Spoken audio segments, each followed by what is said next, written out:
Note to self, crying always works. Always, always, always works. Oh, guys, boy, are you in for a treat. Oh my gosh. So, I was trying to figure out how to start this stream because it's so crazy with twists and turns and spirals and loop de loops that I didn't know where to begin. I didn't know where to start. Okay? So I decided I'm not going to start this stream by telling you what you need to know. I'm going to let his wife tell you what you need to know. Okay? So what I'm going to do is I'm going to play 30 minutes of one of my old clips. And I can't remember if I talk in it or not. I might. You might hear two of us. But it's so crazy. Now, when we get to the real clip, the clip that I want to show, you don't hear the wife at all. So this is your only chance to hear the wife. We saw this, I think it was like 2 months ago. And I just got to tell you, there are some mason jars involved in this crazy. And the level of crazy is super crazy. So the first clip I showed 2 months ago was a change of custody hearing. And they're going to get into it, but the wife was married to a man and she had 4 kids with this one man. And then he became a paraplegic, so nothing from here down worked. So they decided, you know what?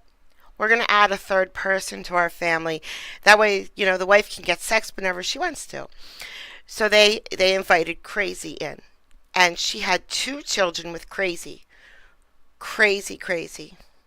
Now, we saw this man a couple months ago. It was nothing compared to what we see from this man today. This man loses it for 3 hours. Loses it. And the end, what he does at the end is the craziest. Is absolutely the craziest. So, what I'm going to do right now is I'm just going to show you about 30 minutes.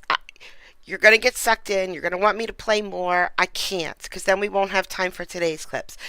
I'm going to show you 30 minutes of this first hearing, which went on for, I think, 2 hours. So you can go back and you can watch that.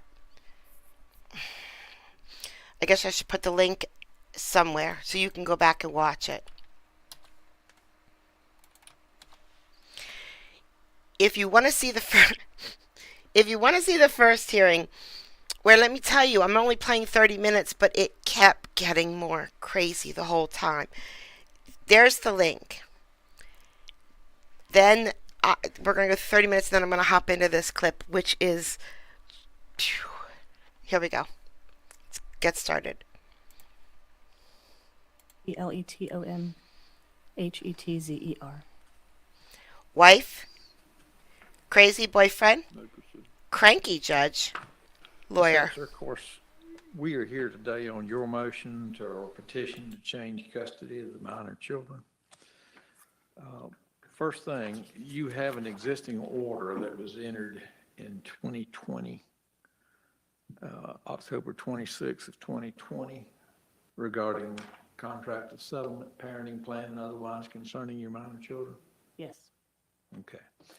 You understand that we're dealing with changes that occurred after that date? Yes. First of all, let's deal with educational issues. Have there been problems with educational issues since that date? Yes. Tell us what they are and why you believe that's a material change in circumstances. Joseph would refuse to bring the boys for homeschool. He would take them to visit their grandmother. Instead of bringing them for homeschool, he would take them on vacation, call it an educational field trip or an educational trip, and refuse to bring them back for school. He would tell me that he was going to bring them back for school whenever he got permission to travel out of state, according to our custody order. And then as soon as the boys went into his custody, he would tell me that he's not going to bring them back for school. He would bring them an hour and a half late to school. He would claim that his work schedule wouldn't allow him to bring the boys to exchange for the school. but that if I wanted them to attend school, he could bring them to my driveway. He didn't have an employer at the time. He stated that our custody order does not require him to surrender his parenting time for the boys to attend homeschool. He stated that he gets to decide how our children spend their time with him during his custody time, so he would conflate homeschool time Objection, Your with Honor. having extra time with the The boys. objection is what? It's hearsay, Your Honor. Your Honor, I would, Hearsay. Yes, sir. She's talking about you. Is what my understanding of her response is. So that can't be hearsay. Okay. You may completely finish your answer. He stated that he felt the need to take full control of his court-ordered parenting time due to the ordered custody schedule, which did not give him 50 time with the boys, and therefore he was going to take more time with them during homeschool time. He stated that it was not harmful to them to miss school. He stated that he was going to keep them out of school to, quote, make up his parenting time, which was really, he hadn't missed any parenting time. He just wanted them more time than he had them under the court-ordered plan. He used Georgia truancy laws, which apparently, in his understanding, allowed the boys to miss 5 days of school before there would be any consequences as a reasoning why he didn't have to bring them to school. And he claimed that it was his right as a parent to make a choice to keep them out of school for any reason he chooses during his parenting time. I forgot to tell you that husband's not here anymore. She married the lawyer. After I had asked him not to come onto my property anymore, he began to claim that I was not allowing him to be involved in their school anymore, even though I had provided all of the information regarding their schooling, including their schedules, their standardized testing, the intent to homeschool each year that I have to file with the state, my educational documents, any sort of paper that is generated in the homeschool. I scan every single page and I upload it. Usually no longer than monthly. I upload that and I send him an email saying that everything's been provided on the Google Drive that's shared with him, and I provide him the link again.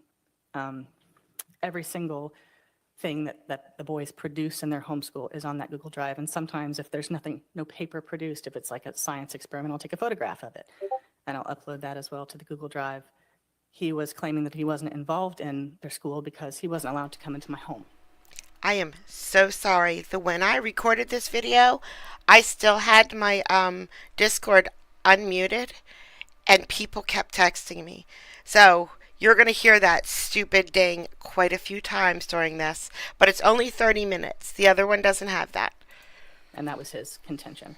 That was his understanding of the order, was that he wasn't allowed to be involved in their schooling because I wouldn't allow him in the home to sit with them during school.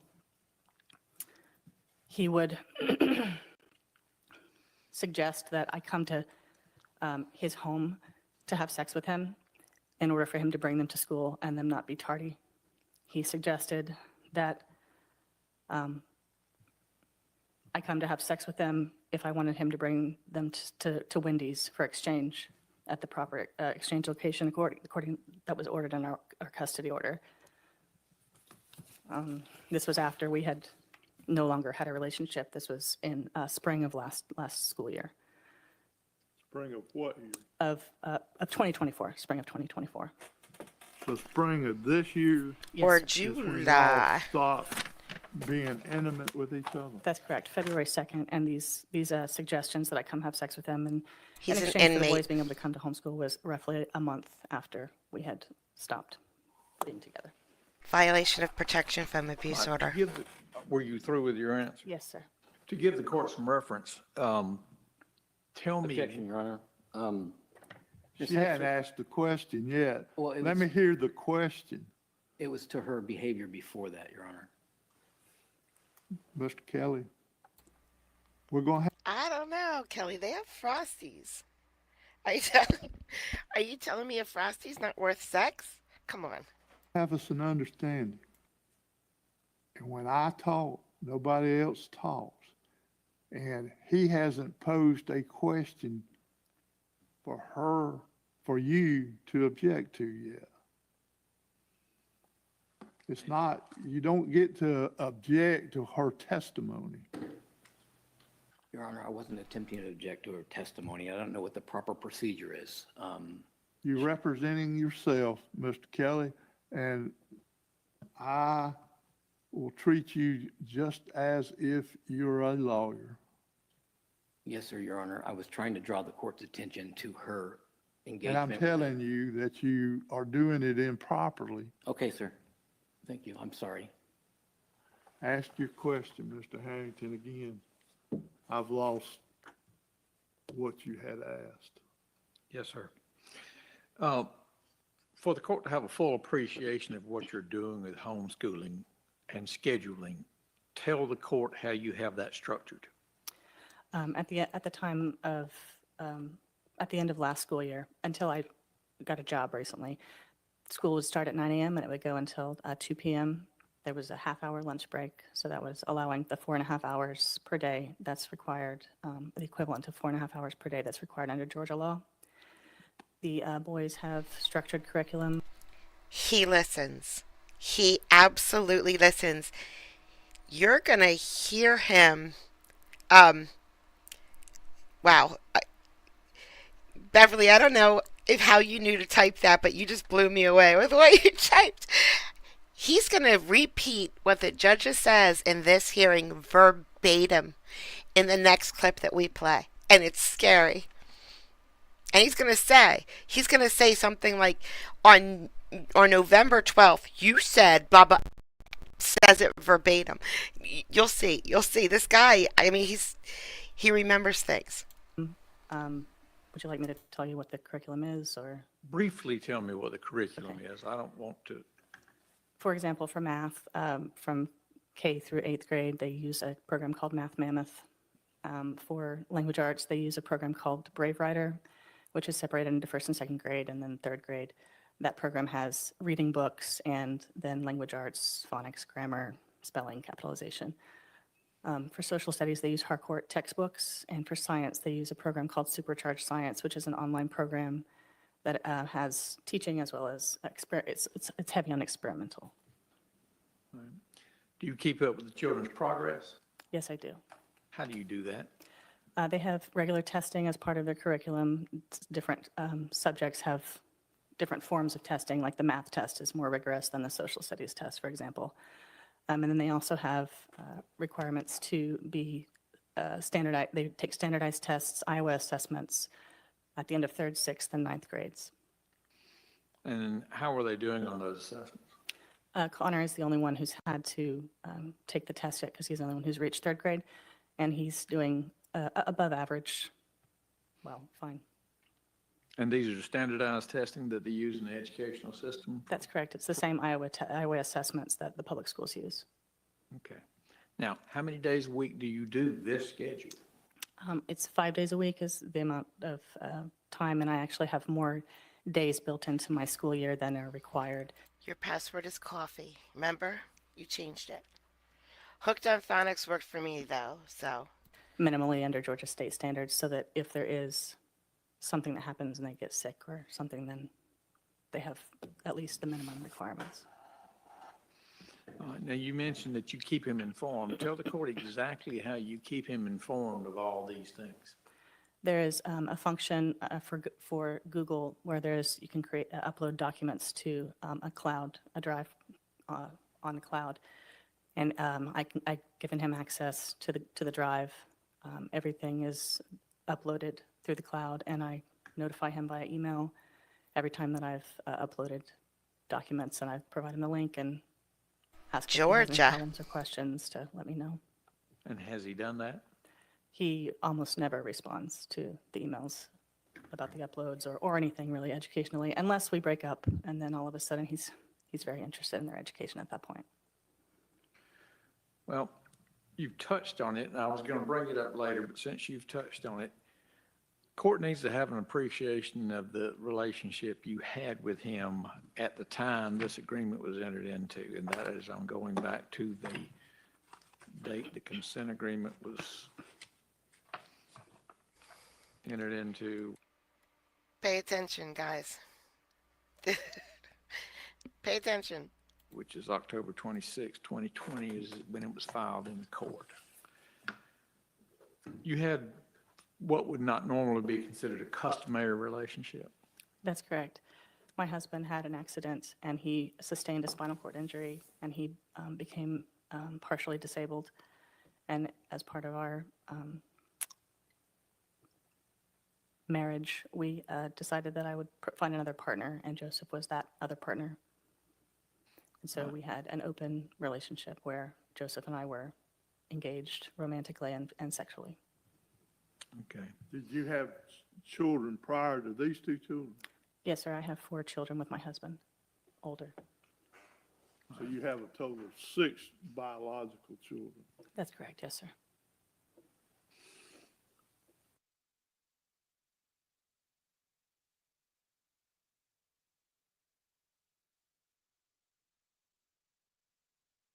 Apparently, I must have been talking while I was Well- muted. And I was muted. This is Joseph. This is Joseph. I thought Joseph was the other guy at first. That's why I was confused. So this is her boyfriend, Joseph. Did he occupy the same household with y'all for a time? Thank For you. a few years, Thank you yes, so much. until he became physically violent with me, and then I made him leave. No, her and her husband had 4 kids together. Her and this guy had 2 additional kids together. Now, Objection, Your Honor. No, sir. You object to the question. Okay, understand. I got it. That's twice, I've got Mr. it. Kelly, Thank you, sorry. not again. Go, Judge, go. in fairness, between 2020 and the date you filed your petition to modify custody and visitation, you had on-again, off-again relationships? Hi, That's correct, it Jim. was cyclical. We would be together and then break up whenever usually whenever I didn't give him something that he wanted. And he would kind of decompensate and begin doing things that were disruptive to my life, to the children's life, to the rest of my family's life. I have to ask, why would you go back to him if it was that disruptive to the children's lives? Well, I believed him. I was part of an abusive relationship, and it's difficult to break free, but I finally did it, and here we are. And I was afraid because I knew, based on every time that we would break up, what he would do, I knew that it was going to get very, very ugly It didn't Very, start very yet, quickly. Monica. if I ever Hold on. permanently ended the relationship. And again, why keep going back? And also, my children were very young, and I was afraid that if they went to him 50% of the time, that would not be good for them at all. To be with him Original. 50% of the time, he doesn't have the ability to provide for them financially. He doesn't have the emotional maturity to stick with parenting them long-term. He doesn't take care of their medical needs in terms of taking them to appointments. Usually, it's almost always me who takes them to the appointments. It was an effort to protect my children. Now, you understand you're asking the court to make a significant change. Are you prepared to end all personal relationships with Mr. Kelly? Absolutely. There's been no personal relationship with Mr. Kelly since February 2nd of this year, 2022. All right. Prior to that time, It does have a verdict. Don't worry did the about that. homeschooling work? It worked as So if you were watching the original, I put that warning on the sign, warning this has no verdict. Because when I pressed play, it had no verdict. But while we were watching, I went on Georgia's website. And Georgia, the way Georgia works, it has all the records, but you have to pay $5 per page to view it. So I paid $5 and I viewed it and I got the verdict while this was going on, and I say the verdict at the end. Allie, you're going to be a gold star soon. You're so close. As long as we were together. Anytime that we would break up, it would become turbulent. But as long as we were together, it was working. All right. When you ended the relationship in February, because you didn't file this petition until April, when you ended the relationship in February, what directly happened to change the material conditions or for the custody and visitation arrangement? That was when he began not bringing them to school, claiming that his parenting time and his custody time were more important than their education. He also disrupted their medical care. He would tell me that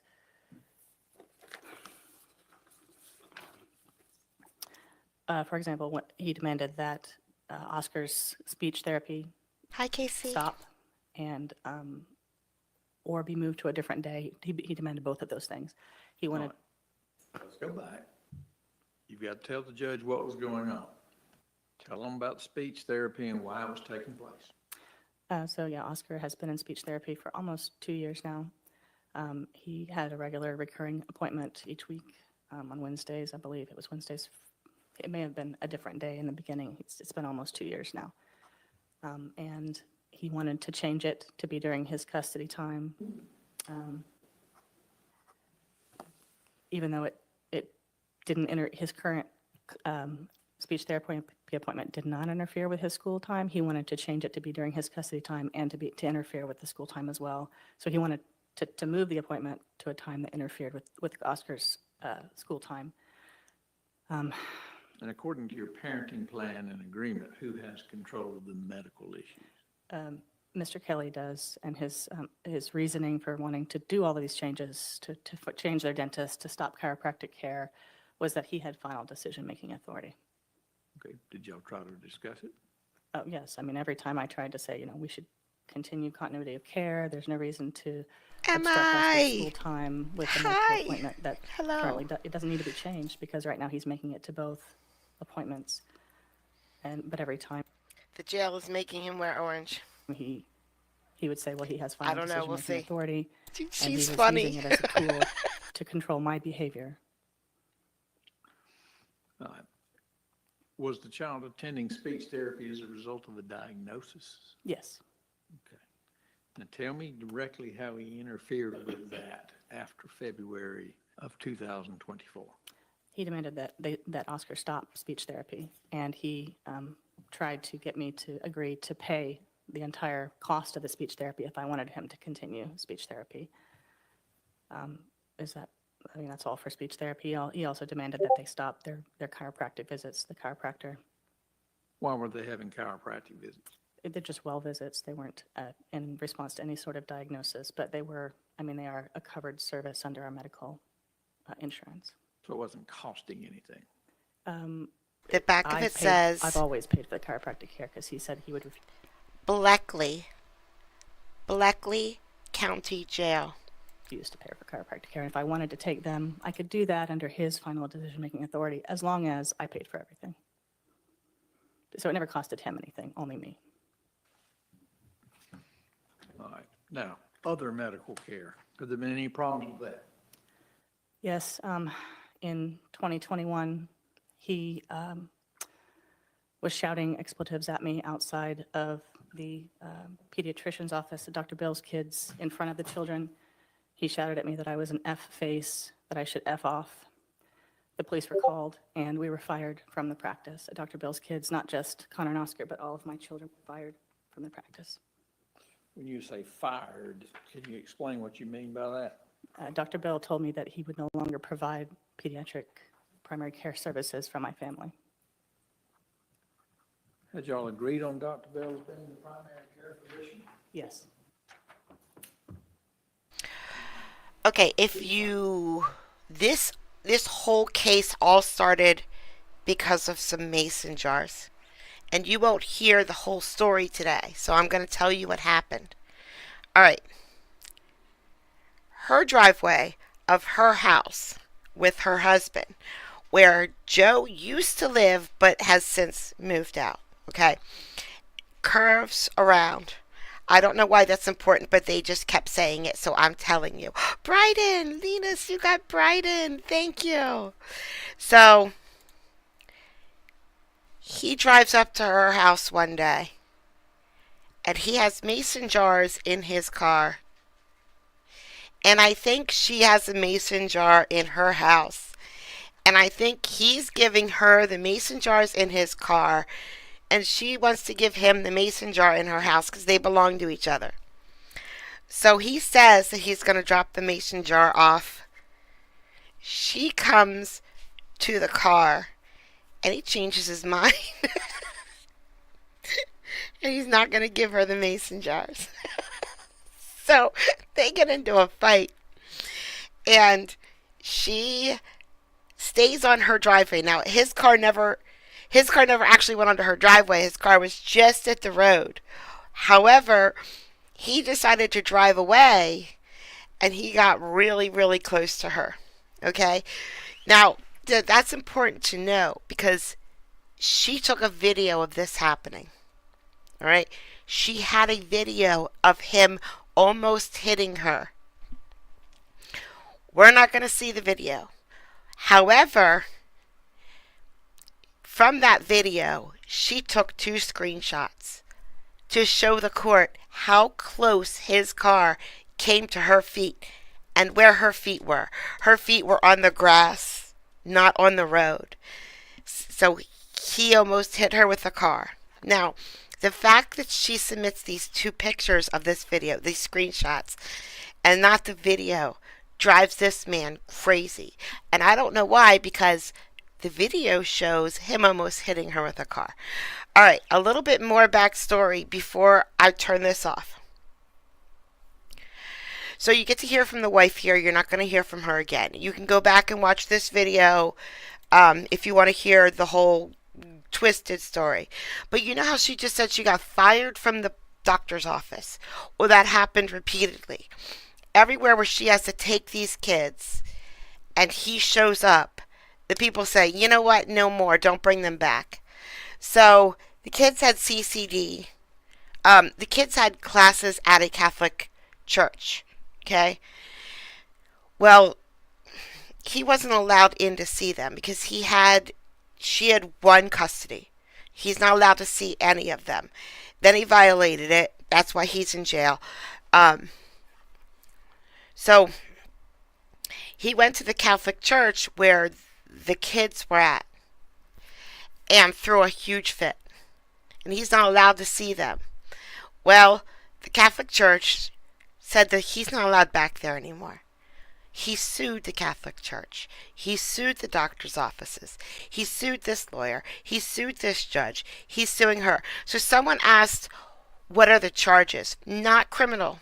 We are not in the criminal case right now. All right.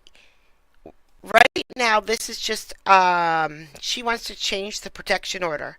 Or, not the protection order, the custody arrangement, so that she gets full custody. And I'm not going to tell you how it ends, because it's all in this video.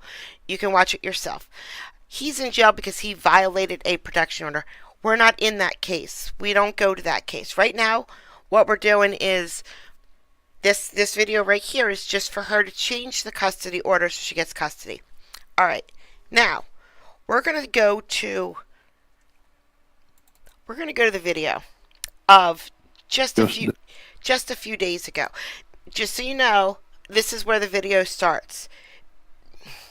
Because I would need a warehouse full of computers to be able to get the beginning of a Georgia court case, because it could go on on any channel, and there's hundreds and hundreds and hundreds of channels, and they don't tell me when they're going to start. There's no way for me to know which Georgia is going to start at which time, even if they're going to. So once they start, I find out they start, I run to a computer and I press record. So I always miss a little bit. So this is where it starts. All right. Here she is. Same cranky judge, Mr. Harrington, Joe Kelly. Okay? The reason why we are in court today is because, oh, it's so hard to describe. It's so hard. Joe is suing this lawyer and her and him. Okay? And in these lawsuits, he has hundreds of motions going on. He keeps filing motion after motion after motion after motion. So what the judge is saying today is, we are going to go through every single one of these motions, and we're not going to stop today until we get through all these motions. All right? So the reason why we're here today Boom, 6 months. The reason why we're here today is to get through all of his motions in all of the court cases that he has going on. And it's a lot. So, this isn't criminal. Well, I shouldn't say that. I should not say this isn't criminal, but no one's going to jail because of this. There's no verdict, there's no court case, there's no trial. This is just to get through his list of motions of what he thinks needs to be changed. Jen, 4 months, yes. Okay, just so you know, if you add Bill and Jen together, you get more than Fozzie. I crack myself up. He's going to love that. Oh, yeah. Oh, he is the most. But don't worry. Just watch. Okay. Now we made it. All the waiting is over. One more thing before we get started. The reason why I could pick any day that I wanted to play this video, whenever I felt like it, is because I am the only one who has it. You can only see this video here. So whether you love me talking or hate me talking, it comes with this video. I have a bunch of judges that you can only see here. Sometimes I do judges that you've seen other places, but it's rare. I show almost a new judge every single day that I stream. Now, I've been doing some cases lately. So, they're long and I haven't shown new judges. But when I just do clips, almost every time we meet new judges we never seen, we go to states we don't go to. This is Georgia. I do Indiana, I do Colorado, I do New Jersey with the thick accent, and it's great. So if you want to see new judges that you can't see anywhere else, if you're tired of seeing the same clips repeated on all the other channels, come here. And American Courts. We have the cool videos. And Courtroom Cat. Okay. I just want to see who he got. I got to say thank you so much. Smurf. Thank you so much. I wonder if you got Casey. I've been trying for the last couple days. You got Donald's daughter, by the way. You got Courtroom Cat. I was just talking about him. Tiffany O. Just Tigger's mom. Aw. Hey, there's a name I know. Guess what, guys? We got a VIP in the house. That's my nephew. Hi, Connor. I love my nephew. All right, here we go. The waiting is finally over. Thank you, Red. All right, I'm going to press play now, guys. Here we go. Get ready. You're right, Your Honor, and I believe that you're right, and the problem is when I send something out, I don't know that I've filed it or not, so I'll do it again. No, sir, I was just, One thing. Please, guys, please. I'm not asking you not to mention it. I'm asking very, very, very nicely that you be kind of respectful. He stutters when he's very upset. And he made these motions. He did these actions. We can make fun of those. But he didn't do anything to stutter. Okay? It's something that he does. Not that he can help. So can we just mention it? Fine. That's fine. He does it, so you can mention it. But let's not go there. Let's not just bash him for stuttering, because that's stupid. He can't fix that. He is crying right now, yes. He cries a lot. was just making a reference, Mr. Kelly. I wasn't being critical or anything like that. I know you're not. I'm just.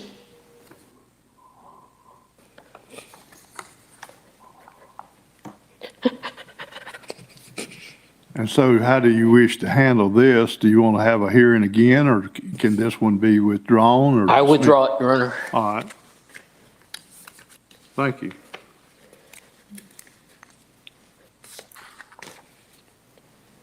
All right, so the motion for contempt filed, Sorry, I'm sorry. I'm sorry, sir. I'm lost. I'm looking at, all right, take your time. I'm not trying to rush you. Oh, yeah. Yes, he is. Walter, hello. yeah, you're right.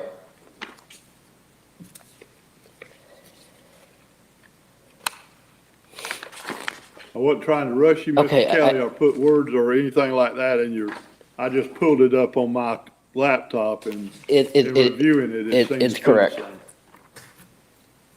Sir? It's correct. It's a duplicate. All right, so that one is withdrawn.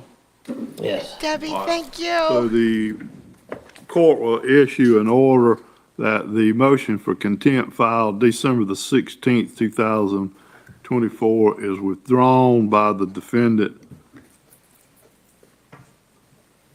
All right, then that brings us to the defendant's emergency motion for contempt and sanctions filed January the 8th of 2025.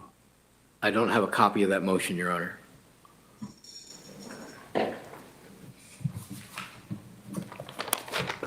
You said it was filed January 8th? Yes, sir. I don't know that I have a copy of that motion. Well, it's your motion, Mr. Kelly. Yes, sir, I'm looking. Once I send it out of the jail, I don't always have a copy of it. It's possible you saw my preview of what's coming up, or it's possible that you saw the first case, which was a couple months ago on my channel, but you didn't see this anywhere else. I know the reason why I know you didn't is because it's not showing up now, but normally there's a thing that says 9 people watching, 8 people watching. When I got this, there was 1 person watching, and that was me.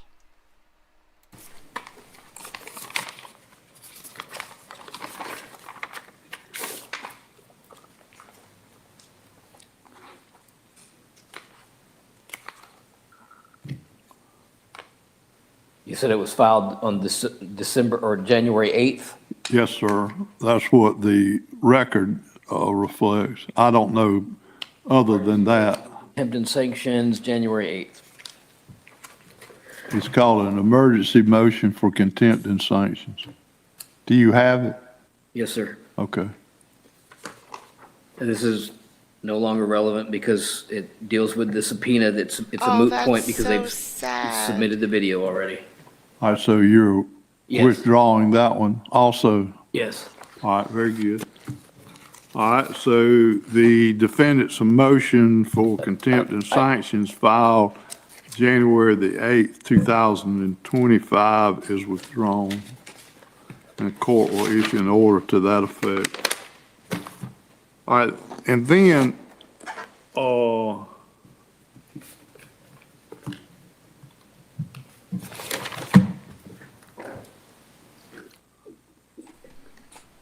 I added the link to the first hearing to the video, in the video description as well. I have a notation that there was a request That's that so all sad. matters pertaining to any contempt claim not already ruled upon by the court and raised by either party that is to alleged to have occurred prior to January the 14th of 2015. Is there any other contempt matters that you have? Yes, sir. There's about 150 of them. 150 motions that you filed? 150 matters of contempt, Your Honor. All right, have they been filed formally in a motion, sir? Yes. All right, which motion is that? They're all over the place. No, I'm sorry. They haven't all been filed in a motion, but they all occurred prior to. They're not all in the record. Well, do you, And your order doesn't specifically state that it has to be filed, if I need to read your order. I'm sorry? I don't believe your order requires that it had been previously filed. Well, any motion for contempt needs to be filed because the requirement of due process needs, you have to put her on notice. And so if by my staff attorneys going through the record, the 4 motions for contempt that we have dealt with this morning were, Just so you know, the motions for contempt that he's talking about is against him and her. He filed motions of contempt against these two, a whole bunch of them, not just those 4, but he filed them against these two. were the only written motions, is that not right? Yes. Yay, Mr. Skeeter! The only written motions. There's a lot, there are a lot of issues about failure of this court and failure of her counsel to follow the rules of the court as it pertains to this case and the filing of motions and the consideration of motions. I understand your posture, but we're dealing with contempt action right now, Mr. Kelly. And is there any, and I want to make sure that today, the court has handled all of the contempt issues that you have properly given notice to Ms. Hetzler of. Are we talking about since the beginning of the case started? Yes, there's plenty. But I mean, that haven't been ruled on. There's some that have been dismissed Right. without prejudice. Right. But have you refiled those? I have not. Okay. I took your order to mean that we were going to address anything that hasn't been addressed by the court. Well, There, the order meant what has been filed. Okay. Mr. Kelly, thank you for clarifying. sir. Thank you for clarifying. Okay. Then that brings us to the defendant's motion to dismiss. Well, first off, there's no other contempt matters that there is a motion that has been filed and hasn't either been ruled on or dismissed. No, sir. Okay. All right. Then that brings us to your motion to dismiss that you filed December the 11th of 2024. Is Your Honor gonna be ruling on the last contempt matter? I don't recall if he did or not. I'm sorry. I don't recall. As I understand, on the motion for that was filed December the 9th for contempt, I stated that I was going to dismiss it because there was no witness.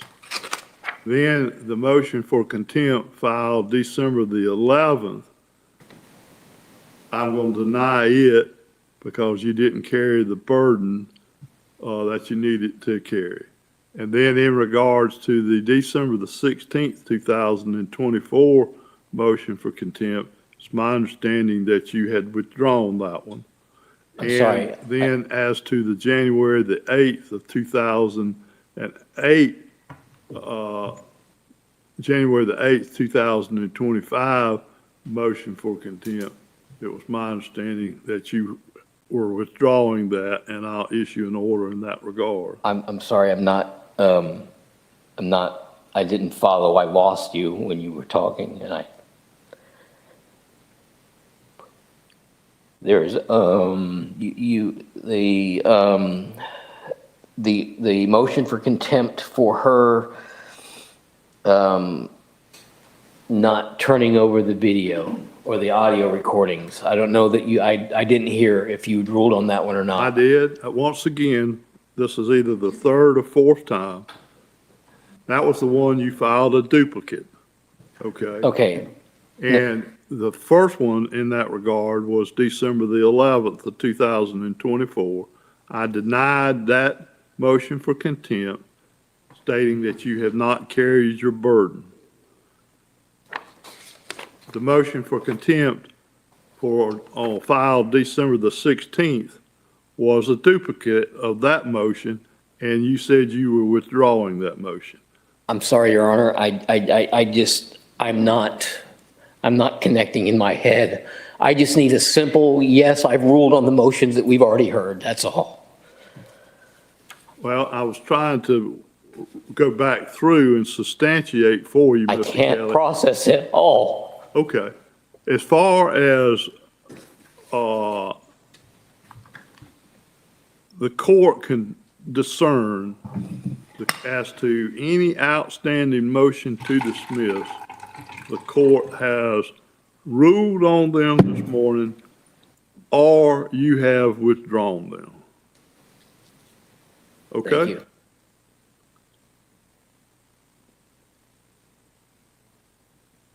Do you need any further explanation? So we've got, there's subpoenas that haven't been complied with in this case. I don't know for when are we going to do all of that? I don't know. What motion is that? It's not an emotion, Judge. It's just a subpoena. He put out subpoenas.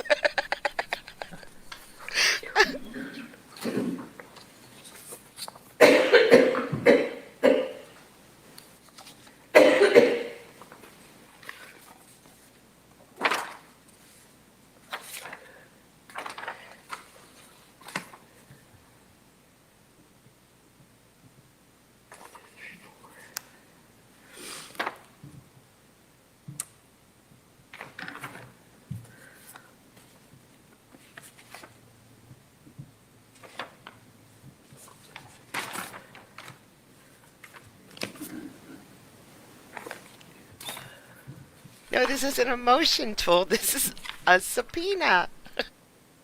I'm not seeing my motions. I know they were here. I don't see them anymore. So we've addressed all the contempt and sanctions, and then we're moving on to the December 11th motion to dismiss. Yes, sir. If you're ready to proceed in that matter. Oh, he's not ready. It was here.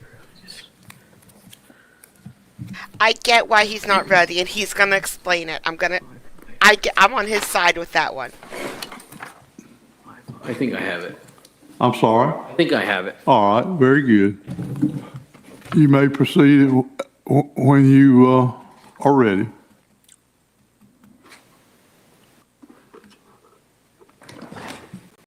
So the plaintiff has failed to provide any meaningful effort to produce any sort of discovery Nailed it. in this case.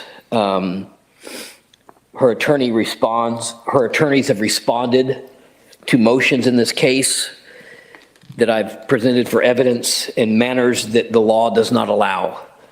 The most recent example of that was December 3rd. Kristen, honey, stop them. Stop your son. Stop that girl. Show them this. Tell them both go home. Don't do it.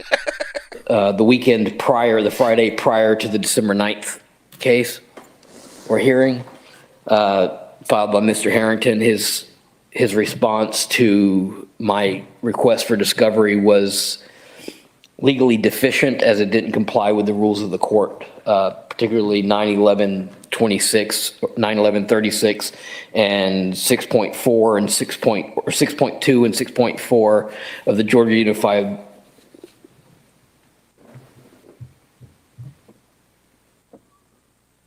Rules of the Superior Court. All right, what discovery has she not complied with? I know you've got an issue in regards to the request for admissions, and I've made a ruling on that. And the Court of Appeals is reviewing that. You know, they have that ability.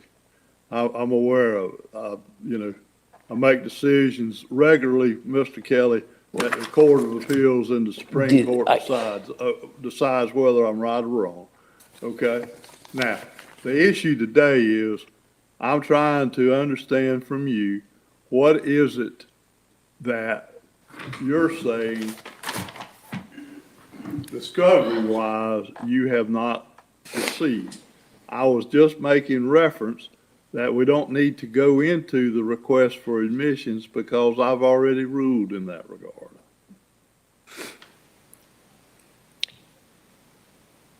So she has not responded to,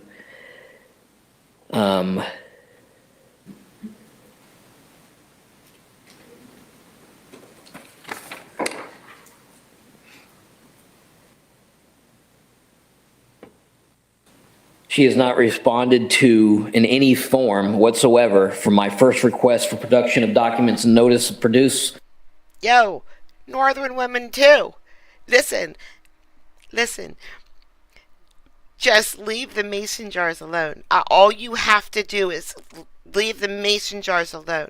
Don't even look at them. You don't have to. There's no reason for you to touch it, for you to look at it. No, if you want something from it, just let me know. I'll get it for you.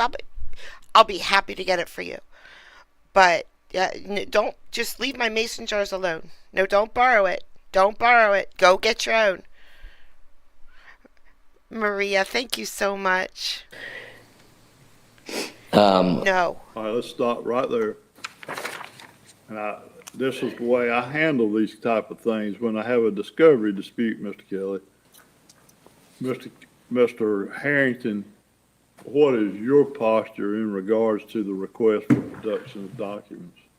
All that was prepared by and filed by Mr. Rockefeller. There are 5.2 statements in the record. All right. And as far as I know, there was no motion individually made on that until after the court had the final hearing, Okay. which All right. You have anything further to say in that regard, Mr.? Yeah, I filed a motion to compel on October. That's not Fozzie. That's Maria. Fozzie's pants is Maria. September. What he said is not true. I filed a motion to compel production of those documents All right. that was never responded to or ruled upon. All right.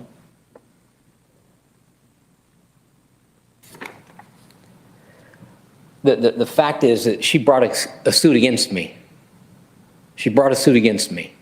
And then I asked her for the evidence pursuant to the discovery rules. Hi, And she Dee. produced nothing. Not a single. Her attorney, James Rockefeller, was more interested in escalating the conflict between her and I than he was efficiently settling this dispute between us.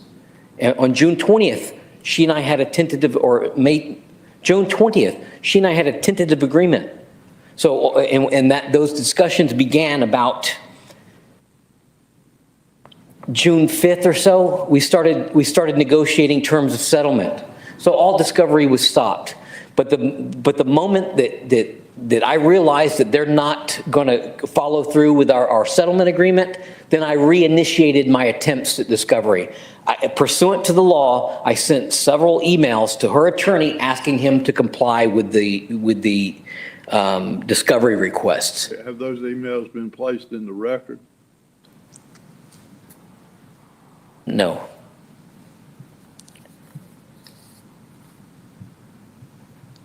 I don't understand this, Your Honor. I don't understand this at all. Cindy Hetzer will make a statement to this court. She doesn't have to prove it. Mr. Kelly, once again, I'll request of you. I'm not demanding of you. I'm just requesting of you that you do not have to holler or yell Okay, at the court. I apologize. I'd like to call Cindy Hetzer, please. And this is on the motion to dismiss. Yes. It's related to her failure to turn over documents and produce evidence as she's required to by the rules of the court. All right, Mr. Hetzler, if you'll come forward for me, please.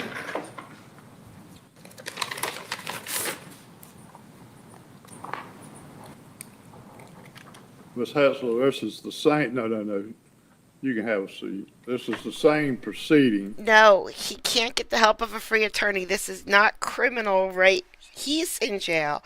He has criminal cases against him. But there are a whole bunch of cases going on. Some are criminal, some are civil. So you don't get a free attorney in civil cases. So she has the children. Okay, she has 6 children. The original dad is gone.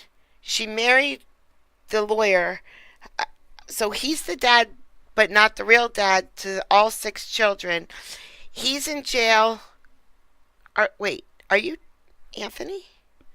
Are you Anthony or are you not Anthony? Anyway, are you my... No, Anthony is Anthony's. Sorry, I thought my son came on. I thought I had my nephew and my son, but no, I don't.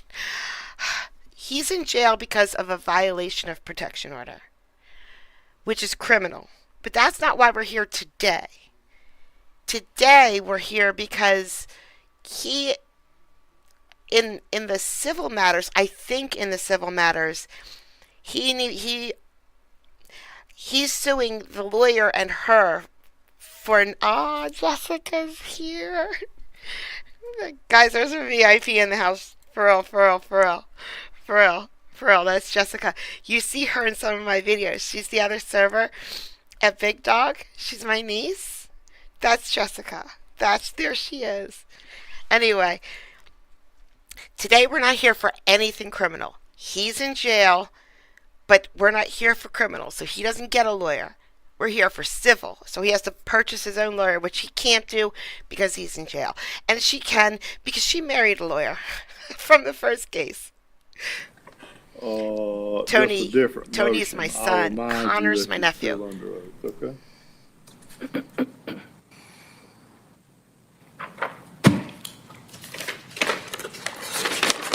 He might be. Did you and your attorney receive a first request for production of documents and discovery from me? I believe, yes, we did. What did you give me that was responsive to that motion or to that discovery request? I believe that my lawyer filed a motion saying that it was overbroad. That's my understanding. And other things in the motion as well. Did you or your attorney comply with Rule 6.4 of the Georgia Rules of Superior Court? I'm not familiar with that rule. You can ask my attorney. I will. Kelly, please, just ask her questions and don't comment on what she says. Okay? Did you, yes, sir. Did you or your attorney seek a conference with me prior to filing that motion? I'm not aware that that happened, no. And you don't know what the rules of the court are? You are relying on your attorney to comply with the rules of the court? That's correct. Okay. I don't have any more questions for her about that. All right. Carrington, no redirect. You may step down, man. I'd like to call James Rockefeller. All right, can we get Mr. Rockefeller, please? Okay, James Rockefeller was the attorney on one of the other cases. Maybe criminal, maybe civil, I don't know. I really don't know. You know what, Beverly? I don't know. She married the lawyer, so he's gone, apparently, because the lawyer stands up a lot. Mr. Rockefeller, if you'll be kind enough to come to the witness stand. Absolutely. When you get there, if you'll remain standing, raise your right hand for me, please. Yes. Do you solemnly swear or affirm the testimony you're about to give in this matter is the whole truth and nothing but the truth, so help you God? I do. You may be seated. Upon being seated, if you'll state your name. Come on, Judge, that's a lawyer. Lawyers can't tell the truth. You know they can't tell the truth. He's not going to tell the truth. He's a lawyer. Name for the record. Sorry to all of you And then lawyers. For the benefit of the court reporter, if you will spell it, please. A. James Rockefeller, A. period James, and then Rockefeller is Rockefeller. Mr. Kelly, you may proceed. Yes, sir.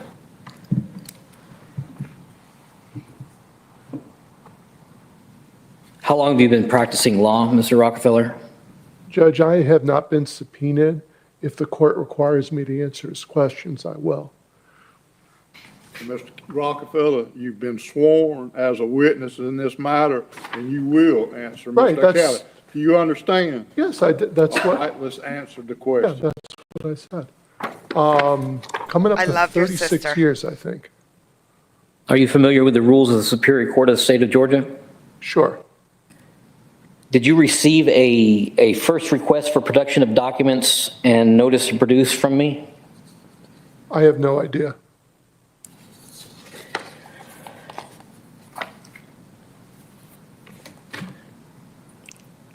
Can I show it to him to remind him? Sure. You may refresh his memory with it. Yes, sir.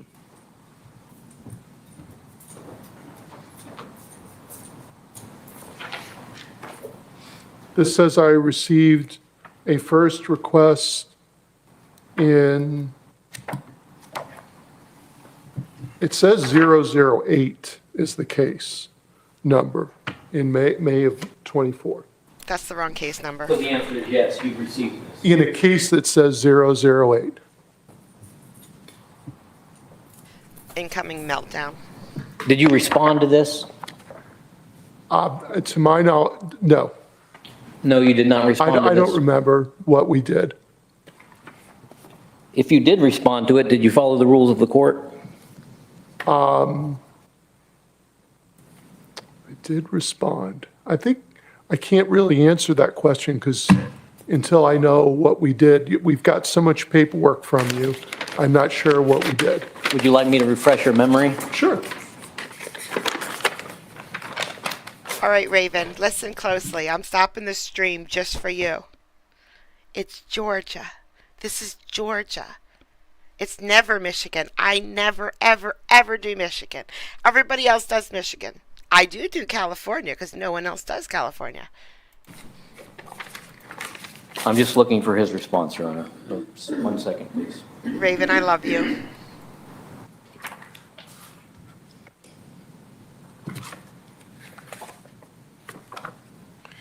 Judge, might I ask which case I'm being testifying on? 0088. Okay. Thank you, Your Honor.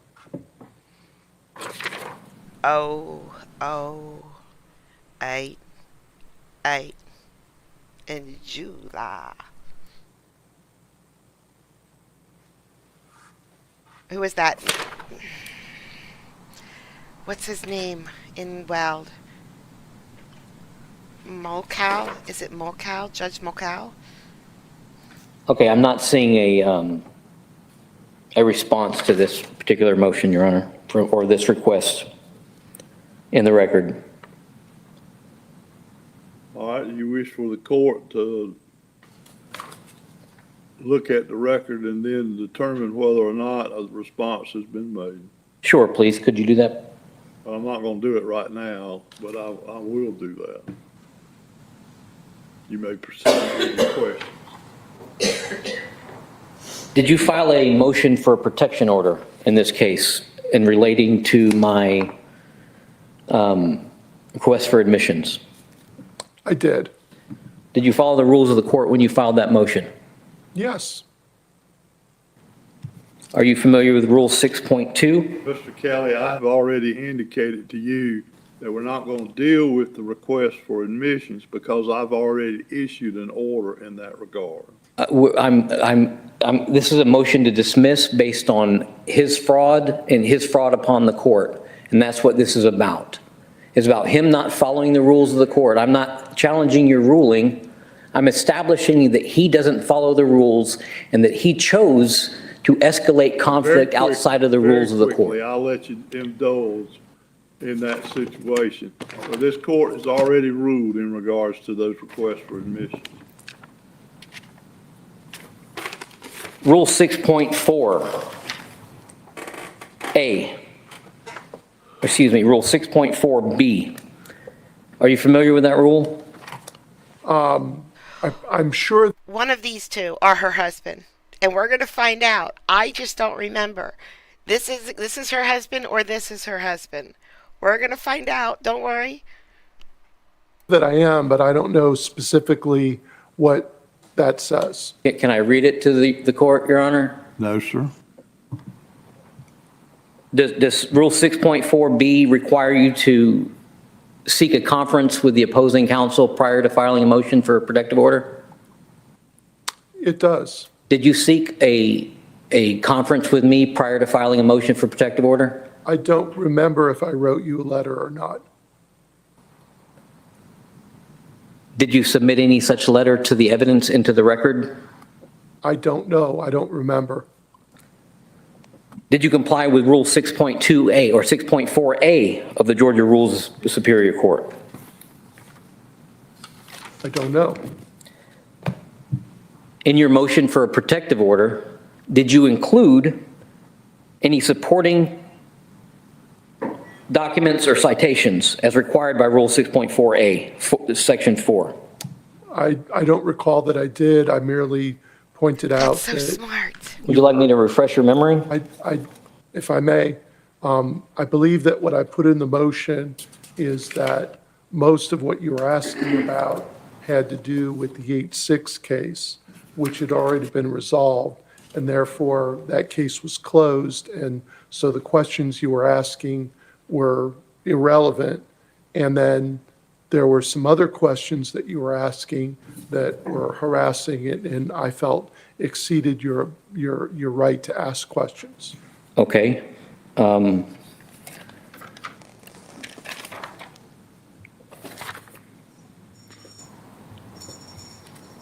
Are you familiar with 9? 9 what? I'm sorry. It means no in some places in the world. I'm sorry. Rule 6.4A.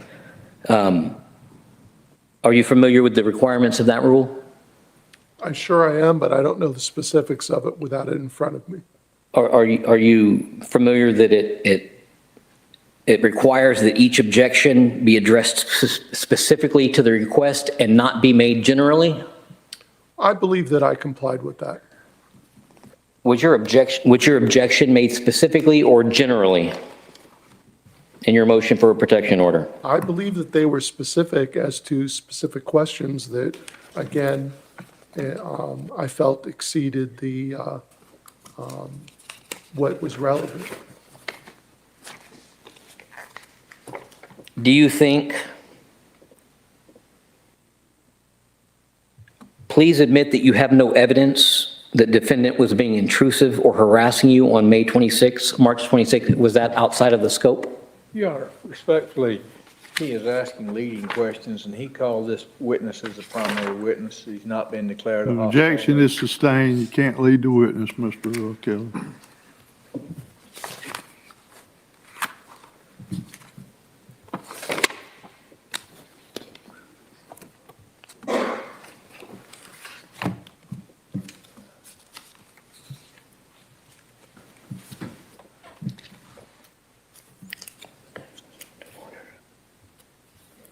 I'm looking for his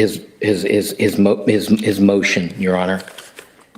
His motion for a protective order, so that I can refresh the gentleman's memory. Mr. Kelly, I'm not really concerned about what you're looking for. I just need for you to move forward with your motion. It's just funny because this judge is so slow. But everything he keeps saying is telling other people to hurry up. Hurry up. And the judge is so slow. JK, thank you. Did you demand repeatedly that I only communicate with you via U.S. mail? Yes, What was the purpose of that? because you were harassing. You were harassing me in my office because you would use emails as a convenient way to start conversations, and it was too much. All the motions that you were filing was too much. So confining it to mail was a way of trying to have you express yourself in one document so that I could respond to it. Do you bill Cindy Hetzer for every minute that you spend on this case? I did not. Did you Or bill Casey Cindy Carey. Hetzer for the time that it took your staff to? Your Honor, I'm going to object to this. Objection. I object because I believe we're getting into either work product or attorney-client privilege, and But I'm also concerned what is the relevancy of what he charged and what he charged for as to whether or not I should dismiss because of a discovery dispute.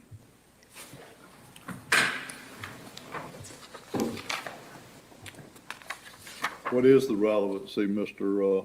Kelly? The relevancy is that this case was resolved at the beginning of On to June. something else, the objection is sustained.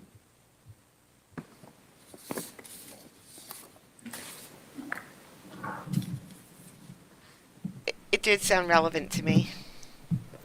So, yeah, he did resolve the case on his own with the lawyers. They came up with a they came up with a resolution, but he kept badgering the paralegal. He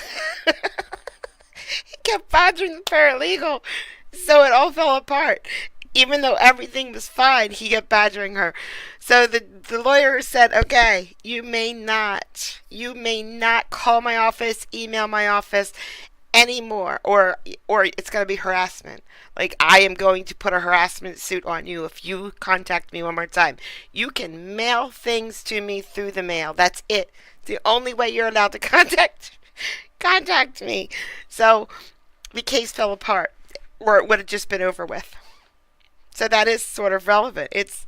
He stopped the communications. Did you file motions with this court to prohibit me from emailing you pleadings? Yes, Were my pleadings in compliance with the rules of the court and the state statutes? yes, but again, Oh, He's got the right to give an explanation to his yes, Mr. Kelly. please. Go ahead, Mr. Rockefeller. so you're emailing me with all these things, and you would use those emails when you sent them to try to argue with me. Not always, but you would. And Did so you, I did not want you emailing me. did you email me to be chatty about? One point, we were trying to resolve the case. And after that, I stopped any email communication with you. Agreed. Why was it okay for you to initiate email contact with me, but I couldn't initiate it with you? I didn't initiate email contact with you. Can I refresh the gentleman's memory? I'm sorry, sir. I'd like to refresh the gentleman's memory about him initiating contact with me. Go it to Mr. Harrington. This is an entirety of my communication with him regarding Cindy Hetzer. From day one to the day that I filed a criminal complaint against him. From day one.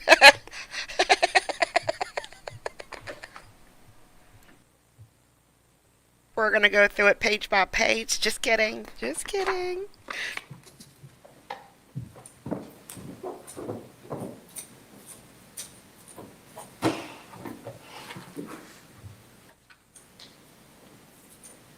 Okay?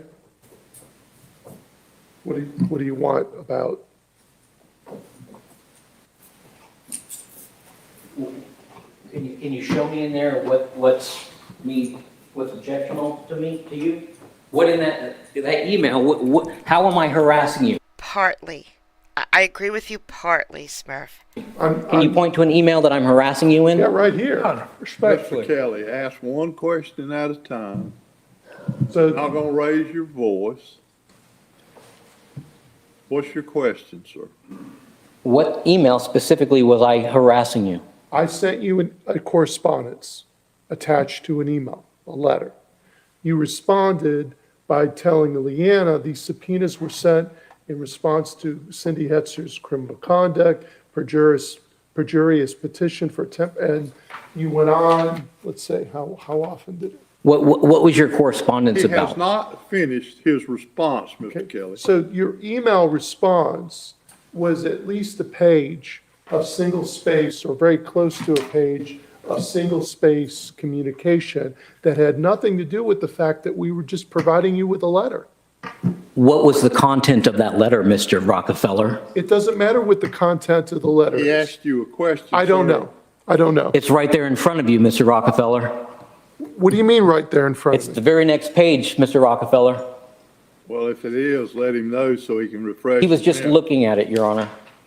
Mr. Kelly, I apologize. The content of the letter was that you were communicating with Ms. Hatzer directly rather than communicating with me. And that also that would be Hey, a KS. violation of the protective order. So in your letter, you made an allegation that I was violating the protection order? Yeah, because you're communicating directly with her. Did I respond to your allegation? I have no idea, because it's, It's the next Kelly, page. Wait a minute, he's Mr. Kelly, you pose a question, he gets to answer it. Let him finish his answer, and then you can pose another question to him, okay? Now, you keep talking about emails with me. This, Irish, we showed some of your comments at the beginning because I showed the last video which you were in. And guys, you want to know something? You want to see something really cool, guys? Do you see this stuff this white stuff right here? You want to know what that is? You want to know what that white stuff is right here? It's sunlight. I have sunlight in my stream. That's crazy. these are emails that you're having with my assistant. I was not actually involved in them. So if your assistant sends me an email making a false allegation, I'm not allowed to respond to it via email? I don't know, but responding to my assistant is not responding to me. I wrote a letter, a simple 2-paragraph, 1-page, not even a full-page letter. And we got a single-space response email to Leanna. And then you're getting into an argument with Leanna about what the order says. There was no argument, I apologize. What was the argument that I was making, or was it a rebuttal? Whatever it is, you guys are having a dialogue exchange that shouldn't have been occurring, because that's, Okay, I agree with you. Do you think your correspondence to me that your staff attorney emailed to you, your attorney emailed a quote correspondence to me as an attachment, and you saying that shouldn't have taken place? I'm saying that if you had an issue with me, direct it to me, and Leanna is not an attorney, she's just a paralegal. So does she work for Rockefeller Law Center? Yes. Did she email me your correspondence on your behalf? She sent the letter. Yes. On your behalf via email to me? Yes. And I'm not allowed to respond to her, to you? Yes. So then why is it harassing, Mr. Rockefeller? I just said yes. You're not allowed to respond to her. You should respond to me. And this went on, and you're talking with other staff, and it just goes on and on. And yes, that's harassing my staff. Your staff sent me a letter, yes or no? Yes, we already established that. I responded to your staff's email to me, correct? You did, technically. If you, if this is gaslighting. You directed your staff to email me? I had my staff send you the letter and say, please see attached the correspondence. Yes, you directed your staff to email me. To do simply that, yes. Is it reasonable that I respond to your staff that has emailed and initiated contact with me in the manner that you have prescribed by directing her to contact me? I don't see that as her contacting you, and I think that your response was unreasonable. Can I get my filings back? You may, but I think we're getting a little far afield from this motion to dismiss, Mr. Kelly. Your Honor, it's the If a mailman delivered the letter to his house, is he allowed to argue with the mailman? I know, it's different. I know it's different. contention is he has taken every turn to escalate conflict with us. I submitted to Daniel Cape 3 subpoenas prior to him representing. And all I'm asking, Mr. Kelly, if you will establish your motion, if you can, to dismiss because of the discovery violations and not because of your personalities between Mr. Rockefeller and yourself. I've already sensed that there's personality issues, okay? Did you threaten me with law enforcement involvement if I responded to a legal process? I cannot answer that question the way it's asked. There He did. were times that I told you not to email my staff and that we would take that as harassment and we would seek appropriate remedies. Did you receive an email from me asking you not to? Your Honor, You're- respectfully, I'm going to interpose an objection to leading. I agree. I apologize. It is a matter of, I apologize, Mr. Harrington.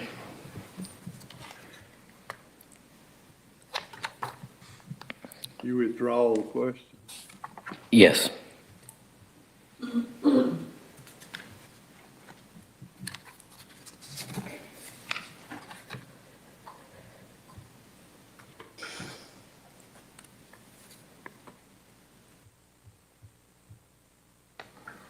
So the record does not, to your knowledge, you never filed a response to my first request for production of documents and records? So what I recall is that we gave you a thumb drive with a bunch of stuff on it that was responsive to your request for production. I don't remember when, but we did it in open court. Do you understand that the rules, did you submit that thumb drive to the clerk of the court as you're required by the rules of discovery? I'm not required to give it to the clerk of court. I'm sorry, maybe I'm misunderstanding. The rule states, It's his understanding that he does not have to give it to the court or the clerk's office. Let's go on to the next question, Mr. Kelly.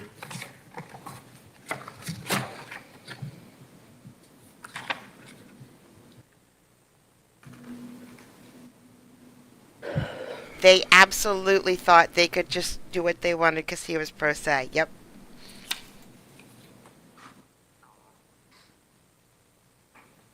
how many times did you email me?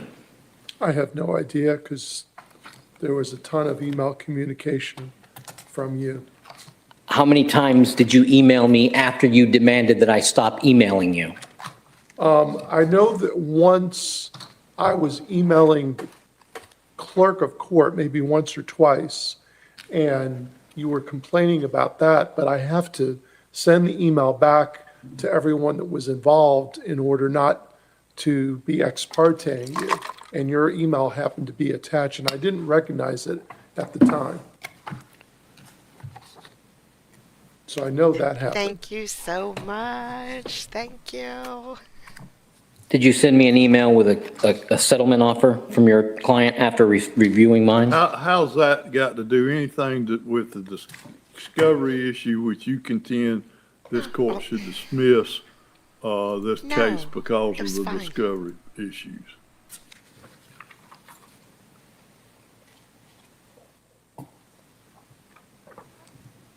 Okay, I don't have any more questions for him about the motion to dismiss, but I have questions for him about other matters.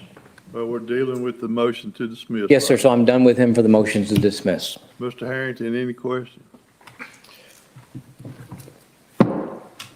Mr. Rockefeller, did you follow the rules of court at all times in this matter, to your knowledge? To my knowledge, there were, I would say that there were errors that might have been committed in that we've had some not discovery issues, but there were some issues with serving Mr. Kelly with some pleadings, and that there were errors made in my office about that. Okay. Did you intentionally withhold any don't. discovery material? You're from Not fine, at all. Irish. And in fact, the reason, I mean, I think we eventually did answer the request for admissions, but it was, and I believe, if I remember what happened, maybe is that he filed additional requests for admissions. and we answered those. There were some requests, I think, that he filed on the 8-6 case, which was closed, and we didn't answer those. And some discovery he may have asked on that case, but it was a closed case. And without going into your preparations or anything, you're aware that the custody matter in 0088 was set for a final hearing on December 9th? Yeah, And by that time, you had withdrawn. yeah. To your knowledge, was there any Good night, hearing or Tony. motion to compel or motion for a continuance by Mr. Kelly to prevent that from going forward due to lack of discovery? Not at all. And at that point, I didn't know that there was a discovery issue because we had, like I said, there was a thumb drive that was given in court to him. Okay. In your experience as an attorney, a final hearing is scheduled, or all discovery matters supposed to be brought up to the court prior to said hearing? Yes, And in your time and the record, as far as you know, no such hearing or no such demand was made. correct. That's all I have, Your Honor. Okay. Now the boring part is pretty much over. Now it just goes downhill. And drunken. The judge does try to help as much as he can. He is not dead set against this guy. He wants to make sure everything is followed. You'll see. Anything further, Mr. Rockefeller? What date did you give me a thumb drive? It was your case is so complicated. We were in court one day. I might have been in October. I really don't remember. It might have been in Yes, thank you September. so I don't much. remember. Thank you. We were in court. It couldn't have been October because you didn't show up for that court date. It might have been, I don't remember. I really don't remember. Was it November 12th? Could have been. Was it response to a subpoena for Max Hetzer? It was. So it wasn't in response to discovery requests? I believe it was.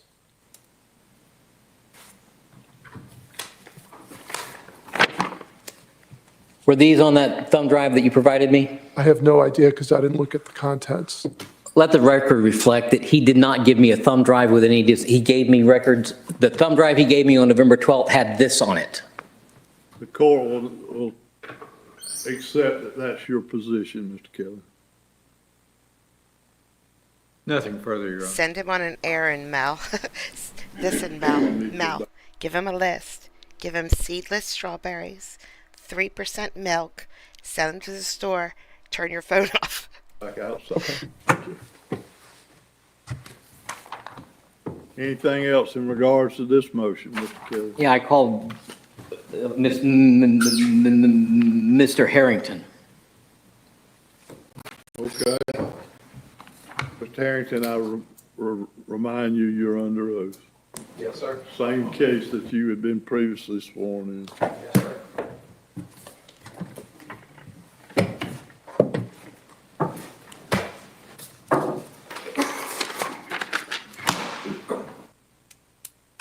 He wouldn't, because they did produce. Okay, this is a motion to compel and comply because they didn't give him discovery.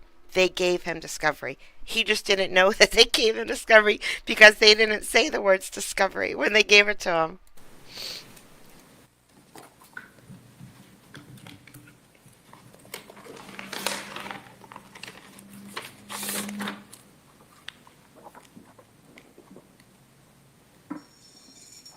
One of them were the husband, and we'll find out. I just can't remember which one. I think it's Harrington, though. Questions, Mr. Kelly?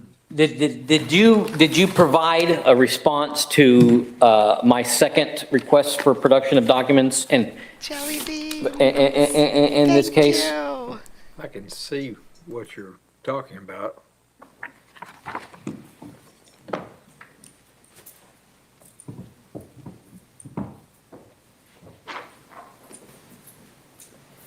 Sorry, that's the wrong one, that's the admissions.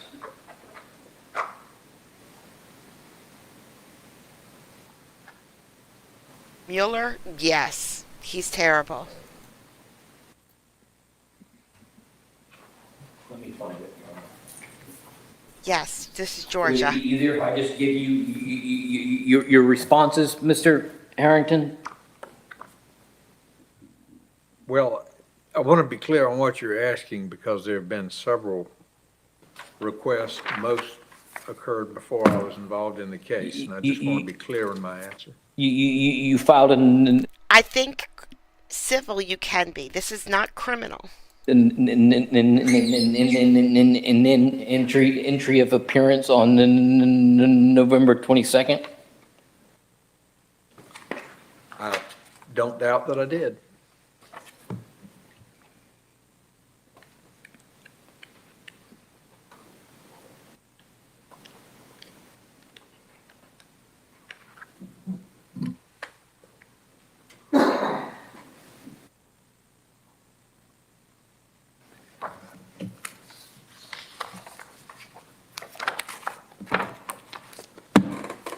I'm not seeing them. All right, then let's go on to something else, please.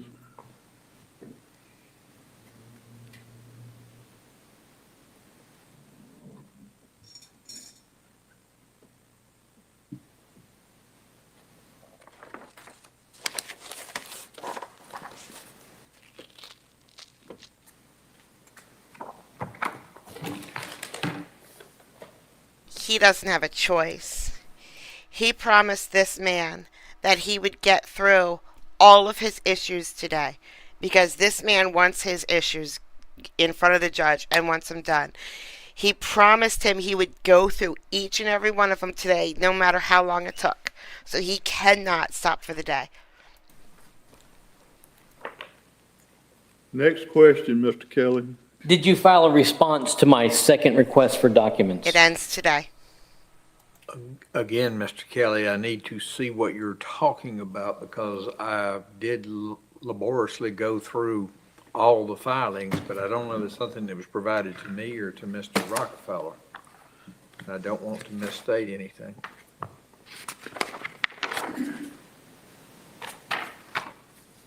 You don't remember if you filed a motion or filed a response on behalf of your client on December 3rd with this court?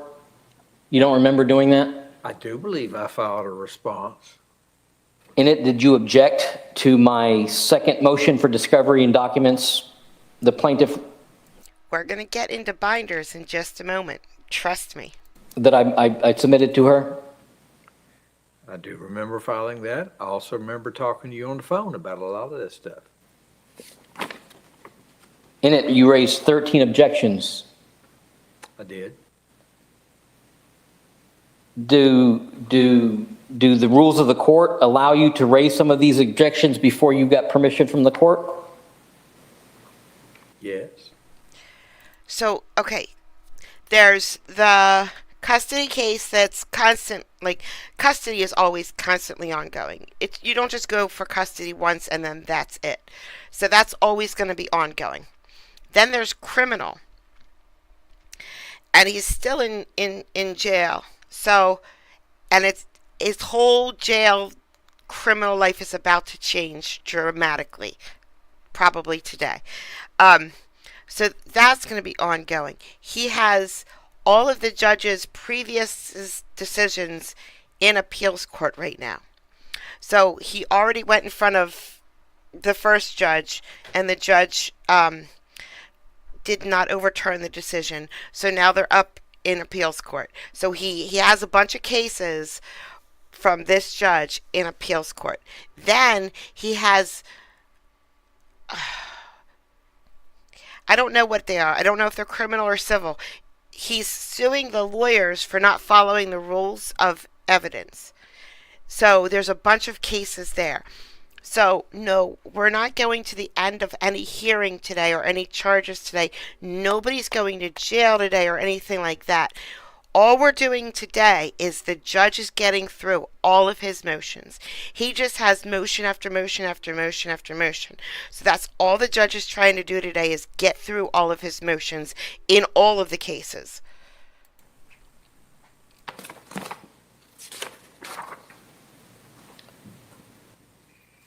Violation of protection order is why he's in jail. 9/11/36 allows you to make objections on the grounds that they are unduly burdensome before you have the court's permission, or that they are trade secrets, or they're outside the scope of the subject matter.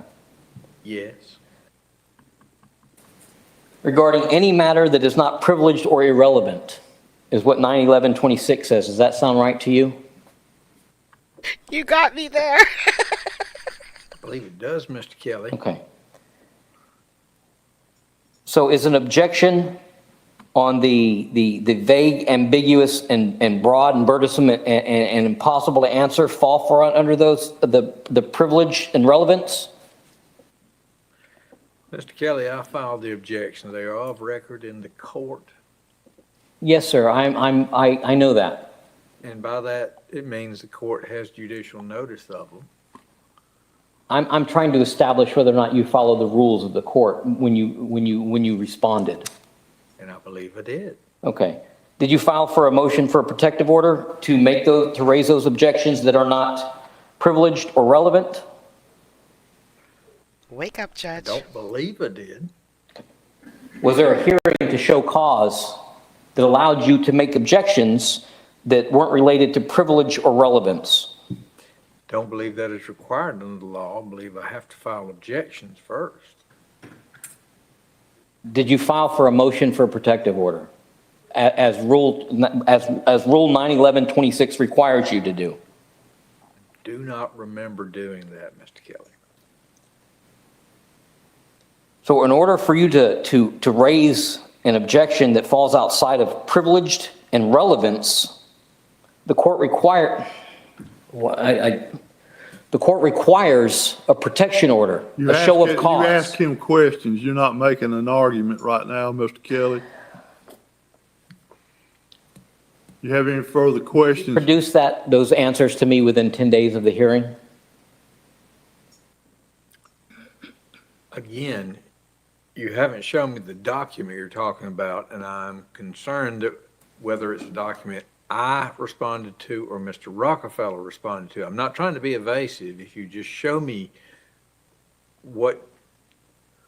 The judge doesn't want me rooting around looking for it. No, You sir. filed the document. No, on sir, December- Mr. Kelly, that's not what the court says. What the court is, you knew we were going to have this hearing quite some time ago. And the issue is your preparation and the time that you are wasting the court by your not being prepared to go forward. The court didn't say anything. I'm just moving this matter along, which is in my providence to do, Mr. Kelly. I agree. It's in your providence to do. But Your Honor, I'd like a little bit of consideration that I'm not prepared. Okay, No, I've got 13, I'm not allowed to have binders, I'm not allowed to have computers. I have the organization that I can have.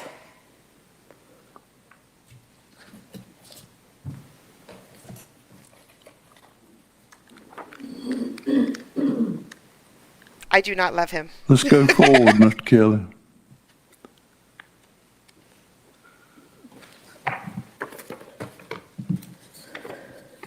Were you representing Cindy Hetzer on December 3rd? I believe I was. So any motions or any response? That's coming. That is definitely coming. Responses to discovery filed on December 3rd or after would have been done by you. If I properly received them, yes. Hang on just a minute, Mr. Kelly.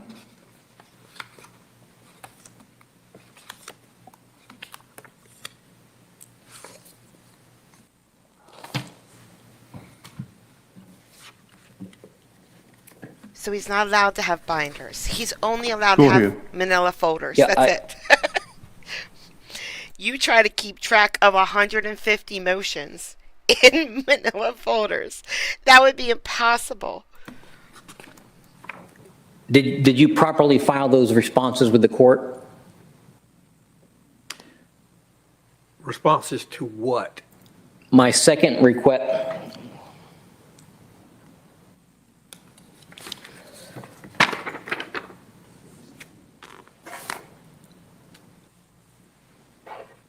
It was entitled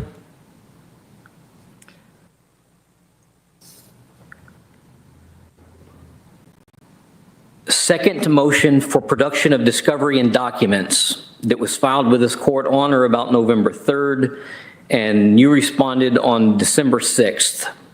Could I see what you're talking about so that I can give you a proper answer? I'm not seeing them in the record, and I know they were sent to me. Do you have them there, Mr. Kelly? No, I don't. All right, let's go on to something else, sir.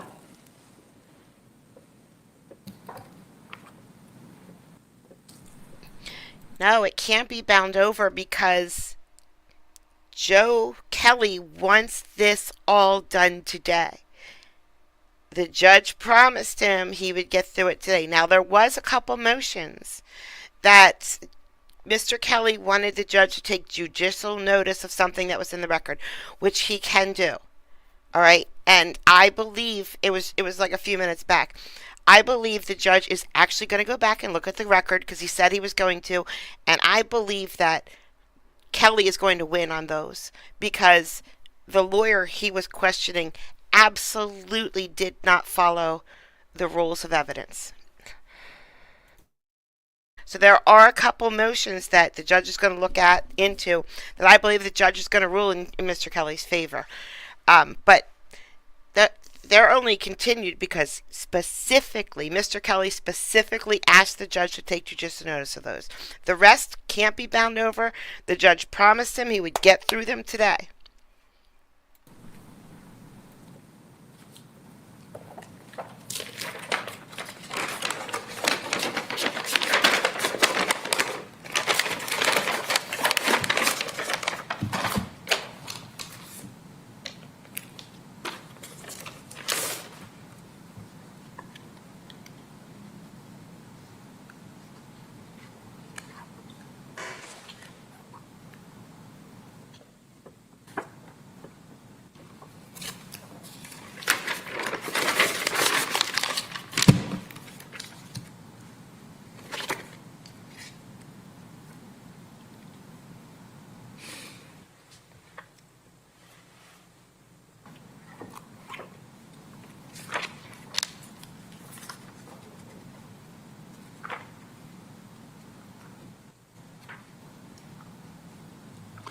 A question, sir. Yes, sir. One moment. I'm looking for my next question, Your Honor. I apologize. I don't have any sort of organizational tools outside of what the jail has provided for me, which is manila envelopes. And there's a lot of documents, Your Honor, and I apologize that I don't have them at my fingertips. I'm doing the best that I can, Your Honor. And the under the court is doing the circumstances. best it can to move this matter forward, Mr. Kelly. I disagree with that, Your Honor. And you had notice of this hearing back in middle of January. Yeah, and it's my belief and my understanding of the law that you don't have jurisdiction over this matter today. No jurisdiction. I'm doing the best that I can, Your Honor.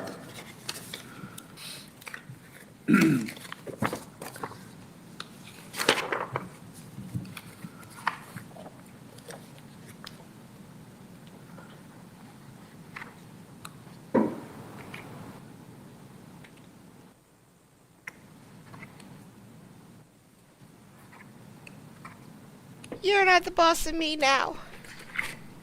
You're not my father.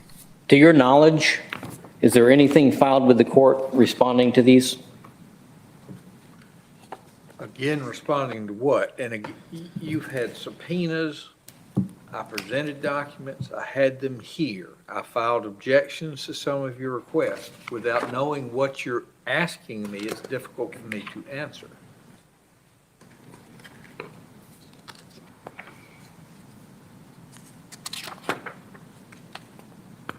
I understand the binders.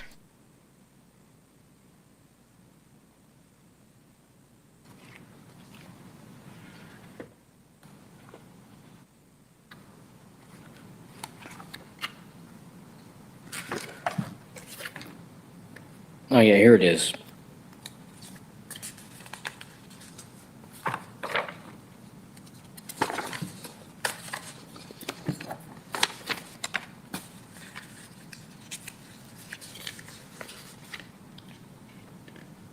Or Pacific. I don't know.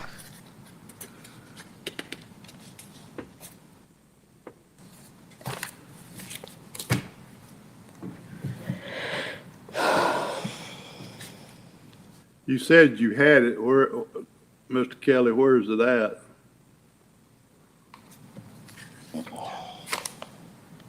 You do not, I don't have any more questions on that matter, Your Honor. see, can he step down? Sure.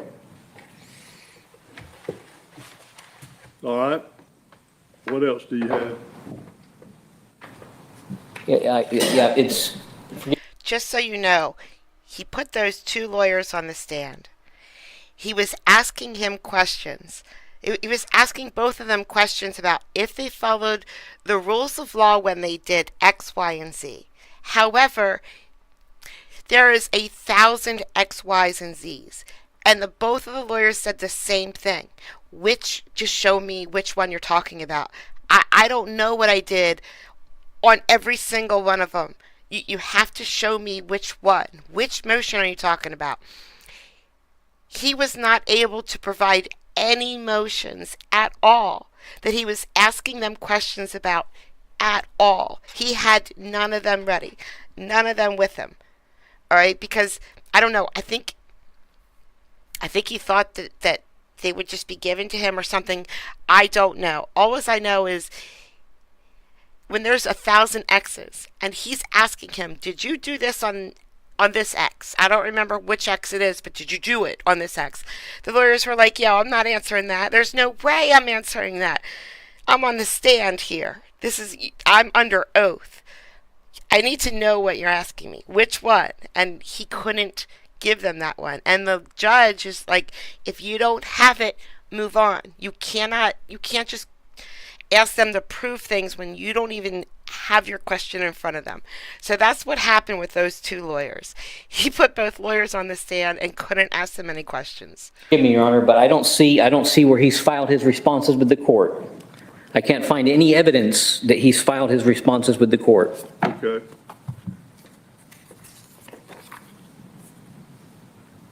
The court will review the record in that light. And that's Anything good. further in regards to this? So what the court is going to do is the court is going to go back into that case that he's talking about because he doesn't have it in front of him, and he's going to review everything that was submitted. And if this lawyer did not respond to everything that he put forward, he's going to win that.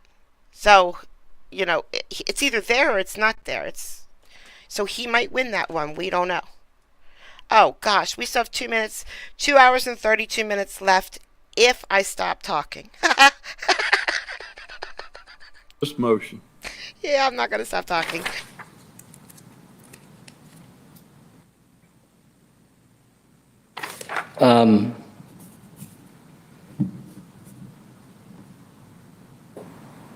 It just keeps getting worse. No, Your Honor. And worse. Except the record reflects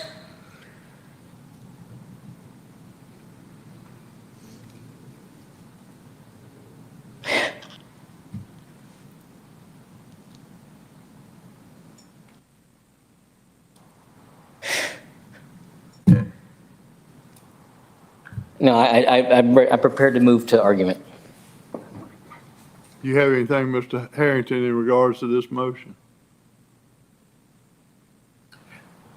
I would call Mr. Kelly for purposes of cross-examination, Your Honor. All right. Oh, this is Come bad. to the stand, Mr. Kelly. I'll remind you, you're This still is on the bad, road. guys. I'm going to get a beer because this is bad.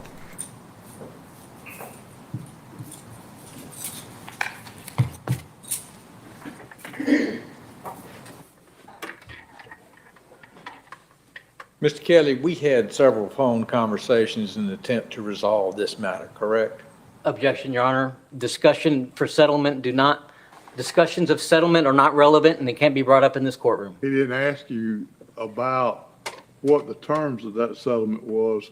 He asked you, Yes. And we discussed discovery and other matters in the process of that, didn't we? Yes. Okay. And I specifically told you that they hadn't provided any discovery to date. You understand that I wasn't the attorney for the vast majority of that. Yeah, I understand that. But you submitted, you mailed to me, you hand-delivered to me responses to my second responses, but you didn't file them with the clerk. They're not in the clerk's record. The clerk provided me with a complete record last week. It's right there, and there's no response from you. There's nothing in there from you in this case. So you did not submit the documents to the clerk of the court. You gave them to me at the jail. You hand-delivered them, but you did not file them with the clerk of the court according to that record there.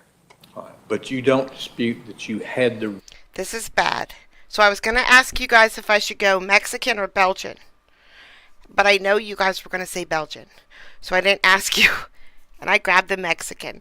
Go with the cerveza, people. We're going to need it for this. response.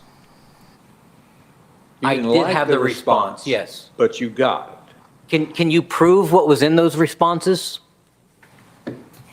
Mexican. You don't get to ask questions, Mr. Kelly. You've already had your time with Mr. Harrington on the stand. You respond to questions when you're sitting in that chair. Objection, Do we understand each other? objection, What's the to the objection? relevance of his question. The relevance of the question you've already answered.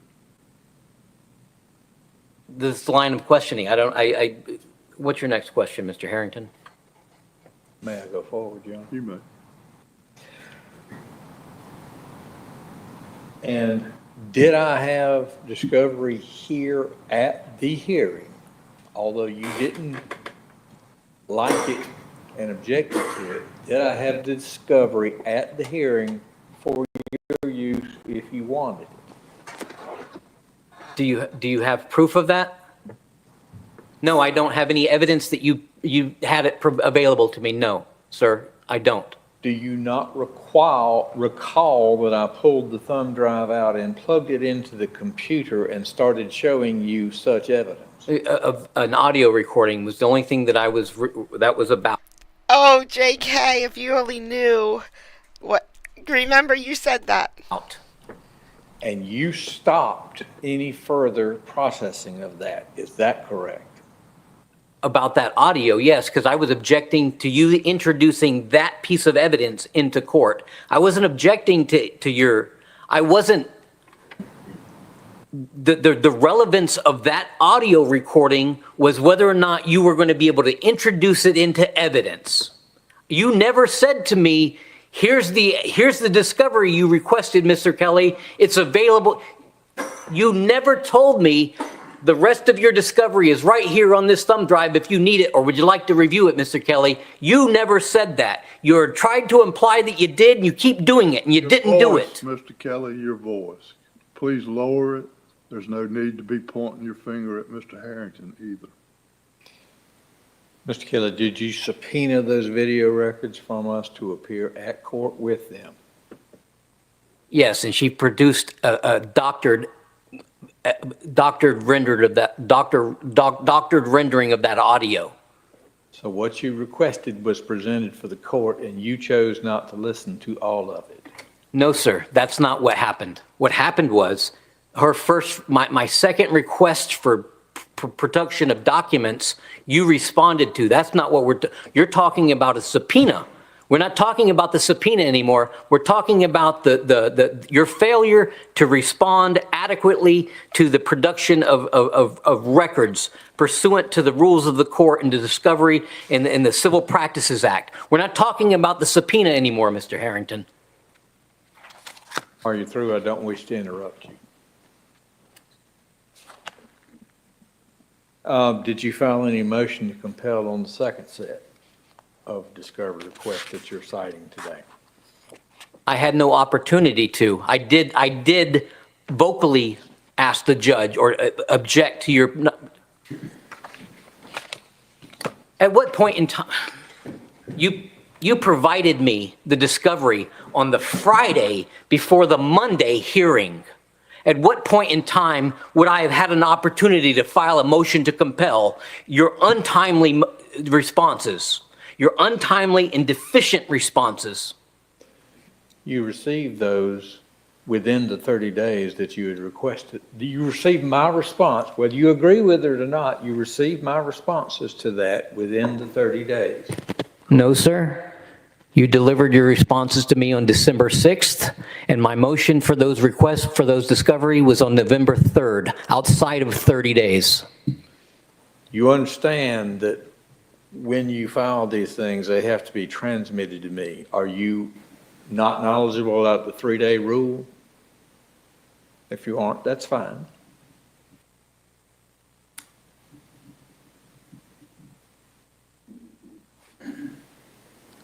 Your client made no meaningful effort. Respond to the question that's posed. No, I'm not familiar with the 3-day rule. Okay. Did you ask this court that day to continue that final hearing because of that? Yes, I did. I objected to this court, that hearing being proceeded on the fact that she had not produced any evidence whatsoever. And you just shook your head and you denied my motion to compel her to produce evidence. I sure did. I had 3 pages of objections to her failure to produce evidence. 3 pages of evidence of her failing to produce Mr. evidence. Kelly, you need to calm down. Did you ask for an extension of time for discovery, or are you aware that there's a general rule that you file discovery within 6 months of the initiation of the responsive pleadings? Oh, I'm 100% clear on that. Judge Caulfield failed to enforce the rules of the court and failed to enforce in 30 days as the rules of the court require.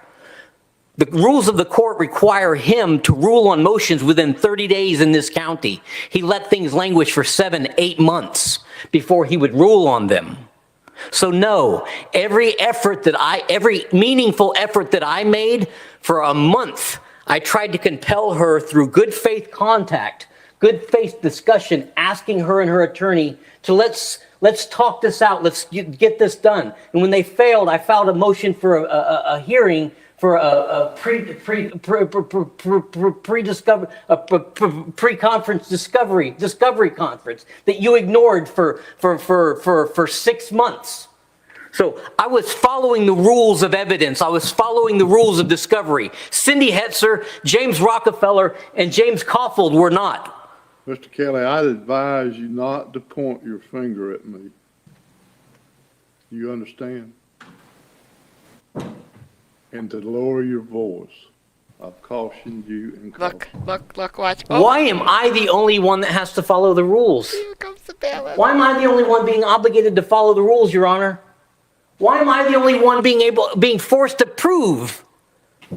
He knows what he filed, but now I have to prove what he filed, and I've got to prove what she filed, and I've got to prove what I filed. Why am I the only one that has to prove that I did something? And they don't have to prove that they did it. They can make an assertion, and if I don't prove that they didn't do it, then I don't understand. How is this fair? All they have to do is deny something, and it's okay with you. How is that fair? And if I deny something, I have to prove it.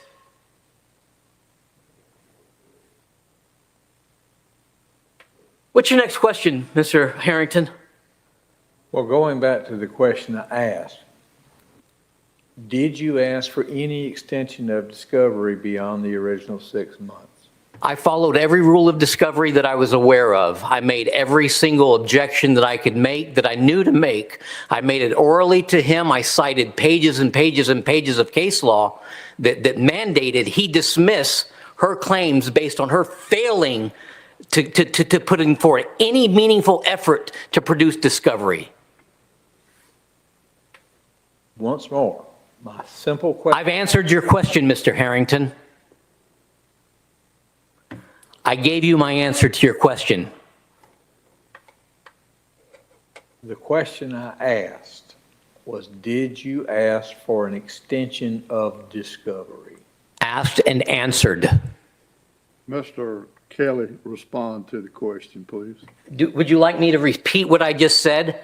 I made every single objection and filed every motion that I knew to. I raised every single point of contention that I knew to. I objected to her failing to respond to once the judge denied my motion to compel her to produce evidence, he silenced me. He's already ruled. So no, I didn't do anything beyond his order. And I'm sorry, I know you, but you did not. You're saying you did not ask for an extension of discovery. The judge had already ruled.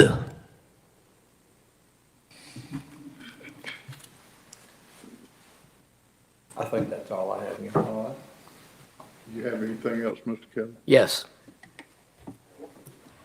I'd like to recall John Harrington. For what purpose, Mr. Kelly? Redirect. I'm not going to allow it. He asked me questions. Oh, Judge, Drunken Smurf is going to have an aneurysm if you're not going to allow this. I'm just letting you know now. Drunken Smurf, in this chat, he's going to have an aneurysm. And I'd like to rebut those questions. I'm not going to allow it.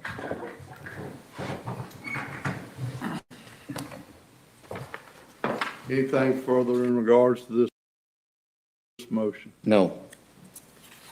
Argument. Do you have anything, Mr. Harrington? No, sir. I have an argument. I don't have any more witnesses, but I have an argument. Okay, I was just asking Mr. Harrington if he wanted to present evidence to the court, Mr. Kelly. I just wanted to make sure it's clear that my stating that I don't have anything else is only related to don't have any more And I heard you, sir. testimony. I heard you, sir. Now you can make your argument.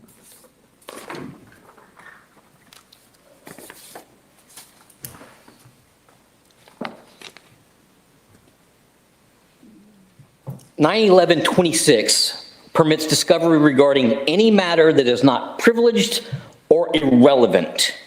And before the plaintiff can make an objection that isn't related to privilege or relevance, they must first seek a protection order.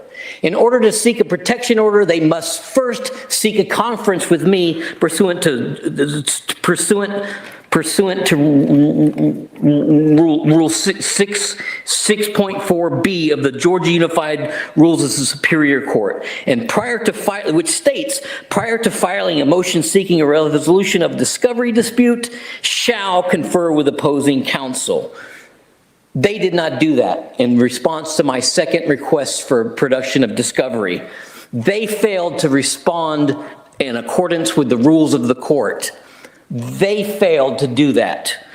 The rules of the court also state that in order for them to raise an objection of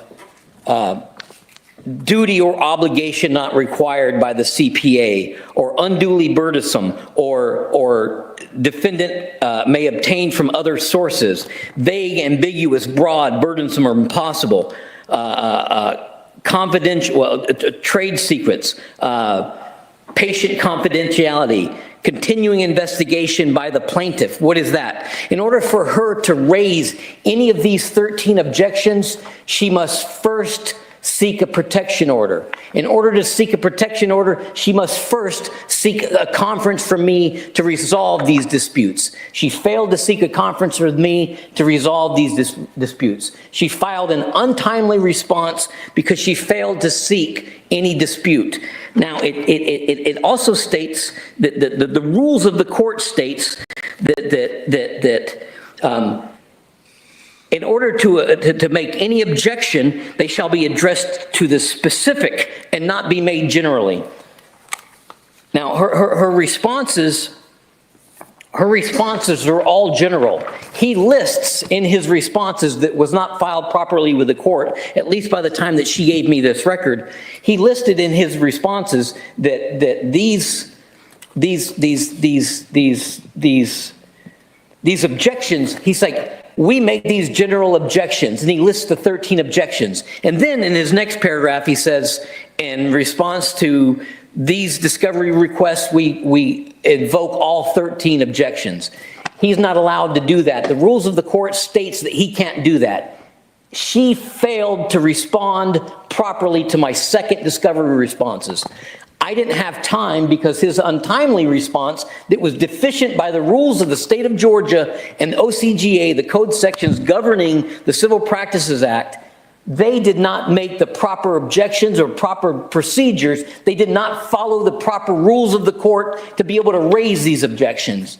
And then I'm being asked to prove that he submitted it to the court. I subject that he needs to prove that he properly submitted it to the court and that he followed the rules of the court. I'm telling you he didn't. You through, Yes.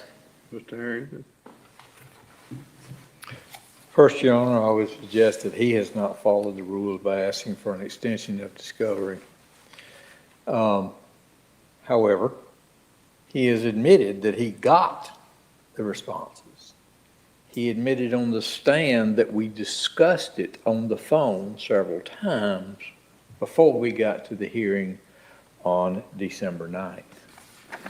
He could have asked this court to continue that hearing based on that. He did not. The court clearly pointed out it was a final hearing. Now, Oh, yes, he is. I understand 100%. he disputes this, but he has put evidence up that has been provided to him both by Mr. Rockefeller and myself.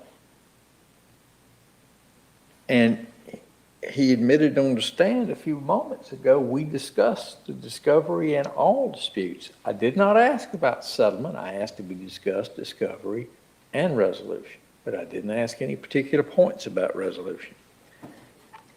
I understand and I have sympathy for the idea that he may not understand all the rules of court, but he has had his bite of the apple. And frankly, to come back after all of the litigation, much of which I was not involved with, to throw it all out with a motion to dismiss would be a great disservice to these children who need to move forward and my client. And I respectfully request that the motion to dismiss not be granted. If he filed a complaint, is that a joke? Many.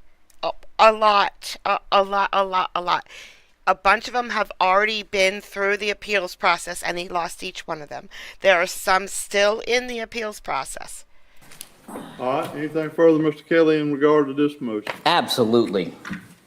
So he says that I didn't raise any objections, but I filed a motion to dismiss.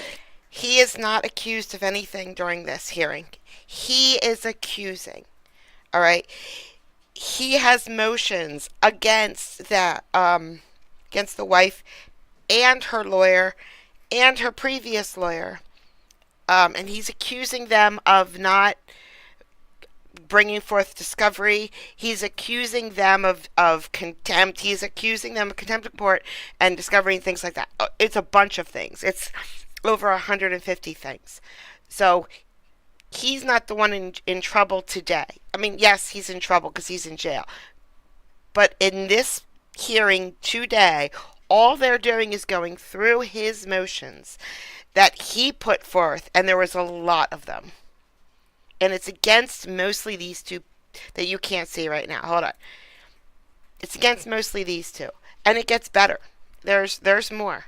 At the very first available opportunity that I had following his deficient answers or responses, Friday night or Friday afternoon at 2 or 3 p.m., I get an envelope from him with his answers. I bet you he won't point at the judge again, though.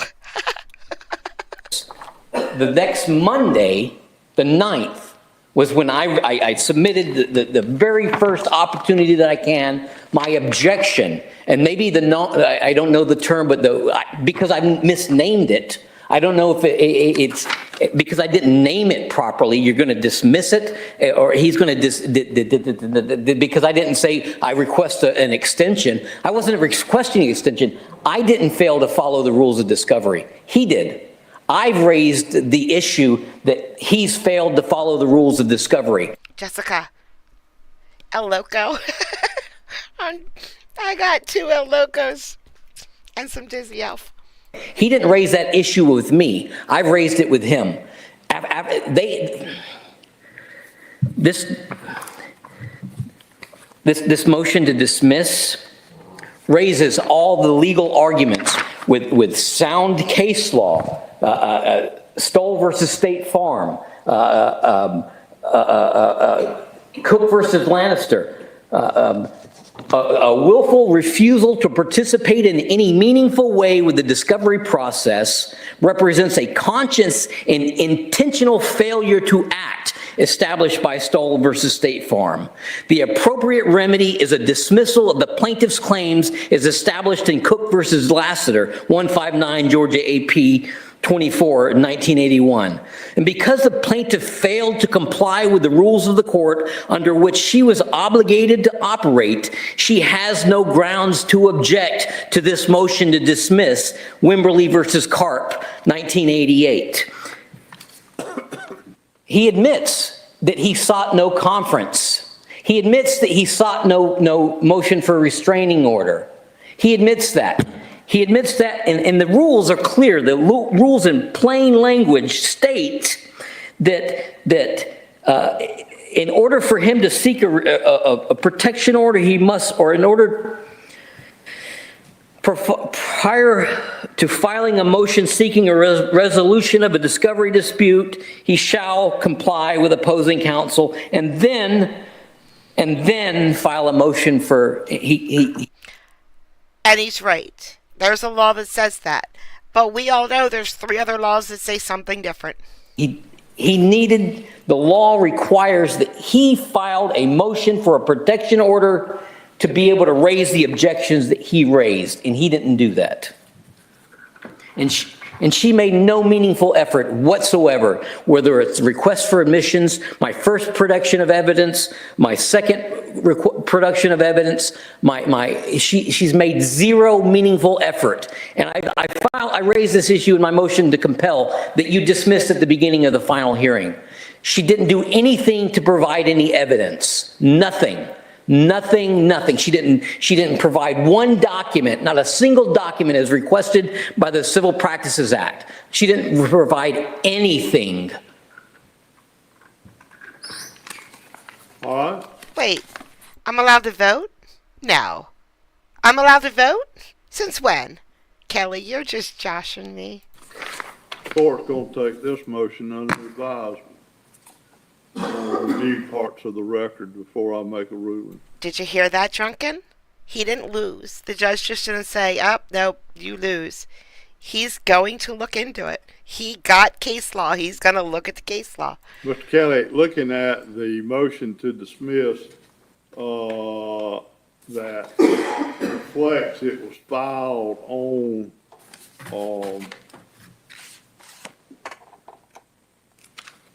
December the 16th. It appears to the court to be verbatim with the motion to dismiss that was filed on December the 11th. Do you agree with that? I don't know, if you give me a minute, I'll look. Ooh, don't drink alcohol. It's yucky. Ooh, ooh, ooh. We're going to have a video soon, guys. We're going to be in a video watching a video. Yep.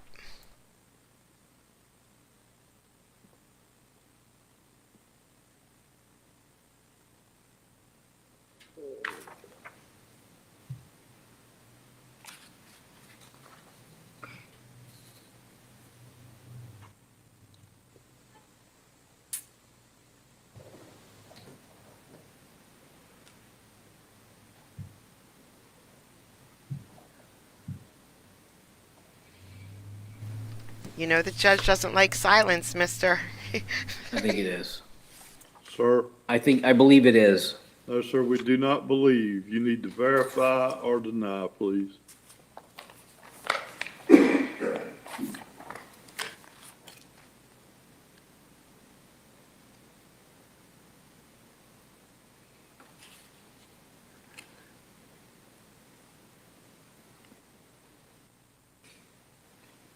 Hey, BI.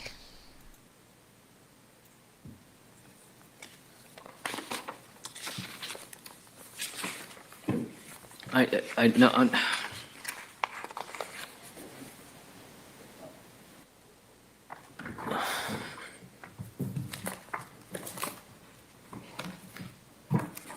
Would you like to review the court's notebook of the two motions to make that determination, Mr. Kelly?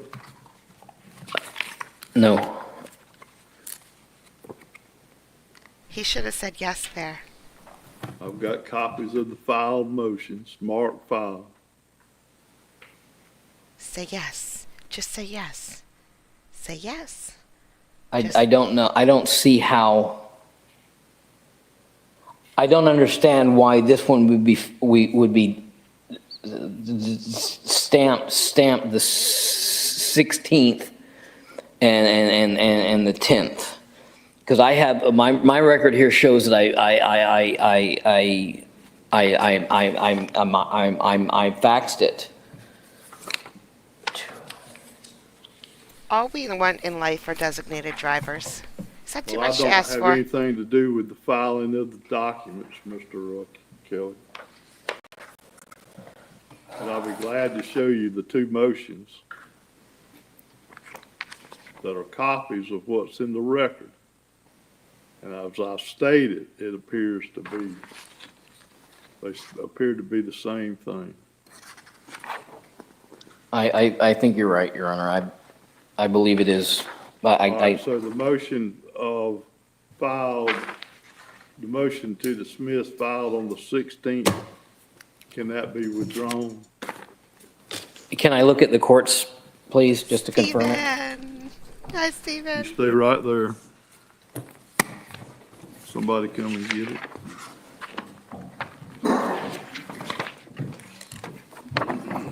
Protection of abuse order violation. All those words, I think, in that order.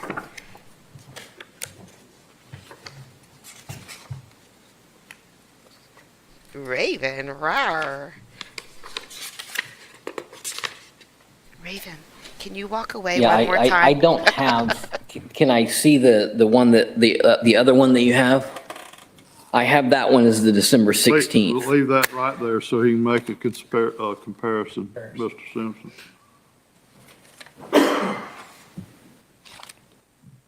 I need,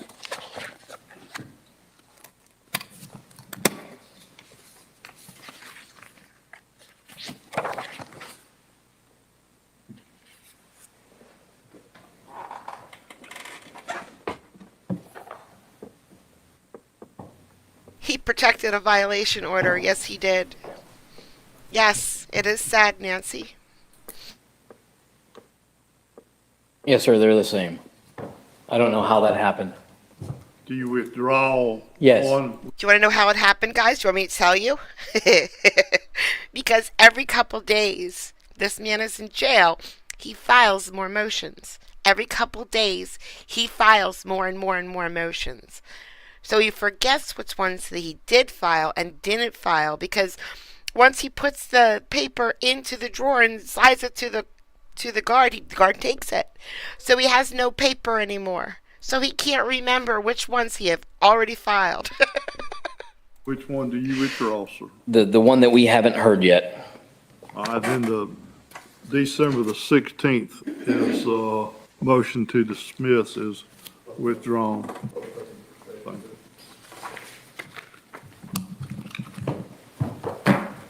you. Court will issue an order on that, in that regard. All right, then,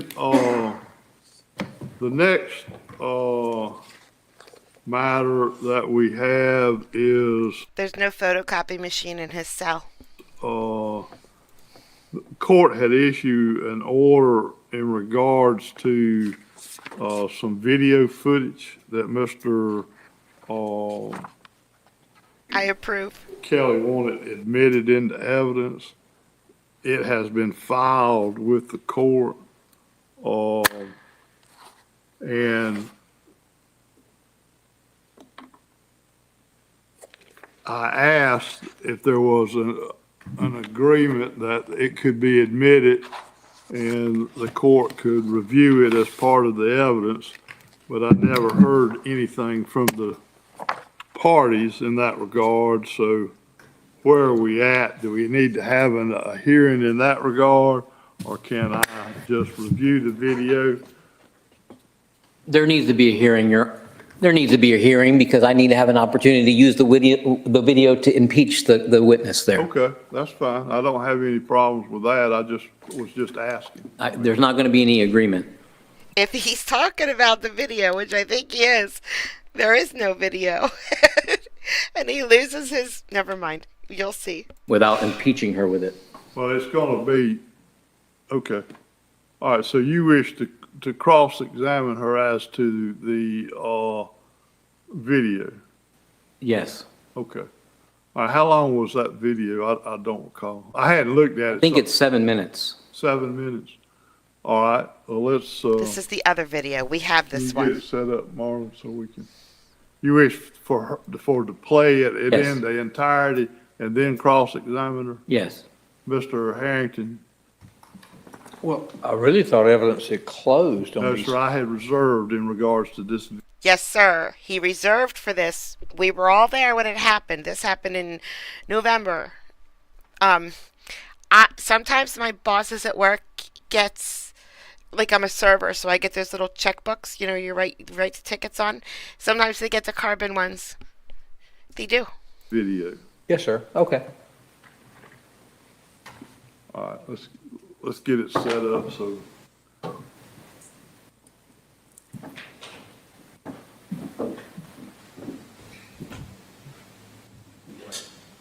He is not a nice guy. Or do we need to plug it in here? Oh, here comes the video of both of them, him and her, Over here. together. Well, not a computer. There's a You're gonna And need the to police are use the called. Laptop, Marlon.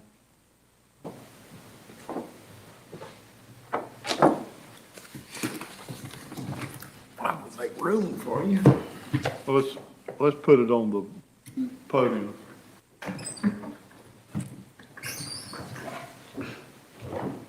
Hey, Lori. It's so good to see you. And you should have a plug. Raise your hand, but Judge, if you do, let her know. It's not,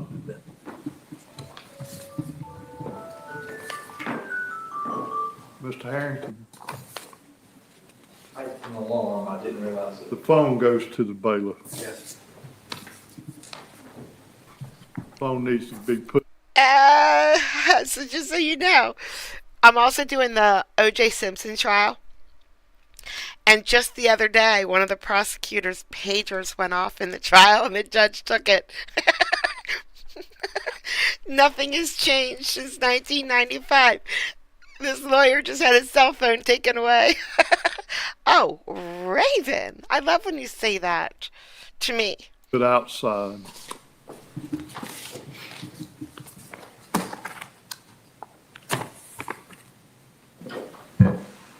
Your Honor, can I, there was a motion for contempt related to her behavior in this video too, that I don't see.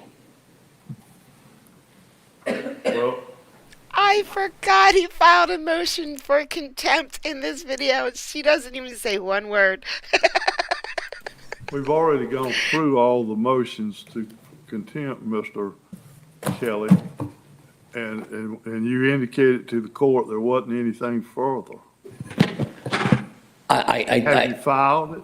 Yes, it was filed with this court. It was filed,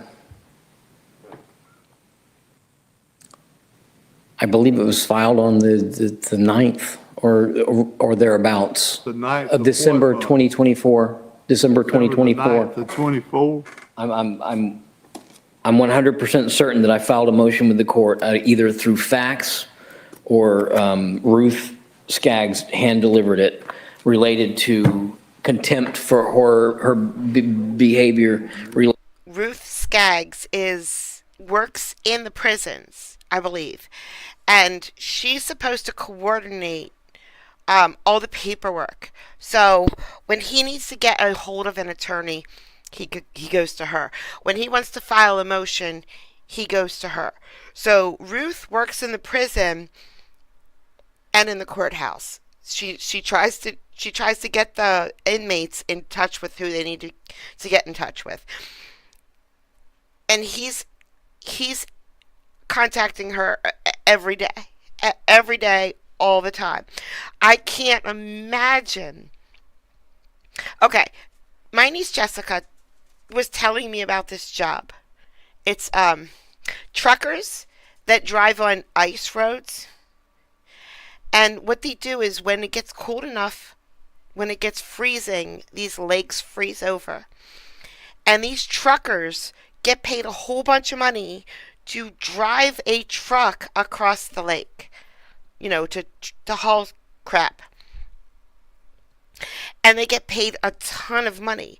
And the reason they get paid a ton of money is because, guess what? The lakes aren't always frozen.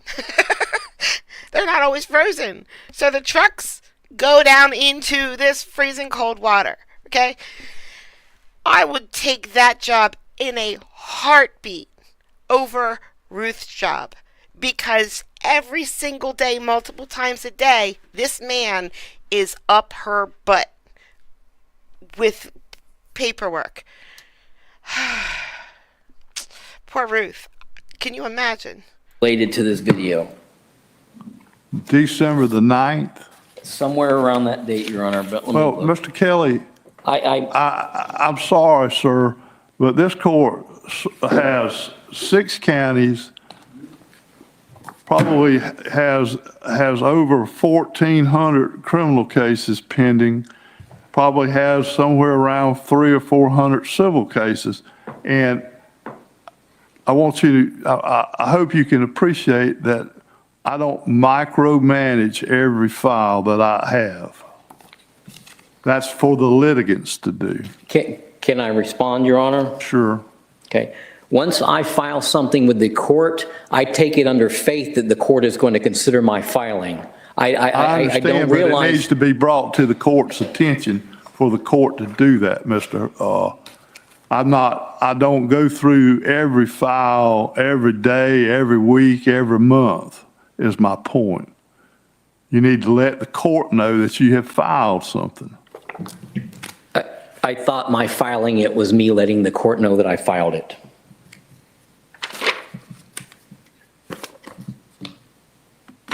All right, there was a Not a motion show I would for watch. contempt that was filed on December the 9th.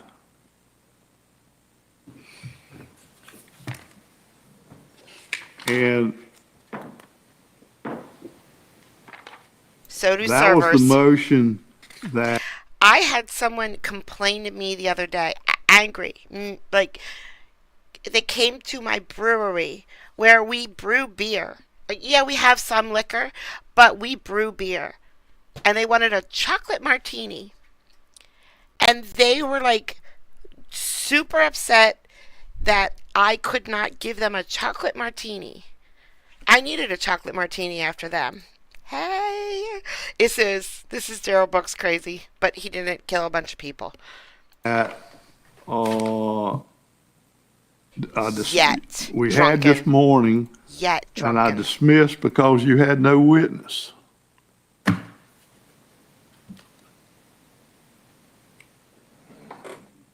So I believe the record is incorrect because there's one on December 16th, and I believe I filed that. It was at the start of the hearing when I gave Ms. McCall the handwritten documents. All right, I think what happened, Mr. Kelly, They can't deal with them like that. I need their money. I need tips. I gotta be nice. is that you presented the December 9th, 2024 contempt as that video issue, which then the motion on the 16th for contempt was the same thing, but the motion on December the 9th, 2024 for contempt is different than the 16th motion for contempt. So evidently you were mistaken, and so we have not heard the motion. Well, we heard what you said was the December the 9th motion, but looking at the verbiage of the motion, I'm going to remember that. it deals with this confrontation at the wellness, or what is it, the mental wellness center. So we'll use this video.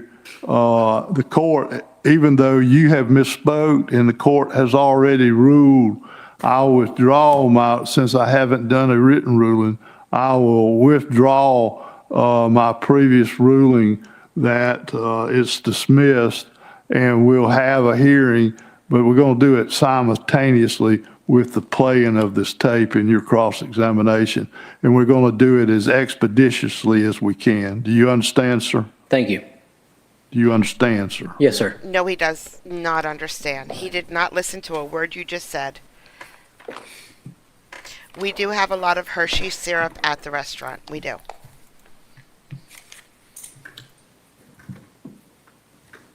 We just kicked our chocolate beer. We had chocolate pepper beer. It was a milk stout, and it was delicious.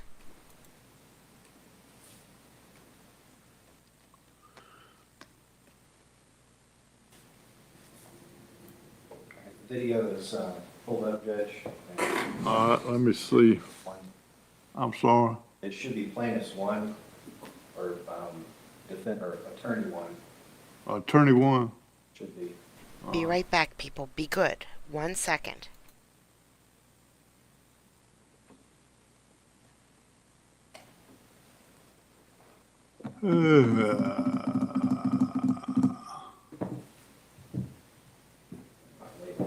Huh? They're not, the desks aren't labeled, so maybe we try the second one. Maybe attorney two. Maybe There we go. attorney two. All right, this is the video, isn't it, Mr. Kelly? I believe so. No, sir. It is or it is not.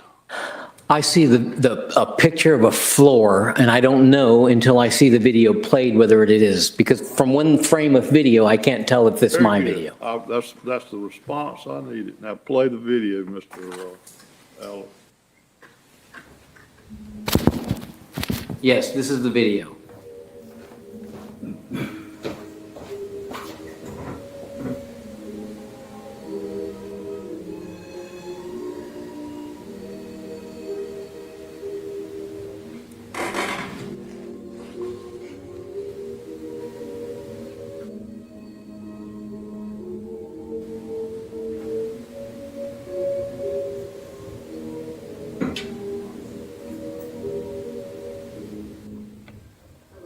Hey. Not much. What are you doing?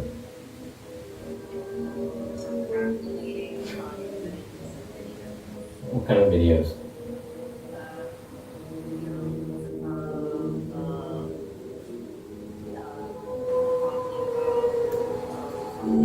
Is this for the credit union? Right on. Sitting at a mental wellness center. Connor and Oscar, and they're having a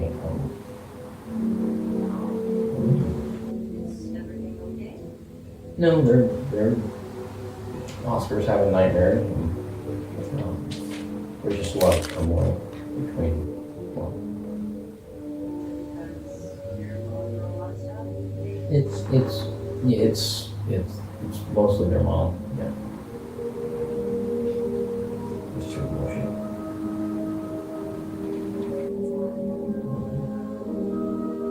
So I was gonna try to find a way to, or a time to get up there this week.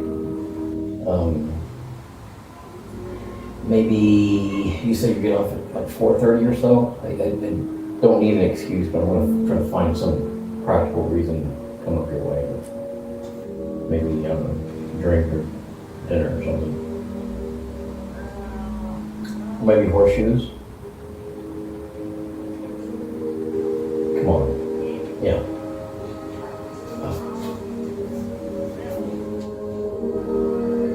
Creepy. Oh no. Okay. I'm probably gonna get demonetized because of that stupid music in the background. I might have to cut this whole part out.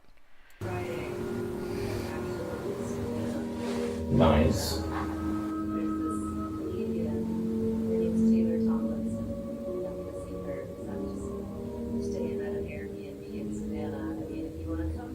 He's waiting in a doctor's office. Okay.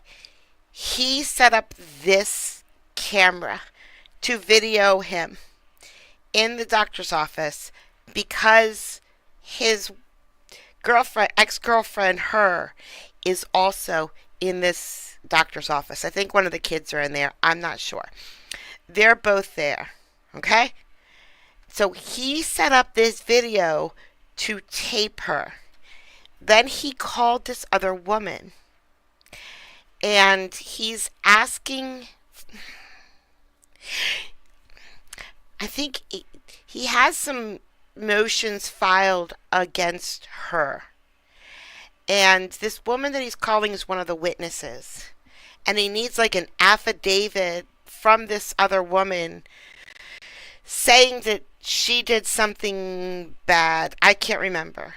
Okay? So so that's what's happening. We're watching him video himself while she's there calling another woman to get more information or paper or something to help his lawsuit against her. And she's sitting there with him and she can hear everything he's saying.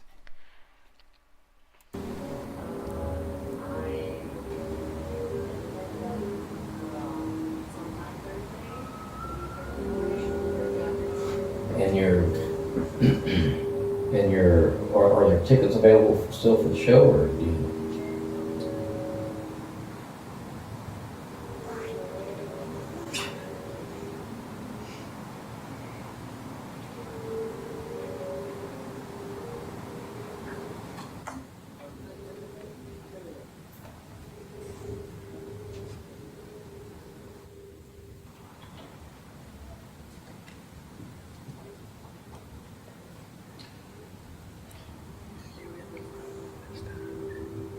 Alright, keep watching. It starts to happen any second now. He's going to start talking about his cases with her.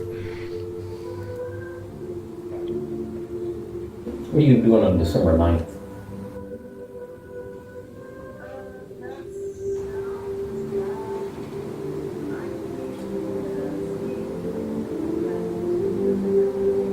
Your birthday's the 9th?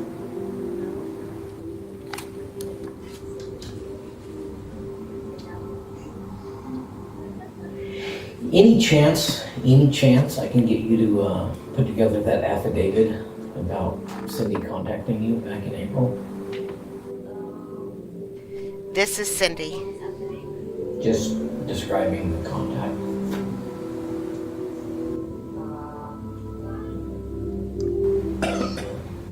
Okay. It would need to be notarized, so maybe somebody just draft up a statement that Cindy had sort of contacted me on this date for this subject matter, and I felt harassed by whatever. Yeah, however it made me feel.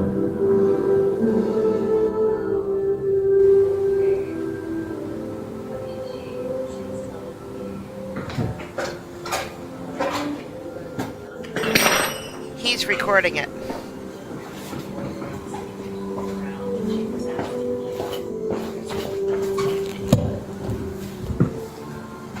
That's Cindy in the video. That's Cindy.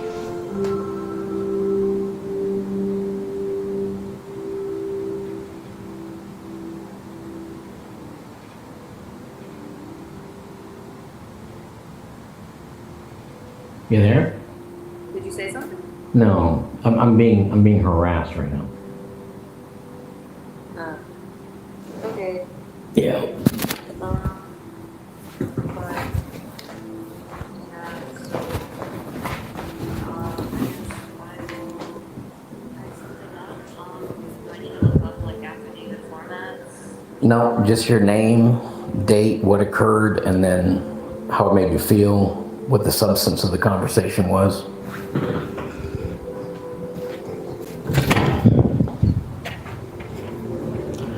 And preferably have it to me by like December 9th before then. Okay. And, I think they might do notaries at my job, so it might be. All right, yeah, they most likely, if you go to the tax assessor's office or the tag office, they'll do it too. This is harassment, and if it continues, I'm gonna call law enforcement. I'm surprised you haven't already. The fact that she was claiming that, she's impacting your clients by telling them you were stealing. Yeah, it's coming.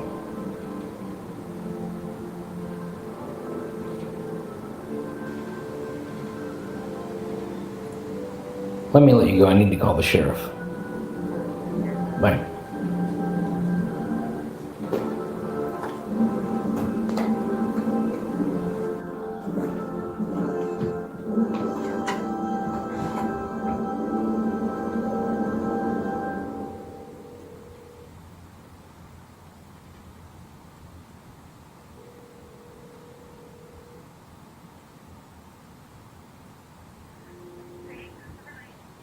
I'm sorry, who is this? Yeah, hi, can I get some deputy contact, please? Yeah, so, yeah, whichever works for the deputy. I'm currently at the hospital, at the Bleckley Memorial Hospital, and I'm being accosted.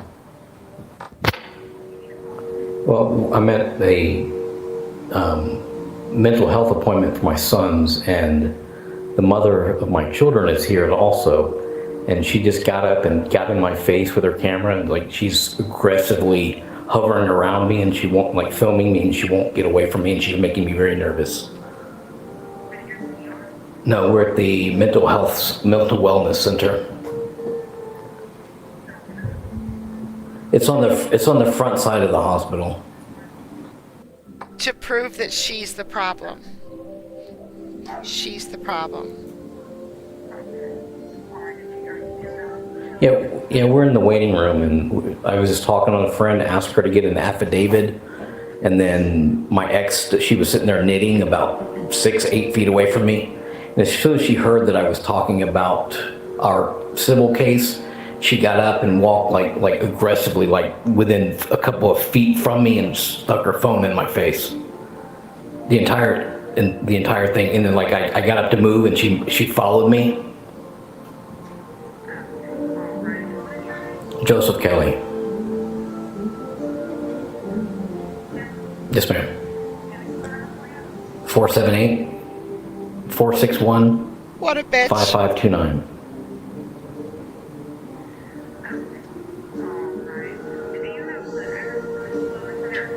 I was scared. It's right on the front of the hospital.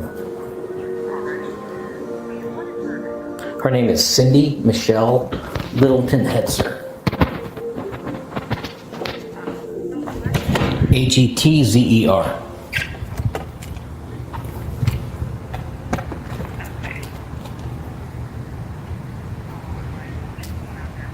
Thanks.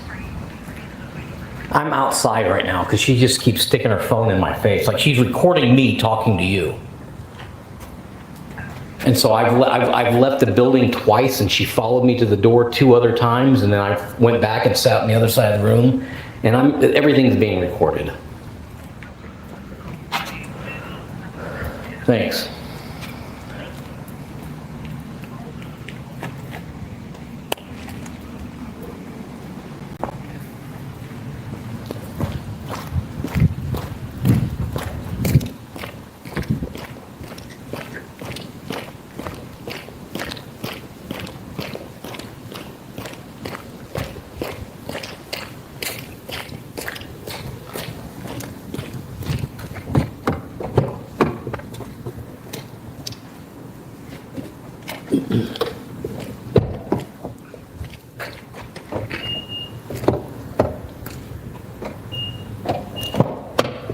No.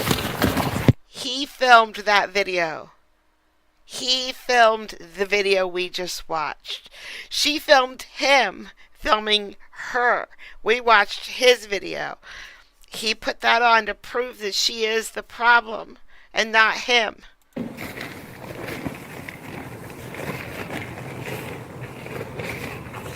He started filming way before she started filming.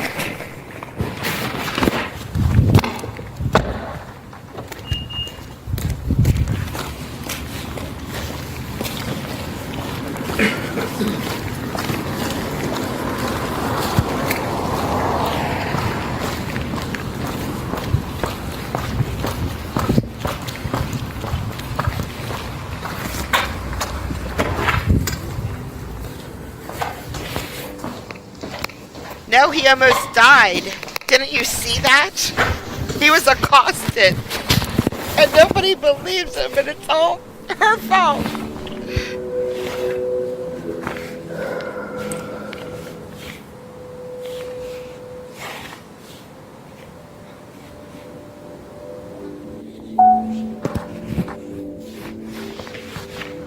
No one will believe him.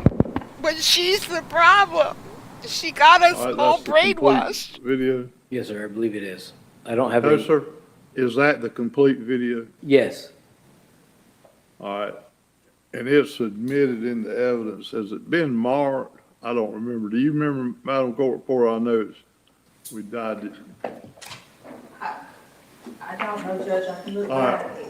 If it has not already been marked, we'll mark it as, that was in, it'll be defendant's, exhibit, whatever the next number is. Any objection to that, Mr. Kelly? No, sir. Mr. Harrington? No, sir. All right, Mr. Kelly, you had some questions of Ms. Hetzler as in regards to this video. You said you did. That's the reason I was asking. I'm trying to figure out how. If you send me $10, I will let you know how to not get scammed on the internet. Well, you, Yeah, in regards to the motion for contempt, and I'm just going to hear it once, Mr. Harrington and Mr. Kelly, and whatever she says also be in the main hearing also, the custody case also. Any objection to that, Mr. Kelly? I'd just like to make an argument. I don't think it's, But, no, I don't have an objection to that, Your Honor. Mr. Harrington, No objection, Your Honor. all right, so you want, this is the only evidence that you want to present in regards to the motion for contempt? For this video, yes, sir.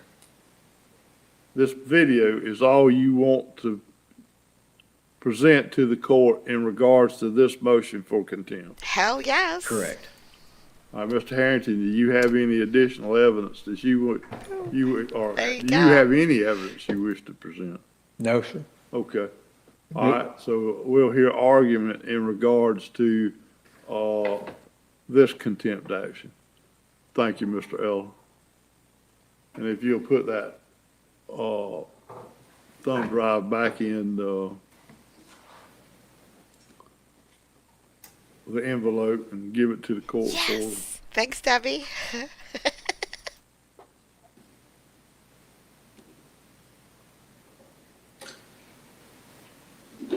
I'm scamming here, not we.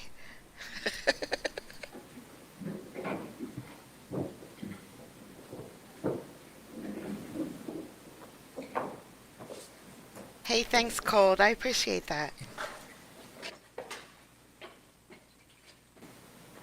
All right, Mr. Kelly, I'll listen to your argument. Cindy does whatever she wants to do. What you can't see from that video is her hand is inches from my face, putting her microphone of her camera right up to my camera or right up to my phone, trying to record Nicole. Nicole is one of the people that she contacted back in April to try to convince Nicole that I was a bad guy. Throughout the course of our relationship, Nicole and I had a personal relationship, a professional relationship that was platonic, and Cindy was challenged by that. And so after we broke up in February, Cindy contacted Nicole trying to Wait a press. minute, broke up with who? Nicole? When I broke up with Cindy, Okay, I just want, because you had said it was platonic with Nicole, and you had a little she's in there, it's hard to follow sometimes, Mr. Kelly. and in April, after she learned, starting in March, she started contacting my friends, my family, not my family. There was 5 women that she had gotten from my contacts. Nicole was one of them. Nicole and I, we don't talk to each other very often. Maybe every 3 to 5 months we'll have a conversation, as was that case. And she had previously, when Judge Brown found Cindy Hetzer had committed the acts that I had alleged she committed by contacting my friends to harass and intimidate me, Nicole was one of the people that couldn't get an affidavit to me in time because she was out of state. So I was trying to convince Nicole to come and testify on November 9th to Cindy's family violence. And she said she was somewhere else. She couldn't make it. So that was when I asked her for the affidavit. And you can hear it in the video. Cindy throws her knitting across the room. She grabs Throws what across the her room? knitting. She's crocheting. And she throws it across the room so that she can get up and get it. At first, when I first react and I looked up, she's standing a reasonable distance away from me, back here to that podium away from me. But then it's not enough. She gets closer. And then that's when I get up and I move and she follows me. And she's standing maybe 3 or 4 feet from me, but her hand, and she's leaning into me like this. And when I'm going out the Don't door do and I'm it. coming They'll back kill you. in, she's getting in my way to try to, she does whatever she wants to do because she doesn't think that she simple assault is any action. I'm sorry, when you put your head down, it's hard for me to hear, Mr. Kelly. Simple assault, as defined by the Georgia Code, I believe it's 16920, describes simple assault, section F, because it's related to a domestic relation, as a high and aggravated action. So it's any action committed by one person directed at another person that puts that person in reasonable apprehension or fear. Listen. Sir, you don't understand. When you have 30 loops on your 2 hooks, you don't throw it. You just don't throw it, because if just one of those little things fell off, it's very hard to pick back up, because it's very difficult. So there's no way she threw her knitting at you. She just didn't. If she was crocheting, yes, she threw her crocheting at you. That's easy. But there is no way she was going to let one of those hoops fall off. She just wasn't. You're lying. And I was afraid of what she was going to do. And I figured if I just move away from her, it'll abate. But it didn't. She followed me 4 times back and forth across the room. I fled out into the rain. And the only reason I didn't keep going because it was raining. It was pouring down rain. When I came back and sat down in the courtroom and I was still on the phone with law enforcement, Courtroom. the lobby. of When I was the in the, hospital. when I went back into the lobby. Hold on just a second.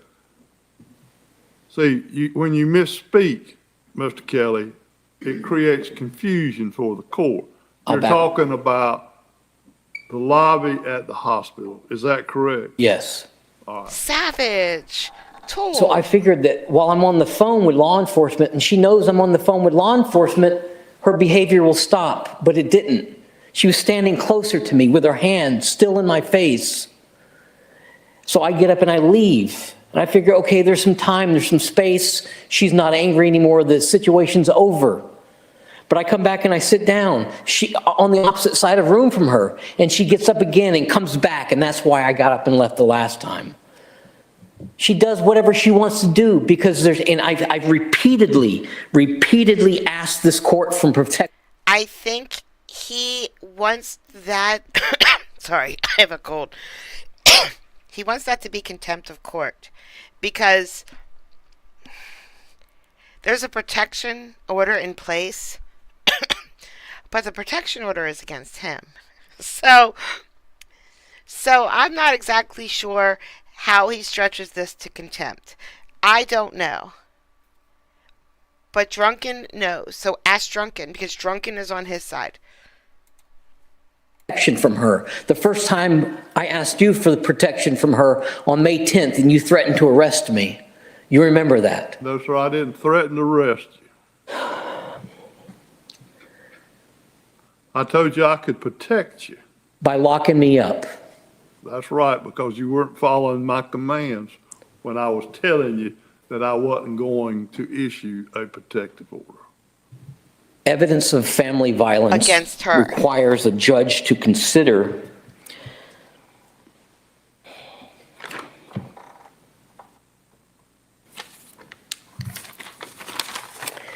(19-9-3A4B) or D. The judge shall not refuse to consider evidence of acts of family violence.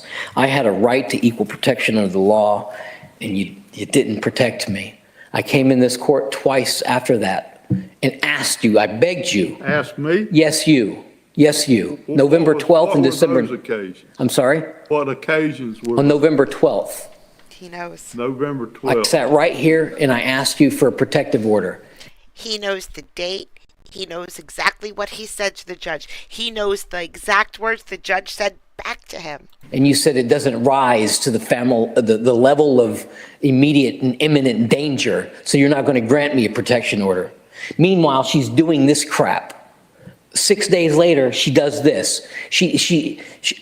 Sarah Wall issued a family violence protection order that prohibited her explicitly from loitering outside. It said neither party shall loiter outside either party's property. And she admits to these deputies that she's standing outside of my property with her phone in her hand. I report to the deputies and Jeff Simpson. This is just about this incident. Yes, sir, I understand, but it's about a pattern of her behavior, that there's no consequences. She admits to the deputies, yes, she was violating the court's order. Yes, she was standing outside my property. But Jeff Simpson said, we don't arrest the protected party.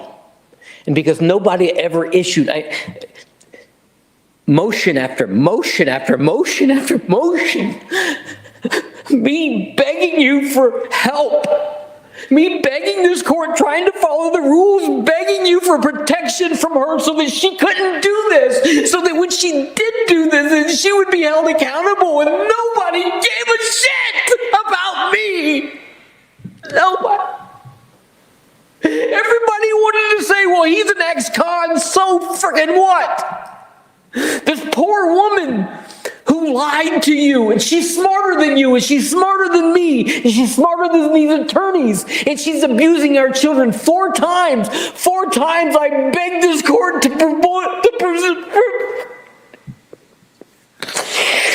appoint a guardian ad litem 4 times, and 4 times you denied it. That, in fact, is a lie. The children have a guardian ad litem. I was begging you to look at her, and you refused, and you refused, and you keep refusing. On December 9th, you said, we're going to keep the evidence open. And we have, and you've played it. And the very next day, I submitted the video that I didn't get a chance to present because Ruth put it on the wrong Have the video. record open as to this video, Mr. That's not what you said at the hearing. You said we're going to keep the evidence open for the December 16th hearing. And so the first available opportunity for me to remedy my mistake, I did. You have granted this woman repeatedly you have granted. I'll address that in the next motion. She does what she wants to do, and she doesn't care. She doesn't care because there's no consequences for her actions. Let me ask you this, Mr. Kelly. This video that was just played, you made this video? Yes. Okay. Mr. Harrington? Respectfully, Your Honor. Did you hear what the judge just asked? Did you make this video? He's saying, so you are complaining to me that she is videoing you while you are videoing her? Is that what you're saying to me? Addressing just this video, it's clear that he set up a camera. I'm sorry? It is clear that Mr. Kelly set up a camera and then got on the telephone in a small waiting room and started talking to a third party about trying to get an affidavit against my client. He talks about gaslighting and everything, but the reality of the situation is he set her up to try to get her to do something that he considered offensive. She didn't raise her voice. She didn't say anything to him. I believe in the trial testimony, he tried to say she called him names and stalked around and did other things. There's no evidence of that in this videotape. You heard an exhaustive amount of evidence or attempted evidence on December 9th. I don't think this adds a lot to what we had before. However, I cannot go without saying that the anger and expressive content that Mr. Kelly has expressed in this hearing today and others goes back to the evidence that it may be in the best interest of these children to modify. We're not there. We're talking only about this motion for contempt. I'm sorry, I thought you said we were doing everything. I apologize. No, we're not arguing. I mean, we put in the record additional evidence, this video. I kept the record open for that purpose. Y'all have already made argument as far as my memory in regards to the custody case. And I think the video speaks for itself, and I'll sit down. Anything further, Mr. Kelly? Yes. She's trying to minimize with that statement. My conversation with Nicole had nothing to do with the court case until they came up. It wasn't about trying to get some sort of, and she had no evidence of that. And yes, she was 33 minutes prior to that call. I set up the camera because our son had just left the room, and I knew it was going to continue to escalate. And I knew that she was going to try to lie and said that I did something that I didn't do. So I set up a camera to film myself, to protect myself from further false accusations from that liar. He's going to mention the mason jars, but you can hear them more in the last video. But he's going to mention the mason jars.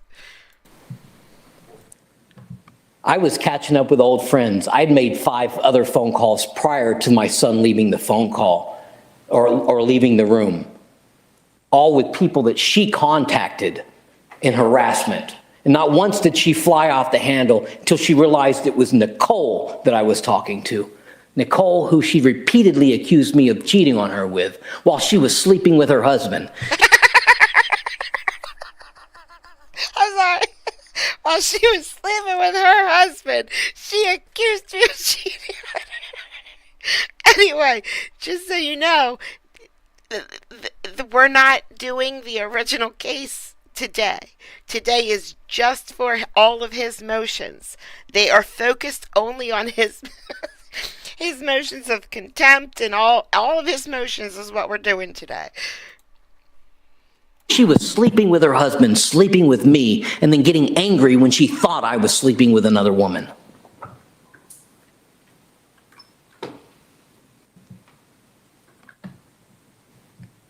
Hang on just a second.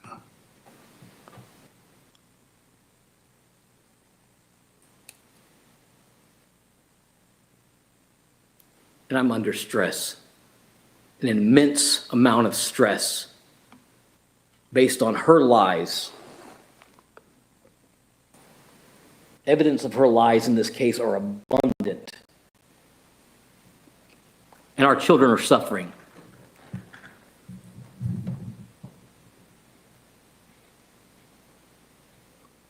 All right, but you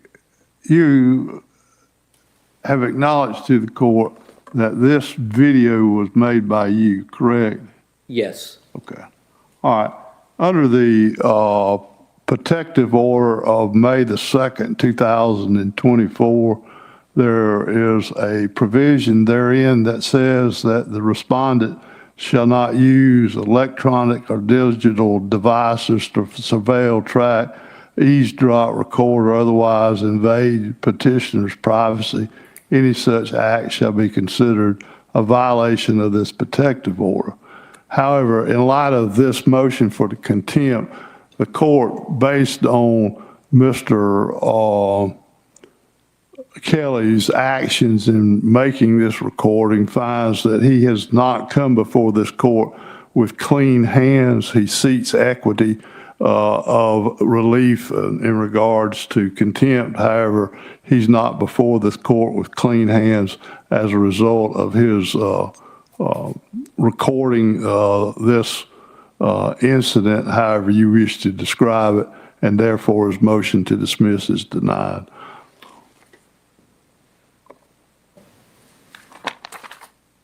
All right, we're going to take about a 10-minute break, and we'll start back at 10 minutes to 2. Once again, you don't hold her accountable.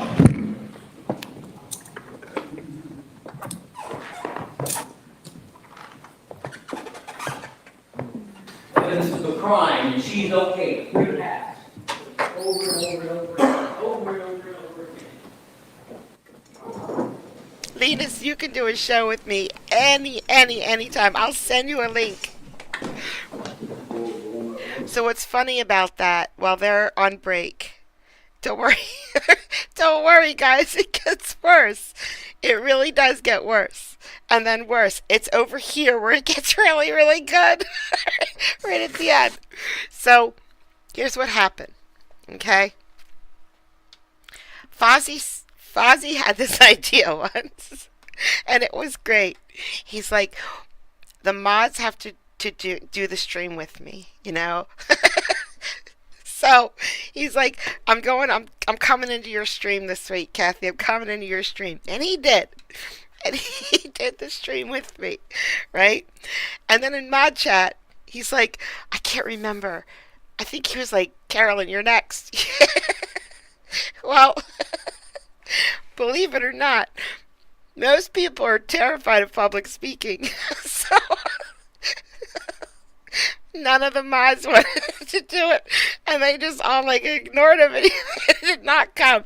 They did not want anything to do with it.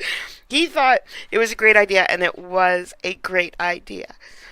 But not everybody can just get on camera. They just did not. They just did not want to get on camera. My camera is open for anybody who wants to do a co-stream with me. You let me know. I'm not going to ask because people don't like public speaking. Although this isn't really public speaking. We know you, everybody here. Defendant's motion for hearing to address new evidence of fraud upon the court. And this was the motion that was filed January the 21st of 2025. Mr. Harrington, do you have any objection of going forward with this motion in light of the fact that it has not been filed for 30 days? No, sir, I think we need to draw this to. All right, very good. You may proceed, Mr. Kelly. But Nan, I saw need the your exhibits picture, from the- and you are super sexy. You should come and do a stream with me. No, you don't have to wear pants. I'm not wearing pants. From the December 9th hearing, the plaintiff's exhibits. All of the exhibits? No. Yes. We can't be at the same All right. location. There's a Did you bring huge them with ocean. you, Ms. Grimes? You didn't request them, so my court reporter didn't bring them. Well, I was under the I have way more of this, Judge. I've been like saving up while I'm doing those cases. Oh yeah. impression that it would be here. I don't know that, I didn't How know that did there you was a have rule. that impression? If you didn't ask my court reporter to bring them, Mr. Kelly. I'm in jail, Your Honor. I don't have No, the sir. freedom My to call and question- ask My people. question was very simple. How did you have that impression if you didn't inquire of my court reporter to bring them? Because this is a court of law, and I assumed that the record would be available Sorry, for a Paul, hearing that's how we roll. about evidence. I filed a motion for evidence about fraud on the court through the evidence. This says it's and- new evidence. Yes. All right. So the court, Paul, I'm going to try to send this to Mike. I'll talk with Mike with uncut without me in it.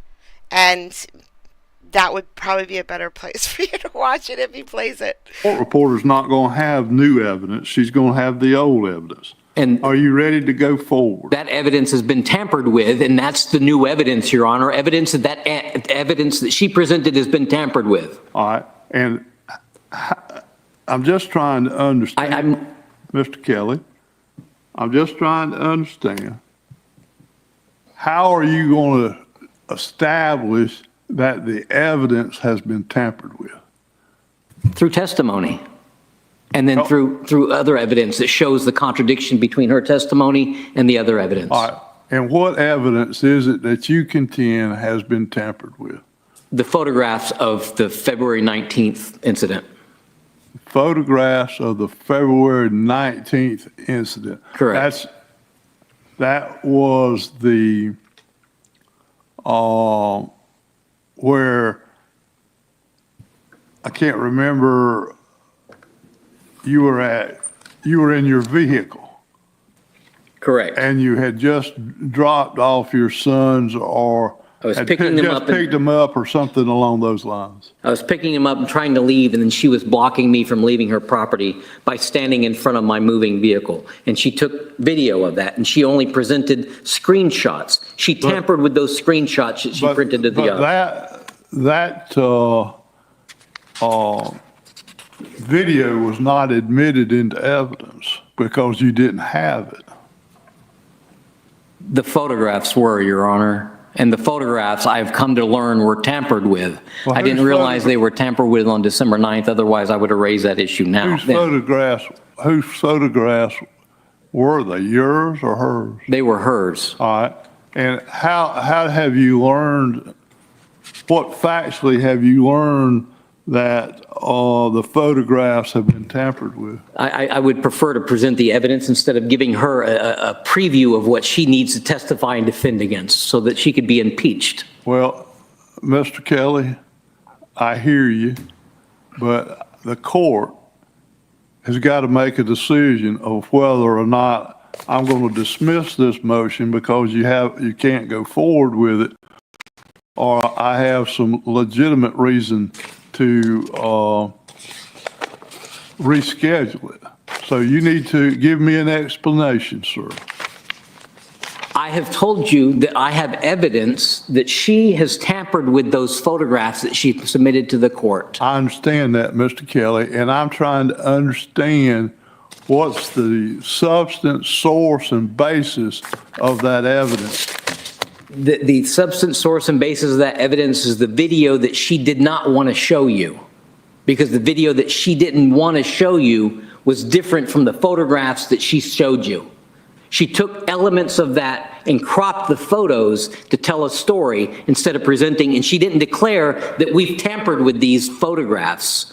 She's presented cropped in photos or screenshots. She didn't acknowledge or didn't tell the court that she tampered with those photos before she entered them into evidence. And I took them at good faith that she was presenting good faith evidence. All right. And how did you learn that they had been tampered with? Or cropped, is that how you said it? After my family got copies of the video. After your family got copies of the video? The proper video, yes, Your Honor. And how did they get a copy of the proper video? They were submitted on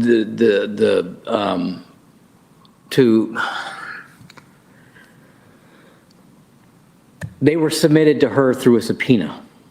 Submitted to me her. through a subpoena. You were saying your family got it, and now you're saying her. Who is her? Ruth and my mother. Okay. All right, Mr. Harrington, I'll hear from you. Your Honor, all I can say is he certainly had an opportunity to cross-examine her about the photographs at the time. Again, we come up with the idea that he's receiving discovery, but he says he's not receiving it. But in any event, if he received any discovery, it was done before the hearing on December 9th. This is not new evidence. This is rehashing old evidence. And I would respectfully suggest that we don't need to belabor that point unless he actually has some definitive evidence of that. He had the opportunity to cross-examine. That has passed. Your Honor, is it my turn to speak? Go ahead, Mr. Kelly. Go So, ahead, Mr. Kelly. The video that shows that these photographs were tampered with, Mr. Harrington presented these photos as screenshots. He didn't present these photos to the court as altered screenshots. So I took it a good faith that they had not been tampered with.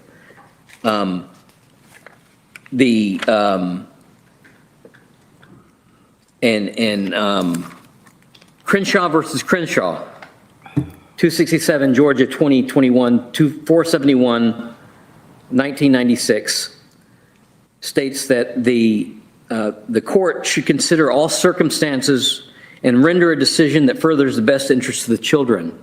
The circumstances is I didn't have control, being in jail, to confirm that the evidence that I wanted to present to this court was ready and for the court. I couldn't confirm whether or not somebody acting on my behalf got the proper evidence in front of me for me to present to the court on December 9th. I admit that was my error and I didn't have any control over that. I did everything within my power to present the evidence of her abuses to me within the limitations that I had. And I'm asking the court, I'm begging the court pursuant to the standards set forth in Crenshaw versus Crenshaw in 1996, that you consider this circumstances as a good cause standard that I did everything within my power and excusable neglect, and allow me to remedy that and present evidence of family violence as required by I have to tell you how the pictures are edited so that you know. So, this is why he thinks the pictures are edited or tampered with, I mean. Cindy took a video, okay? She took a video with the mason jars, and he was driving at her. He almost hit her with his car in the video that she took. She has it on video. She did not submit the video. Instead, she took 2 screenshots of that. She took a screenshot of how close his car came to her. A screenshot. And then she took a screenshot of exactly where her feet were when he was right there. So the car was in the picture. Okay? Because he's saying she ran out to the street at his car when he was driving away. And that's not what happened. So because she didn't submit the video, but instead only submitted the screenshots that she took of the video, he calls that evidence tampering. She tampered with the evidence. 19-9-3, section A, subsection B, subsection D, that you shall not refuse to consider evidence of acts of family violence. All right, here's what I'm going to do. In light of the fact that this motion has only been filed for 19 days, I'm going to reschedule this for a hearing. And as a result of you not being prepared to go forward today, Mr. Kelly, it might be a month or 2 before I get back over here to Blakely County. And so it may take a little while. And that's also going to delay a possible ruling on the custody case. Okay, because 2024 V 0088 is the custody case. So the next time we're here, I'm going to ask that the court reporter bring all the evidence, so you'll have it. I'm not going to do it every time we have a hearing in this matter. I'm going to make an exception for this one, okay? And See, drunken? so Drunken, he's trying. you have an issue with that? No, sir, I appreciate it. But I'd also like, Do what now? there's also another motion for, that it hasn't been scheduled. I don't believe it's been scheduled about Well, fraud on the court. Mr. Kelly, when did you file that other motion? It was probably within a couple of days of this motion, like the 22nd of December or January. New evidence of fraud on the court was filed on the 21st. And then I filed my fourth motion to recuse you with its affidavits and exhibits. Which has been denied. Yeah, it's been appealed. And then I've motioned for hearing to declare mistrial on January 28th. And we're going to talk about that next. But what other motion is there about fraud on the court? That's what you said you had. Well, that's the hearing to declare mistrial. I But believe. you characterized it as a motion dealing with fraud. It's a motion for mistrial. So it helps the court, Mr. Kelly, if you would be specific about the motions that you referenced. Yes. So,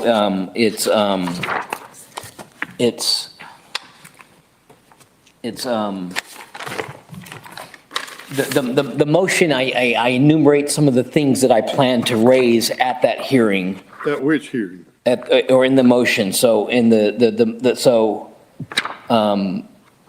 in the motion for the January 28th motion to dismiss, I enumerate some of the things, and I'm looking for the motion. I didn't know it wasn't scheduled for today. I don't have time for you to keep hunting stuff, Mr. Kelly. We're going to continue this motion about your new evidence of fraud, okay? Yeah, so here it is, Your Honor. Here's what? Briefly. So the January 28th motion to And declare that was a mistrial? motion for hearing to declare a mistrial. Yes, sir. That's not a motion dealing with fraud. Well, I enumerate fraud here. But I'm going by what you captioned your motion as. Yeah, I appreciate that, Your Honor. I'm sorry, Mr. Kelly. I am unable to recall every motion that this court has pinned in front of it in 6 counties as to what the factors are, okay? I have to go by how you got them labeled. Do you understand? Yes, sir, Your Honor. And my only point in mentioning this is that I hope that when you reschedule this hearing to address the fraud on the court, it encompasses this too. That was why I was mentioning it, so that they can be heard at the same time. I've got it scheduled for today. Now, I'm going to ask Mr. Harrington what his posture is in regards to this motion that was filed. That's a good question, and I'm going to answer it because we've seen a bunch of videos like this lately. Apparently, a lot of inmates and defendants try to sue the judge because they think if they put a lawsuit against the judge, that automatically means the judge will have to get off the case. No, it does not mean that at all. You can sue the judge all you want, and they don't have to recuse themselves, because if that was a law, that if there's a lawsuit against the judge, they have to recuse themselves, all the inmates would just keep suing the judge. So it's not a law. On January the 28th. He's got 30 days to respond. And Your Honor, I'd love to get as much done today as we can, to be frank with you. Well, I'm going to reschedule this one also because it's within the 30-day period of time. I understand. 1 hour and 11 minutes. All right. Now, the court has filed a bill of peace as to Mr. Kelly. And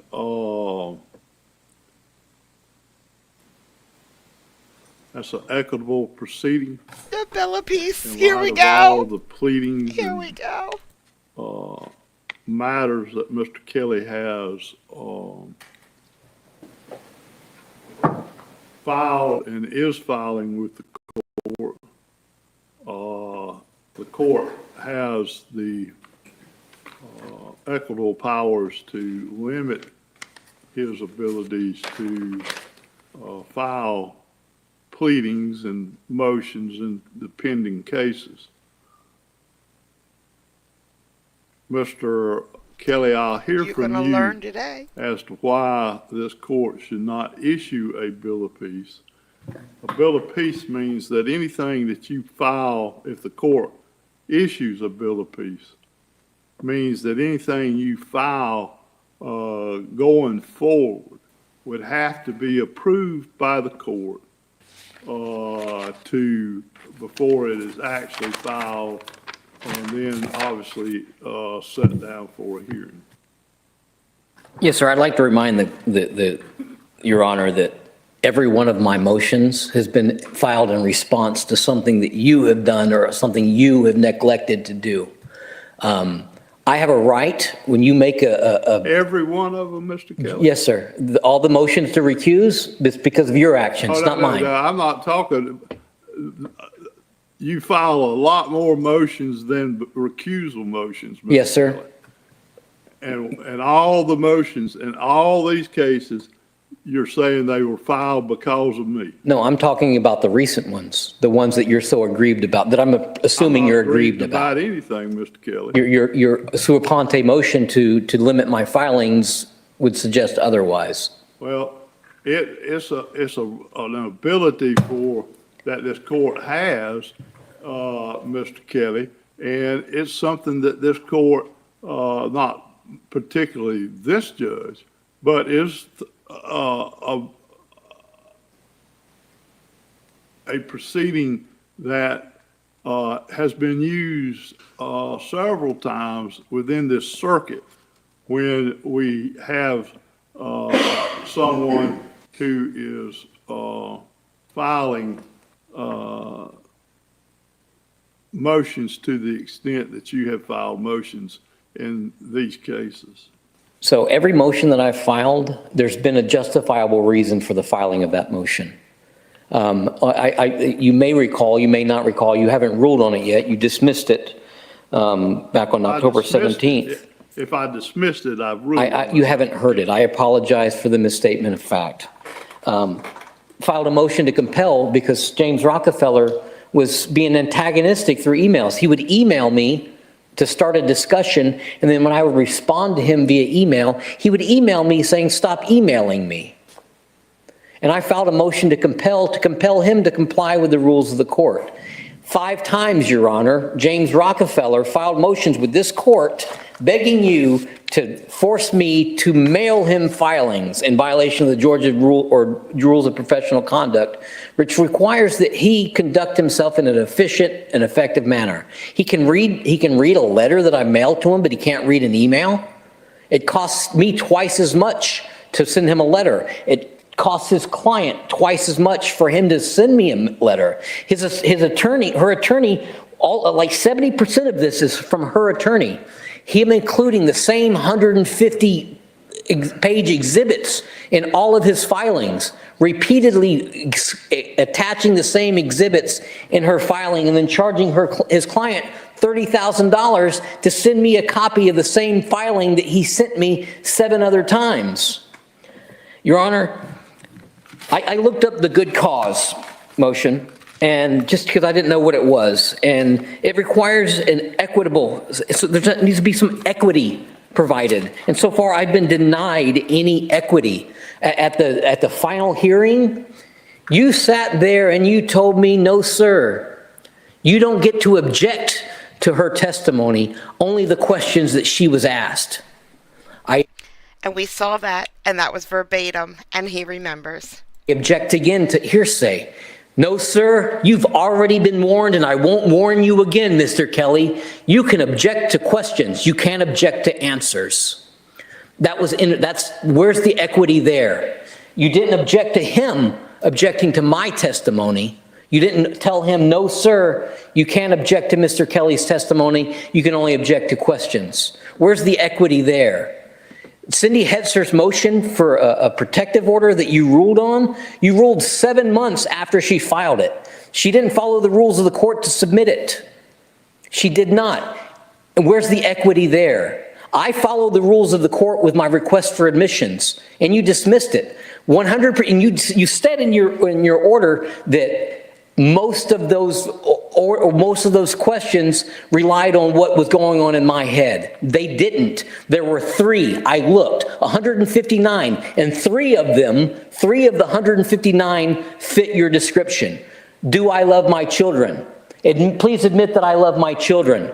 Please admit that I love my children. She can draw a conclusion about what's going on in my head. 2 hours, 29 minutes, 25 seconds. He finally talks about his children. Stating he's going to kill me. He's going to shoot me with a gun. I've told everybody he's going to kill me and shoot me with a gun. But she can't draw a conclusion that I love my children. I've got a number of emails with her telling me, you're a great father. I'm so proud that you have, I'm lucky to have a great father for you. Connor and Oscar are so lucky. But when she can't control me, when I pushed away from her in February and said no more, I stopped answering her calls. I left her. I ignored her. And if I would send her a reasonable text about something, a reasonable text, she would ignore it if the children were with her. But if the children were with me, I would receive 40 or 50 text messages from her.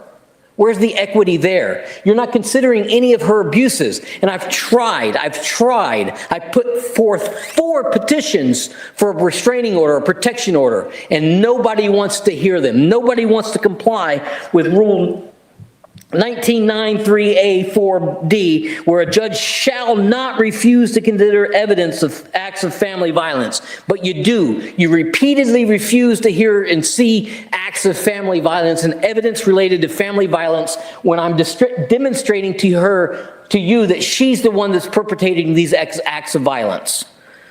Where's the equity there? A good cause? You issue an order when you let James Rockefeller withdraw as attorney, and he in his motion he stated some falsities, said that I was stalking him and his wife. It's not true.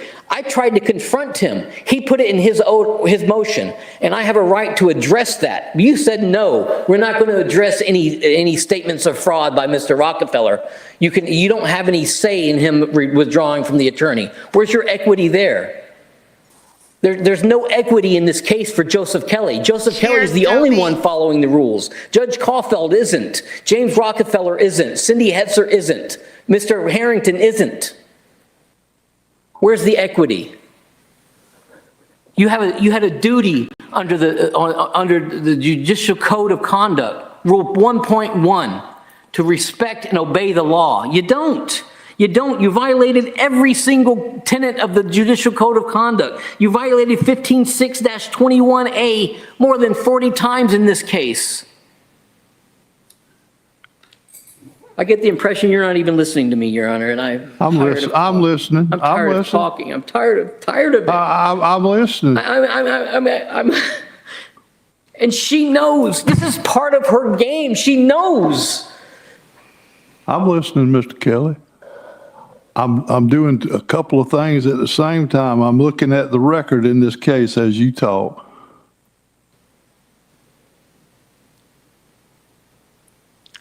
The law, Your Honor, decisional law, statutory law, procedural law states that Cindy Hetzer did not comply with the rules of the court. She did not. She failed to comply. She failed to do anything meaningful to present a case here. Her testimony was 100% blanket statements. She doesn't describe any abuse that she suffered. Oh, I've been enduring this abuse for years. She makes blanket statements, something that I can't attack. I'm tired of spending 8 hours a day looking up laws to convince you that she's not following the rules and that this is brought in bad faith. And you have 2 minutes. If you would take 2 minutes to consider one video that started all of this, you will see that she is the bad guy. But you don't want to take that 2 minutes because I didn't have the ability to get it to you in the mason jars, guys. The mason jar video. Mr. Harrington, do you have anything you'd like to say in regards to the bill of peace? Very briefly, Your Honor. Just looking at the docket entries in this case, this is absolutely the most docket entries I've ever seen in any type of custody action I've been involved in, and I've done primarily that for the last 40 years. It has cost my client in excess of $35,000 for attorneys, primarily to respond to what I would argue is substantially frivolous motions. I understand he would I would take $35,000 if I had it and buy ice cream, all of it. disagree with that, but I think a bill of peace is appropriate in this case.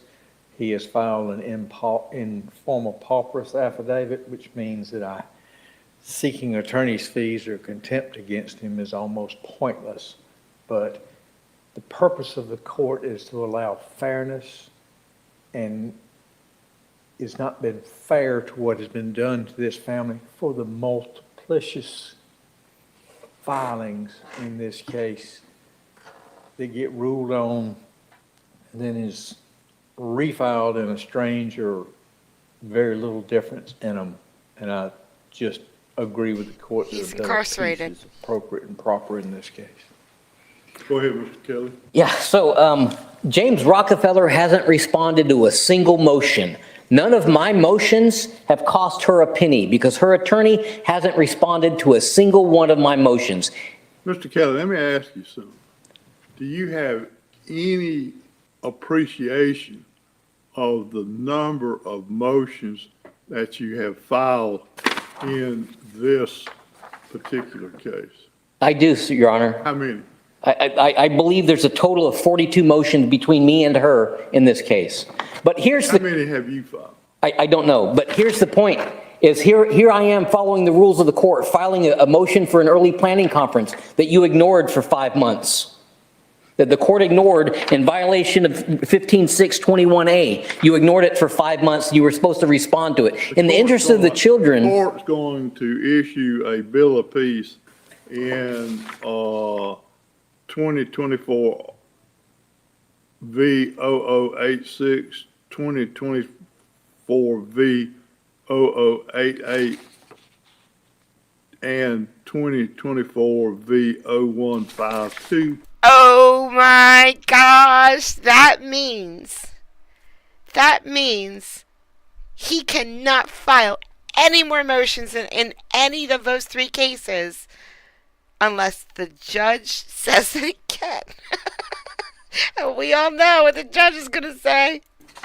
Drunken, tell us what the Objection. judge is going to The court say. will make a written order, and Mr. Kelly, you're not to file any further pleadings in either of those 3 any of those 3 cases without getting court approval. All right? Let's go on to 2024 V0152. And I believe that the first motion that we have is in regards to. Oh, it's coming. Well, let's It's get coming. Mr. Rockefeller in here and we're going to see. And Your Honor, since he'll primarily be defending that one, I'm going to slide over. Your Honor, is it now, do I have an opportunity to speak? Not quite yet, Mr. Kelly. Just hang on just a second. Oh, Lacey, just wait, just wait. No, it's Mexican. It's a Mexican beer called El Come on in, Loco. Mr. Rockefeller. I'm It's sitting over here. delicious. I don't know where you're sitting. Okay. Thank you. All right, Mr. Kelly, you had something else you'd like to say? Yeah, I object to you proceeding over this case for the same grounds presented before. You've acted in nothing but bias and prejudice against me in all of your rulings on this matter. And so I object to you presiding over any further proceedings. There is one of my motion to recuse you is also under appeal. from this case, and I don't believe that you have jurisdiction over this case at this Okay. time. Thank you, Mr. Kelly. That motion to recuse is a interlocutory scenario, and so we're going to proceed forward. Now, the first thing I'd like to know, Mr. Kelly, you have filed a motion to modify the complaint in this case. Yeah, but there's other motions that are on the docket, or that were I'm filed with sorry? this case before that need to be I addressed. thought we had an understanding, Mr. Kelly, that you would not talk over me. I apologize. I thought you had been done speaking. You Well, asked a question. When I'm still, Yo, that's fair, Judge, because you are slow and you give pauses. And normal people think that you're done. talking, it's not that hard What? to understand that when you start talking and I'm talking, you're talking over me. Thank you. Okay? Thank you. Now, you have filed a motion to modify the complaint. And that motion seeks to My mic was on. I'm sorry.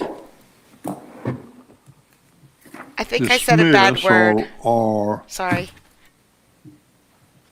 dismiss may not be quite the right word. Hang on just a second.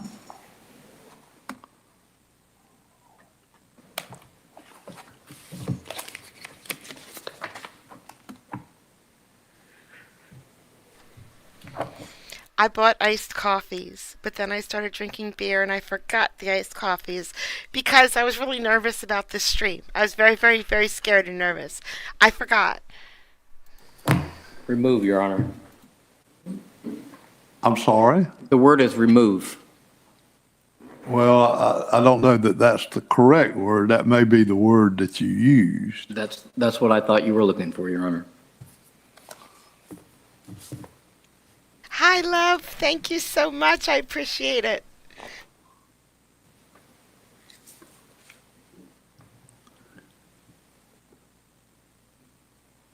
All right.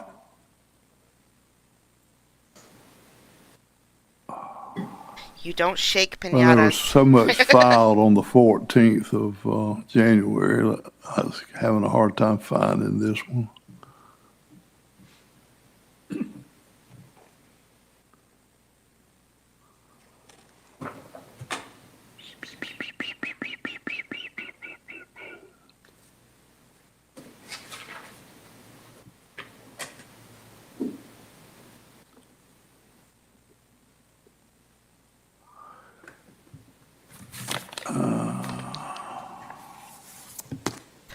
While he's thinking, I remember once I had this stream that I thought was amazing. The whole courtroom was dead silent the entire time. The people walked up to the judge. The judge spoke 20 words maybe. The person went away. Dead silent. No lawyers talking, no inmates talking, nothing. They walked up to the judge. The judge said a few words, went away. I thought, this is the craziest court I've ever seen. I have to show these guys this court. It was awful. Nobody liked it.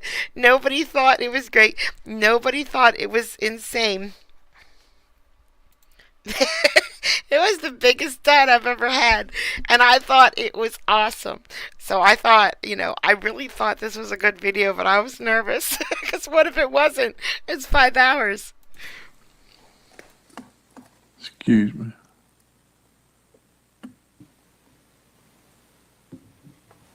The judge needs that. Yes.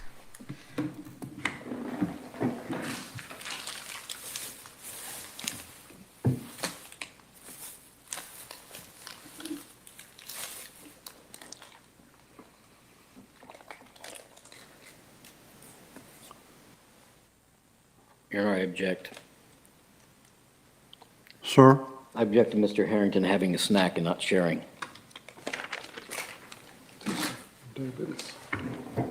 Mr. Harrington, if you need to take something to eat, feel free to. I was joking, Mr. Harrington. I understand. Listen to what he says here. I'm telling you. Listen. Thank you. He said what? Said I was joking, Mr. Harrington. You don't joke in here. Your Honor made a joke about cake. About what? Cake. Cake? On November 12th, you made a joke about cake. Okay, excuse me. I made a joke, you made a joke, there won't be any more jokes, Mr. Kelly. He remembered. He remembered the day of the joke the judge made.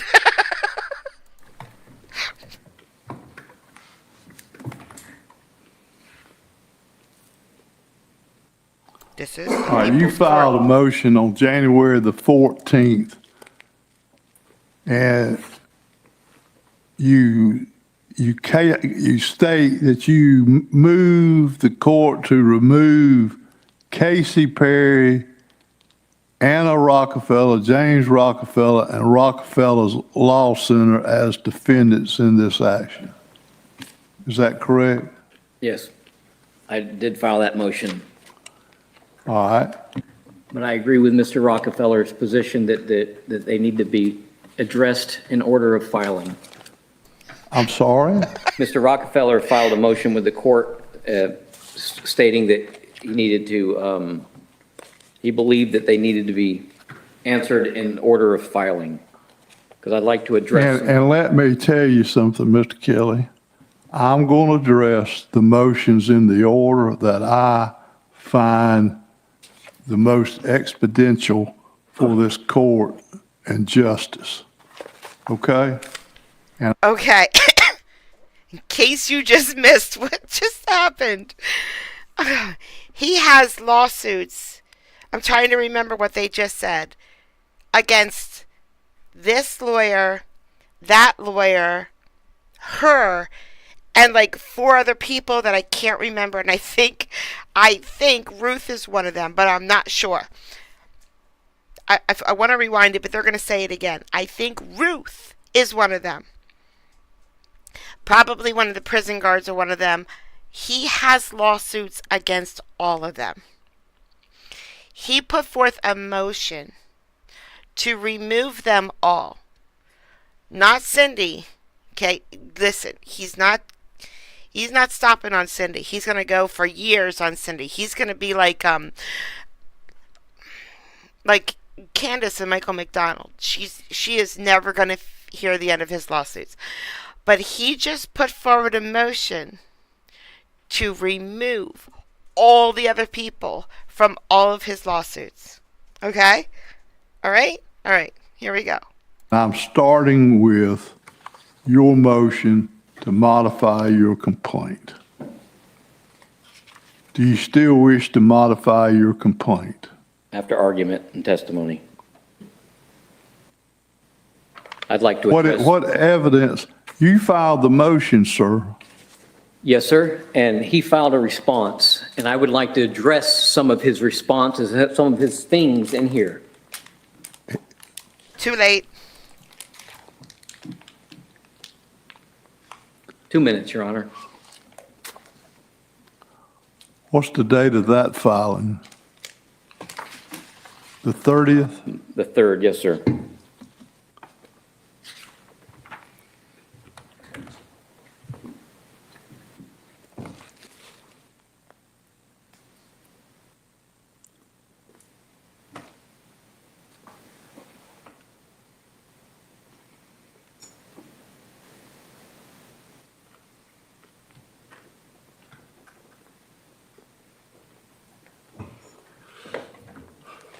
You file a motion to have them removed. He files a response that says that the defendants, including the defendants that you haven't removed, have no objection. He references my motion to modify the complaint in his response to motion for contempt. Well, I'm not dealing with that right now, Mr. Kelly. I'm trying to determine, is there any issues about Anna Rockefeller, Rockefeller Law Center, PC, A. James Rockefeller, Esquire, and Casey Perry being dismissed from the action? Okay. You Not Ruth. I'm sorry. I thought he sued Ruth, and he might have. It's just not in this motion. moved that. He has filed pleadings that there's no objections to that. So what is there for me to hear? I don't want you to moot any of the other motions in this case filed by James Rockefeller. I want to address all of the motions filed by James Rockefeller in this case before he's removed as a defendant. Well, you filed the motion, sir. Yes, sir, I filed it after I filed a motion for contempt. And he's since responded to that motion for contempt when he mischaracterizes and insults me over and over and over again, which is the basis for all of the conflict. His conduct. So you're withdrawing your motion to remove? No, I just don't want you to make the other point, the other motions, like the motion for. Okay, I'll tell you what, we'll deal with the motion for contempt then, okay? Thank you. Is your motion? Yes, Your Honor. So, Hang on just a minute.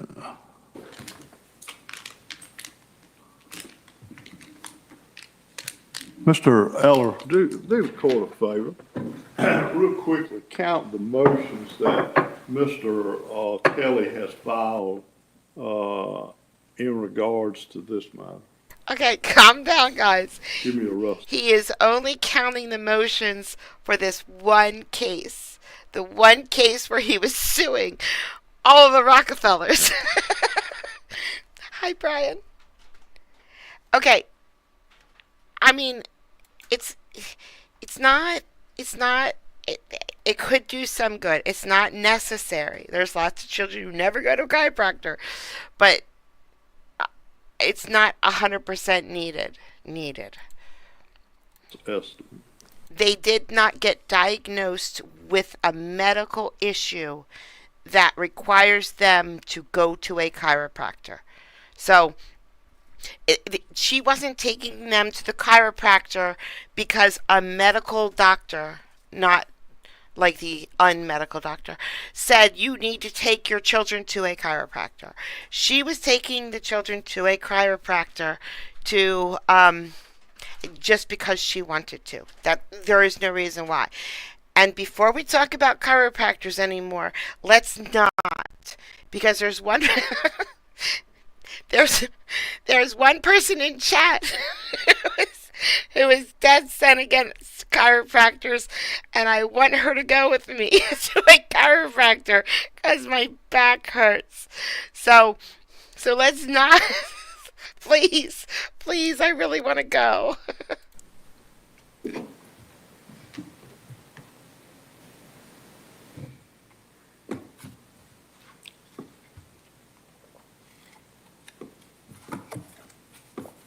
They are not teenagers yet, no. They are younger.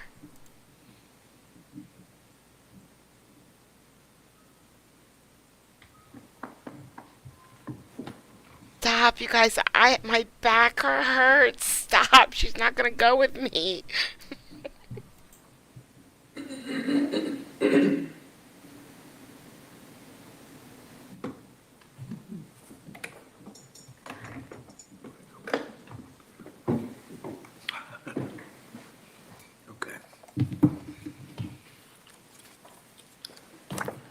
Brian, did you not just hear me? While Mr. Eller is doing that, when did you file this motion for contempt, Mr. Kelly? I don't know. January 8th. January the 8th. Hi, Bobby. Thank you. Your Honor, if I may, Sure. I don't want to move forward the motion for contempt. I just wanted to address some issues in Mr. Rockefeller's response to the motion for contempt. We're either going to have a hearing or not, Mr. Kelly.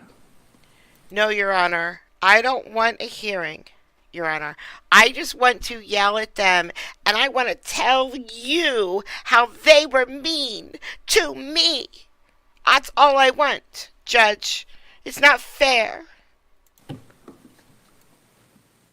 I'd like to have a hearing on the motion to modify the complaint.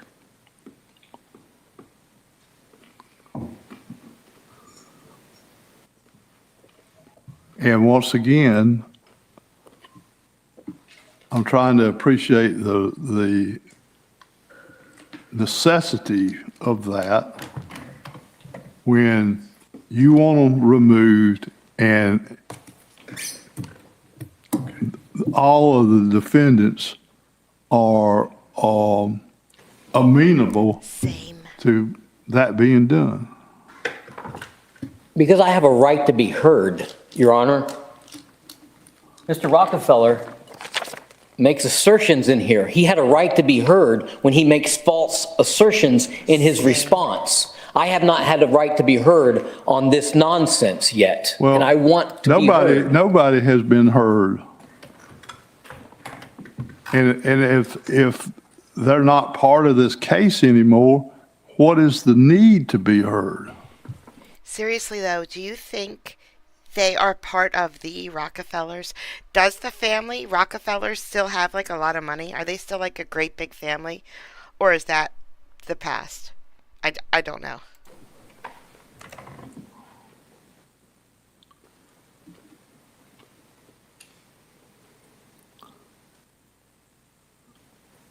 I'm waiting the response. Okay, the response, Your Honor, is Georgia Code of Judicial Conduct, Rule 2.15A. Judges who receive information indicating a substantial likelihood that another judge has committed, B, Section B of 2.15 of the Georgia Code of Judicial Conduct.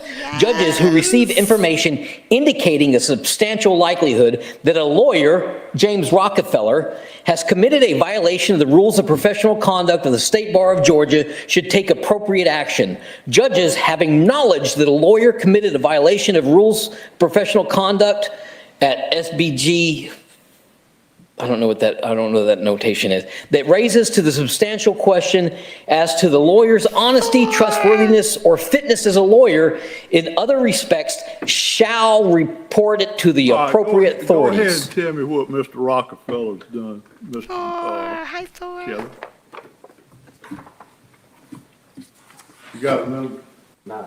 9? Okay. I filed my motion to modify complaint as a good faith gesture to Mr. Rockefeller and his family, Okay. trying to minimize the conflict so that I wasn't having to fight on 5 fronts in legal proceedings, so that I could move to a place where I could negotiate an end to this 152 with Cindy Hetzer and her family over their abuses and their false reports to law enforcement and their intentional infliction of emotional harm.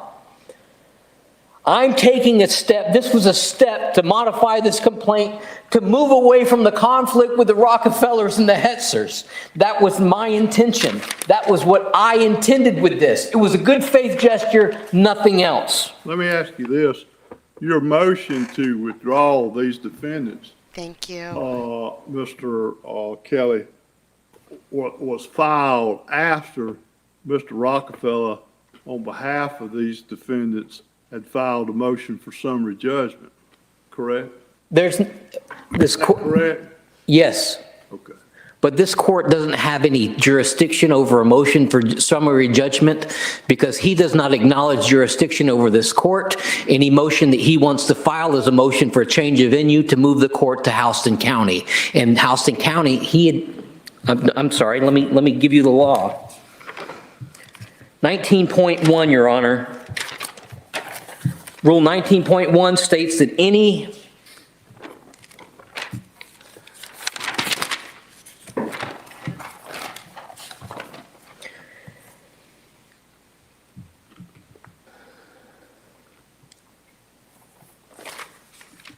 Abso-freaking-lutely. But they have to be on Mondays because I work. Rule 19.1 states that any motion for abatement filed with improper jurisdiction shall be converted to a motion to transfer. So he doesn't, either he's acknowledging that there's jurisdiction and asking you for a That explains a lot. motion either he's acknowledging service and jurisdiction over the court, this court over him with his motion to, He's filed a motion for summary judgment, and a motion, sorry, I apologize. which is a motion that says that there's no, that the essence of the motion is that there's no factual dispute in which you have a claim. In 16, And then shortly after that motion, or before you file a response, and you know, you never did file a response to it, outside, and it was now more than 30 days. Did you file a response to it? I've never received it. I only received his amended copy. That's what the motion for contempt was. This is what he sent me. And there's no motion for contempt or motion for summary judgment in here. That was the motion for contempt for. He sent me everything else, but he didn't send me the two other documents that he states in here. That's what the motion for contempt was. There's a history of him doing this. No. But I don't want to raise that issue. I want to put that aside. I want to move beyond that. I just want the record to be corrected. The reasons why I moved this has nothing to do with his motion for summary judgment. And I've only received his motion for summary judgment, his modified amended motion for summary judgment on February 3rd when it was hand-delivered to the jail. That's You didn't receive the initial motion? No, sir, I did not. I received all of his other filings, but not that, and not the memorandum of law. I received his statement of material facts and 13 motions, or 13 exhibits. Epic. That would have been epic. Epic. My motion to modify the complaint has nothing to do with his motion for summary judgment. I haven't seen it. I hadn't seen it when I filed this. Okay. It has no merit. What has no merit? His motion for summary judgment has no merit. Okay. All right, we were getting to, you were talking about these acts of Mr. Rockefeller that requires me to report him to the state bar. Oh, no, I support paralyzation. And what are they? The service package contained at least I'm sorry. 327. Once again, Mr. Kelly, I've asked you if you'd kind of hold your head up and speak to me. When you speak down into the table, it's hard for me to see. Or hear, excuse me. All right, what are you looking at there? I'm looking at his response to motion for contempt. All right, hang on just a second.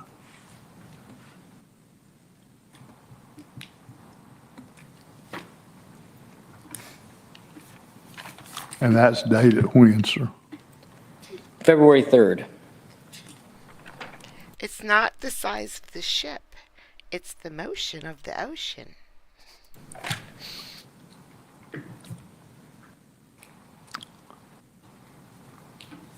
All right. Fletcher, you come to my bar. You're playing your guitar for me.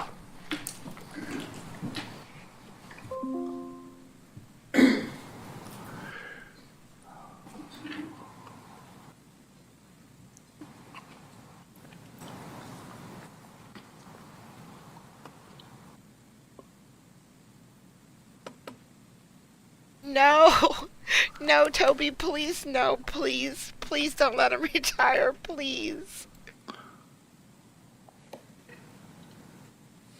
No, we do not, but we have beer. A lot of beer. All right, go ahead. He writes, Which paragraph are you referring to, sir? the notation or the citation number 2 at the bottom of the first page. Number 2, plaintiff only. Footnote number 2. Yes. Plaintiff only complains he was not properly served at the jail. The legal issue would be that he was not properly served at his address of record with the court, as defendants are not required to make sure plaintiff actually received the pleadings, only that they were served.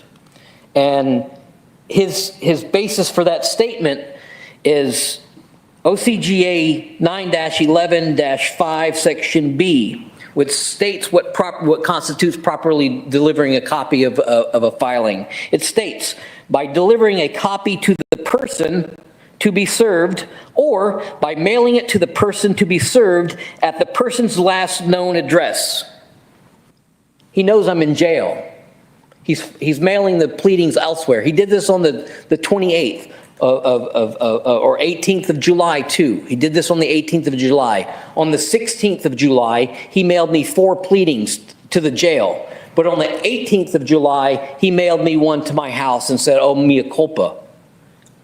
On the 28th, he also did the same thing with the Court of Appeals. But you ruled that you didn't have authority over his misstatement or his false. 100%. Yes. He doesn't understand proper service. He's saying that all he has to do is mail it to my last known address. The rules of the court disagree. The statutory laws of the state of Georgia disagree. The laws require him to send it to his last known address. The purpose of sending a copy is so that the other party is properly served and notified. July.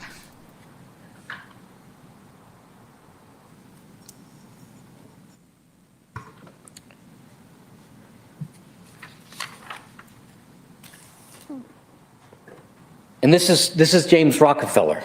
They're too expensive.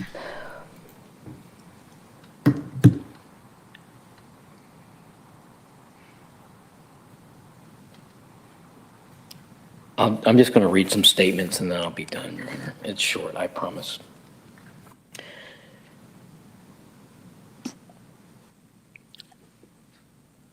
If, within the framework of the complaint, Thank you, Toby. evidence may be introduced will sustain a grant of relief, then the complaint is sufficient.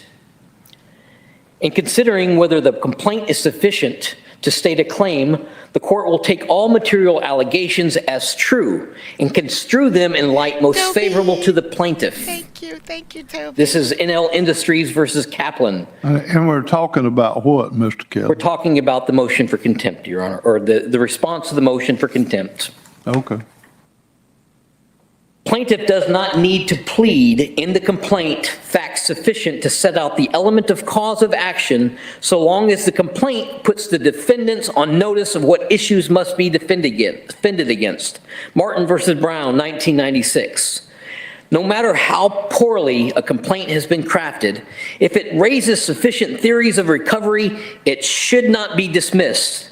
Dillingham versus Doctors Clinic, Georgia, 1976. On a motion to dismiss, the trial court must construe plaintiff's amended complaint most favorable for the plaintiff, with all doubt resolved in the plaintiff's favor. Quetledge versus the City of Columbus. Also the Howard versus City of Columbus, 95 and 94. His motion to dismiss, which has not been ruled upon by the court, that was filed on October 22nd and still in violation of Georgia Code 1515621, you still haven't heard or ruled on this motion that's been filed in October 22nd. What motion is that? The motion, the James Rockefeller's motion to dismiss. That's up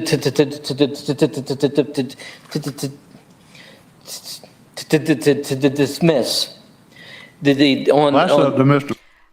I make like $7 each stream. So for me to get a massage, it would take a couple streams. Rockefeller to object to the time, the court's ruling. Did you respond to that motion? I did. Okay. On November 9th or December 9th. He does prior great. to calling Good job. 240088, you advised Mr. Rockefeller when he mentioned that he had this motion to dismiss pending, you said, well, I think it converts to a motion for summary judgment. That's right. Okay, now I understand. And then 2 days later. So the timing's not right yet. He remembers what you said, Judge. Do not forget that. Look, if you say words to him, this man is going to remember what you said. For me to rule on the motion to dismiss because it was converted to a motion for summary judgment. Okay. It was converted to a motion to discovery of judgment when he filed it. Do it Yes, now? it It was was. converted under 1911, oh my God. It should have been converted to a motion of summary judgment. That was correct. That is the correct thing for it to have happened. No, the law is, Mr. Kelly. I don't- When a motion to dismiss is filed and I've got to consider something other than, the essence of it is, consider something other than the pleadings. You're not going to get Then money. it's converted to a motion for summary judgment. And I do this for fun because I get paid nothing. My OJ videos are like 13 cents each. what Mr. Rockefeller did after I said that, he evidently acknowledged that the court was correct. He files a motion for summary judgment, and you didn't respond to that motion for summary judgment, and within the 30 days required. And I understand you continue. I remember. You didn't get it. I remember. I appreciate that. But since that has occurred, that motion has occurred, you now seek to remove 3, 4, or 5 of the defendants in the case. That's not the point that I'm trying to make, Your Honor. I understand that that might not be the point you're trying to make, but that's the procedural I posture earned this case is 13 in. cents. Yes, sir. Video. And there are 14 motions in 0088 that converted to motions for summary judgment that you ignored for more than 9 months and then summarily dismissed. Well, I don't know that that's a true statement in the sense that I don't think there were 14 motions to dismiss. And the earliest, we've dealt with several of the motions, or the motions that you moved to dismiss that were outstanding. We heard them today in the 0088 case. I would be fine. 911-12C. I stand by what I say all the time. So if I was dating someone that could actually remember the real words that I said in a relationship, that would be freaking refreshing. I would just be so happy. Instead, it's like, nuh-uh, you said blah, blah, blah. You said you would do the laundry. No, I freaking did not. I absolutely did not say that. Oh, yes, you did. I want to date someone that remembers what I said. E states that any motion not rejected by the court filed 30 days or filed after the 30 days initial filing convert to a motion for summary judgment and shall be considered and disposed of pursuant to 911-56. I don't have any objections to withdrawing. I want you to stop mischaracterizing what I'm doing. Your wife lied on December 17th. And I'm letting it go. Mr. Kelly, Letting it Mr. go. Kelly, you do not lecture any party in this court. You understand? I understand. I have evidence of his wife committed perjury. Hard, concrete evidence of his wife committing perjury against me. I've chosen to let that go. I had that evidence before I filed this motion to withdraw them. This motion was nothing but a good faith gesture to end the conflict between me and the Rockefellers, and he wants to file this drivel in response, insulting me, making up things, pretending like he knows what's going on in my head. And it's tiresome. Ever since he's been sitting representing that woman over there, he's chosen to escalate the conflict with me by insulting me, calling me names, threatening me with lawsuits, threatening me with arrest over and over and over again. And I've begged you over and over to stop him, and you don't. You ignored the motions. And you had a duty. You had a duty to me and my children. You had a duty to protect my children. And I was filing motions telling you that my children were in harm from her abusive litigation, and you ignored them. An appointment of guardian ad litem wouldn't have harmed you. It would have protected my children, and it would have resulted in fewer filings by... The kids have a guardian ad litem. He knows this. They were actually in the last hearing, which is, I think I still have it there. I mean, they weren't there, but they talk about the guardian ad litem. The kids do have a guardian ad litem. Do not worry. He's lying. See, even my dog is mad at him right now. You better watch it. My dog's vicious. By me. My filings are abundant because they're being ignored. All right. Thank you for that argument. Argument.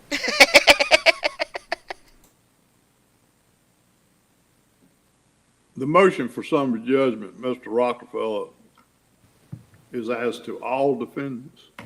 No, it was just as to my clients, essentially, and myself.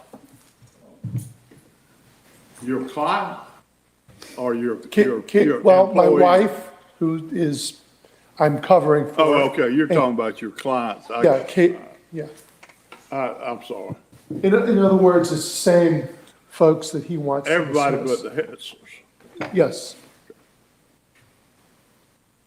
Well, I mean, he's now saying that he's willing Committed to single. to go forward with the motion to remove. You say everybody's willing for that to happen. So is there any objection to the court entering an order in that regard? None. Is that correct, Mr. Kelly? I don't have an objection. Sir? I don't have an objection. All right, and then that makes the motion for summary judgment moot. All right, I'll enter an order allowing the removal of the defendants that are specified in his motion in that regard. Then that leaves Bleckley, Georgia. Bleckley. the motion for contempt that you have. She had 4 children with her husband before he got into his accident. And then she had 2 children with Joe. Have filed, Mr. Kelly. You filed it on January the 8th, 2025.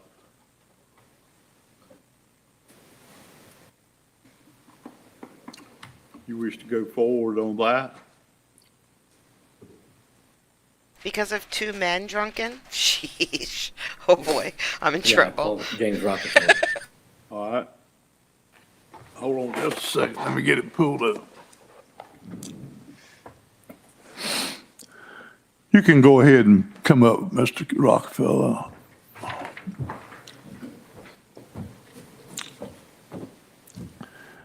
Since this is a new case, let's perfect the record. If you'll raise your right hand for me, please. Do you solemnly swear or affirm the testimony you're about to give in this matter is the whole truth and nothing but the truth, so help you God? Yes, Your Honor. Very good. You be seated. Madam Court Reporter, you already got his name and how to spell it? Yes, sir. Very good. All right. This girl gets around because there are 2 men that she slept with. 2 men. Drunken. Come on. Come on. You need to stop. 2 men.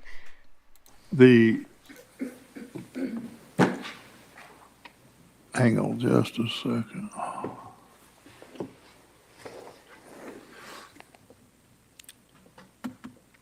So she's had sex 6 times that you know about, and she gets around. All right. Give me Whore. a brief statement, Mr. Kelly, as to what you're seeking.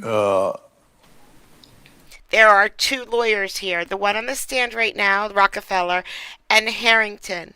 She's married to one of them. I can't remember which one, but he's going to say soon. I just can't remember which one it is.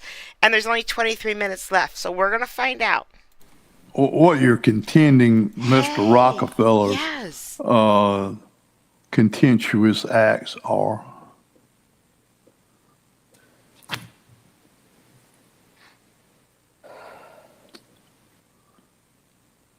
And the only reason I asked, the motion is, your motions are handwritten, and I'm Your handwriting's a lot better than mine, but it's hard to read. And I was just, it'd be easier if you could tell me as opposed to me trying to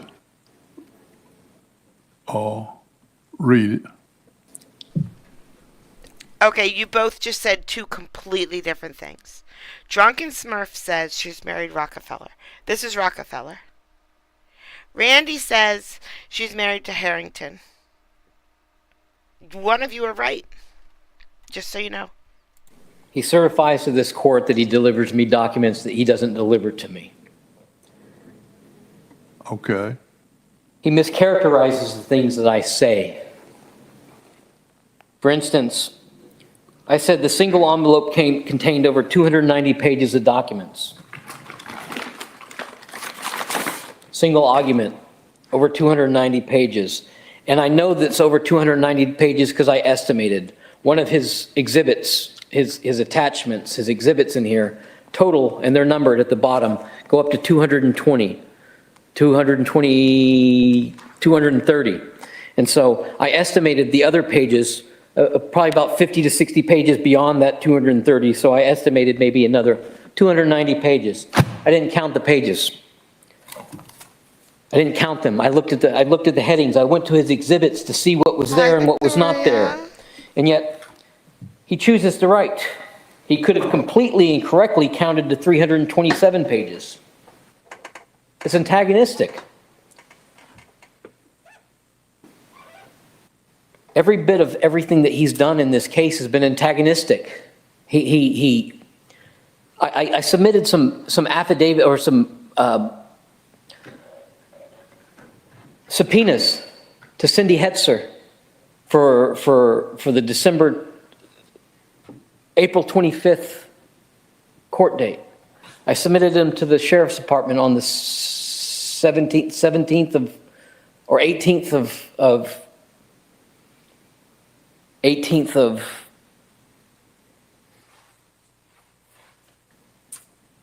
April. Ms. McCall, who wrote out Victoria's here, so I had to put on more lipstick. the subpoenas for me.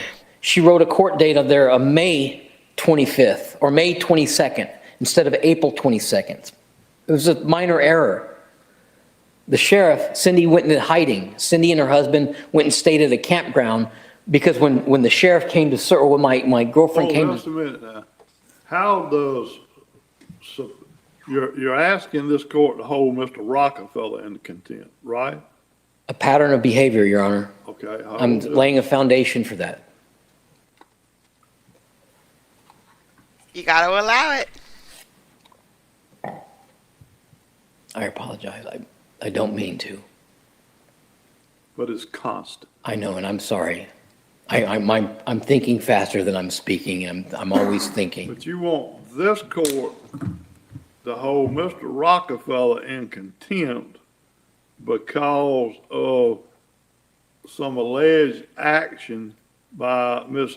Hetzler and her husband for not being available to be served with subpoenas? No. Okay. Then what's the relevance of the subpoena aspect? 30 more seconds, and I would have tied them together, Your Honor. Maybe 10 seconds. 30 seconds. They're in hiding, trying to avoid service of subpoena. The sheriff's office, because the date on there says May 22nd, thinks that it's May 22nd, so they effect service at the Hetzer's house on April 29th. I'm sorry, Paul. It's Ramona's birthday. Please, please, please, everybody type happy birthday in the chat of the video. Not this chat, in the comments of the video. And maybe Ramona from Court 5, from Judge Fleischer's courtroom, will look at it. On April 30th, I hand deliver a very polite, respectful letter to him after filing it with the court because I'm in the area and because the rules of the court say that I can. He calls the police on me because I had the audacity to hand deliver a note. 3 days later, 4 days later, he sends me an email telling me that if he ever sees me again, he's going to arrest me. If I come back on his property, he's going to arrest me. Law enforcement already did that. 4 days after that, I get an email from him because on the 29th, the sheriff's department served those subpoenas, erroneously thinking it was still valid. Those subpoenas were for a court case that had already expired and been handled, and so they were moot.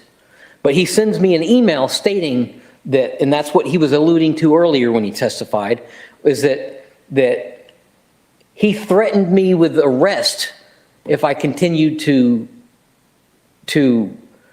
communicate directly with his client over something that was done a week before. Instead of having a good faith discussion with me, he immediately goes to, oh my God, how terrible this person is. We need to make sure he knows I'm going to have him arrested. Everything he does in representation of Cindy Hetzer has been done in intentional escalation of conflict. This response to motion for contempt is the same. He doesn't know any of these things that he's assuming. He doesn't know these things, but he takes the absolute possible worst case scenario. Instead of having a good faith conversation with me about it, he writes this nonsense and submits it to the court that I feel that necessary to correct the record so that it's not on the record that what he's put in here is true, because it's not. Well, he's on the witness stand. Let's go to establishment. Do you have any evidence, If Mr. you can. I'm sorry. I said, go to establishment if you can. If you go out of chat and you see the box where you click the chat, instead of clicking it, swipe it. Swipe it, and then you get to comments.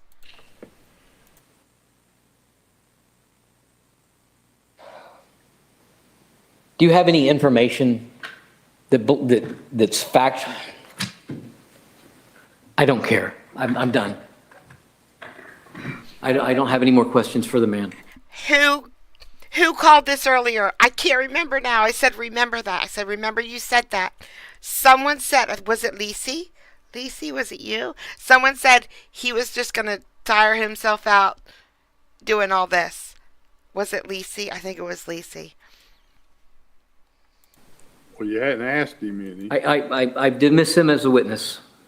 And you can make a ruling based on the contents of my motion, whether or not you want to find him in contempt. You want me to make a ruling? Yes, sir, I do. I do, please. Mr. Kelly, I've been a very patient Me too. man today, okay? And I've asked you, don't talk over me. And I want to make sure I understand what you're asking this court to do. You can step down, Mr. Okay.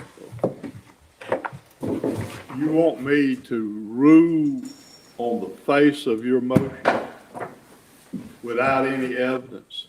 Is that what you're asking the court? I don't care what the court does anymore. Or are you withdrawing your motion for contempt? Just so you know, he didn't have to do all of his motions in one day. He didn't have to. He made the judge do this. He made the judge do all of his motions in one day.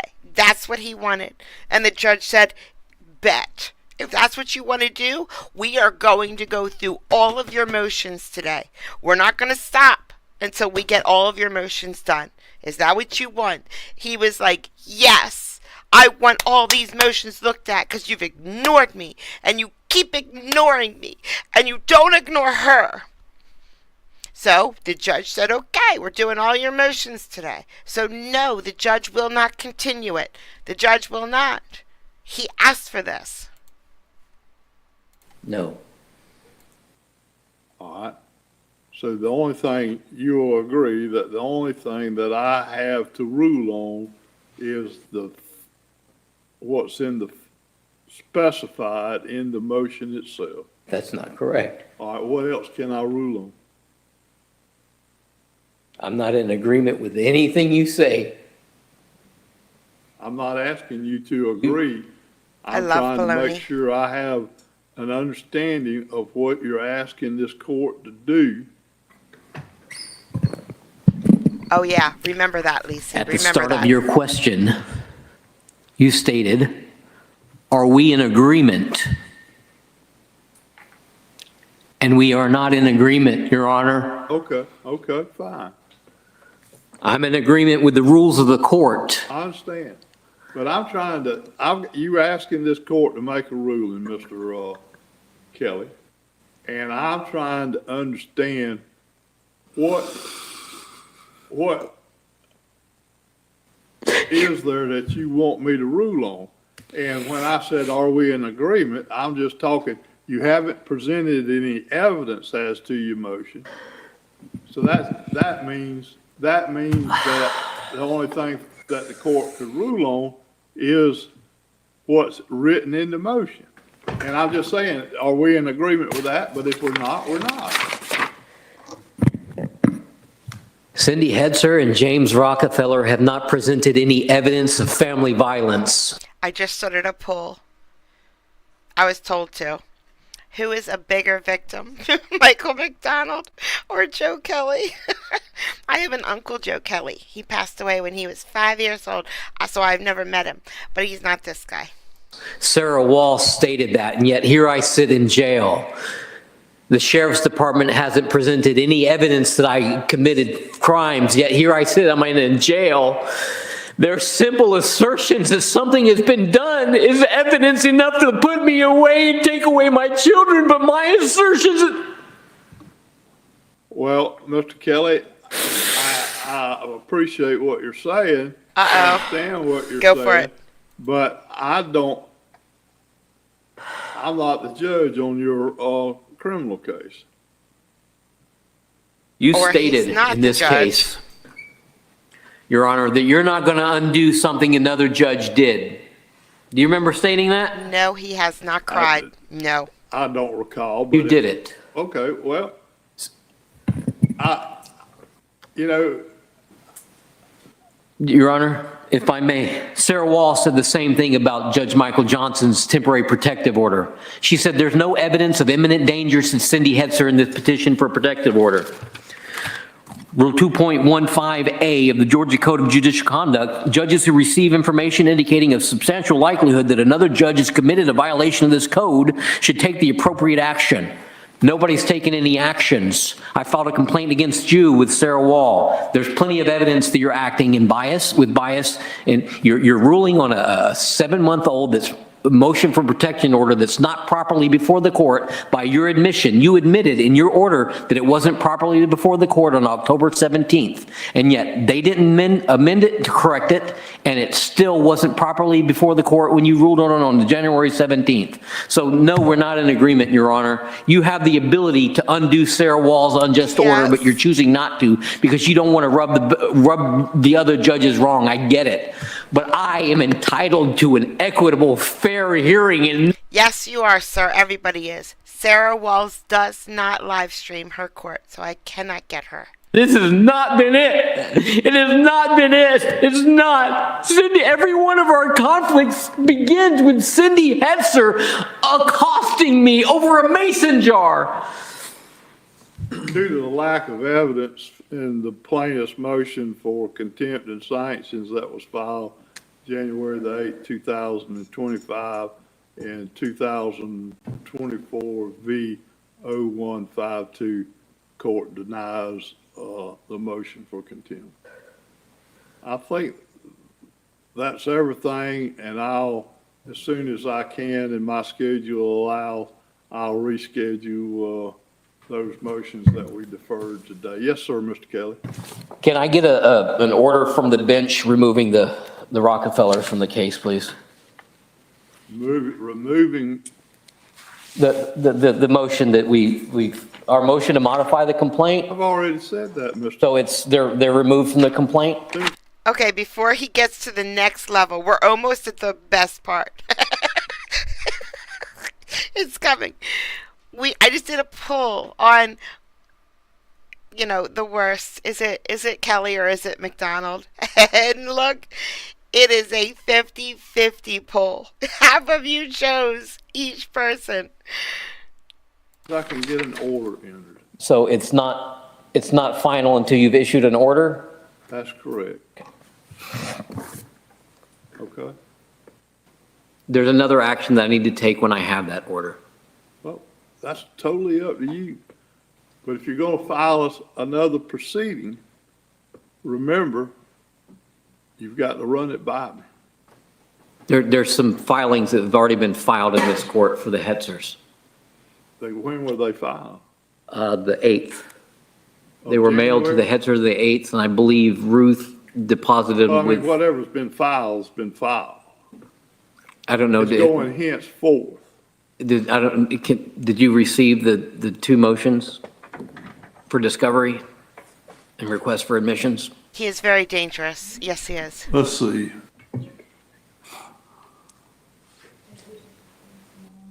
Do what now? We just got him this morning. Oh, the clerk's telling me now that they just received them this morning, okay?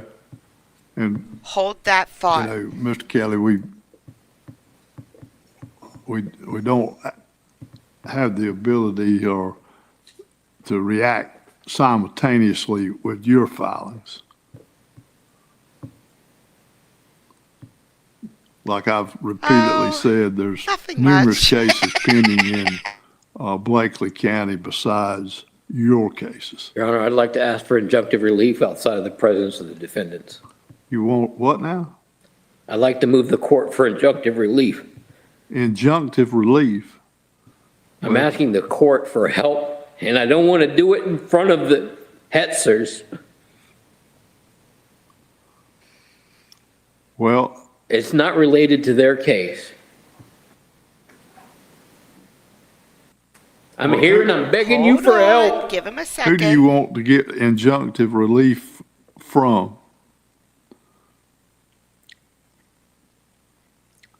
Who are you seeking injunctive relief from, Mr. Kelly? From Linus. Because I got rules that I've got to go by. It's not them.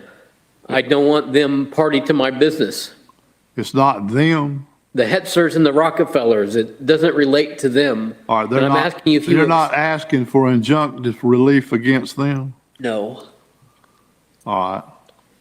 Stalking Then we're Candace. through with everything today, and I'll entertain whatever Mr. Kelly's going to ask me, outside y'all's presence. And if it does involve, Yes, you, Peter. Mr. Rockefeller, or you, Mr. Harrington, or the Hetzlers, I will not hear it. I'll schedule it. I'm not going to, everybody's on notice. I'm not going to do something ex parte. May I ask the court a question? Sure, In your scheduling order for today, right, you did mention all outstanding matters of contempt. right. And I've already talked about that. Yes, sir. My question is this. Does that mean he should not bring a contempt on something that happened prior to today going forward? No, I mean, anything that he files after today has got to be approved by the court. Yes, sir. But if he has some sort of contentious act that he wants to allege that was before today's date, then, you know, I mean, he can't bring it unless he gives notice. And I don't know what that notice is, or I mean, I don't know whether he has something else, and we'll just have to deal with it when it arises, Mr. Harrington. Yes, sir. Then that's all the question I Excuse that?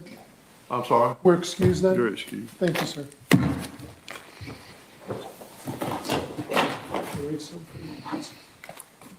And here we go, guys.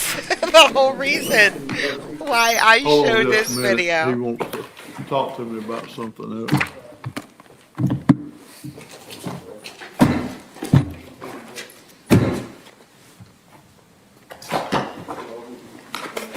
I'm sorry, ma'am.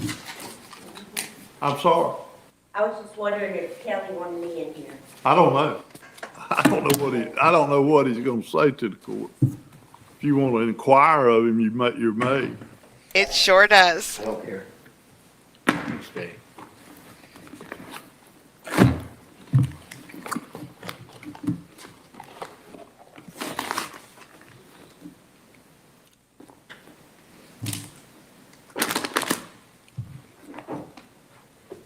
KS, you're close.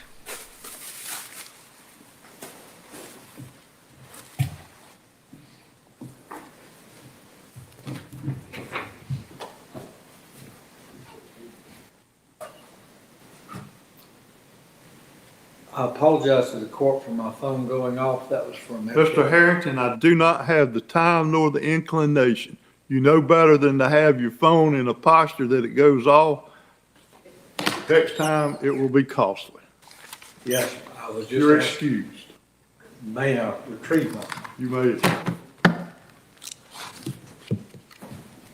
So if you missed it, the lawyer's phone went off during the hearing, and the judge had it taken away.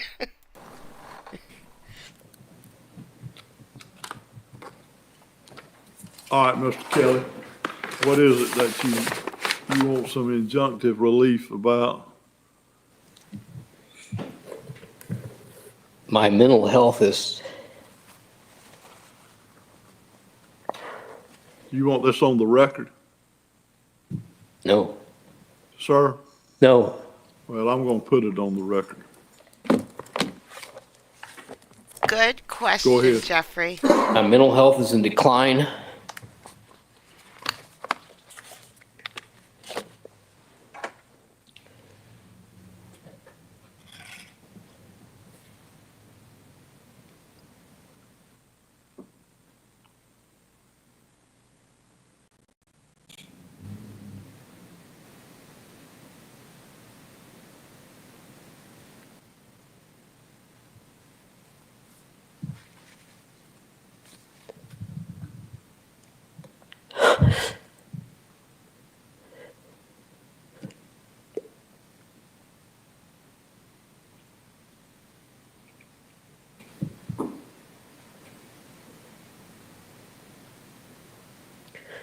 And I want to be transferred to a facility with mental health facilities and treatment available to me. Well, Mr. Kelly, Judge Wall is the assigned judge to your criminal actions. Or, I don't know, I don't even know what's pending, whether it's 1, 2, or whatever. So you're going to have to address that with her. That's the proper judge to address it with.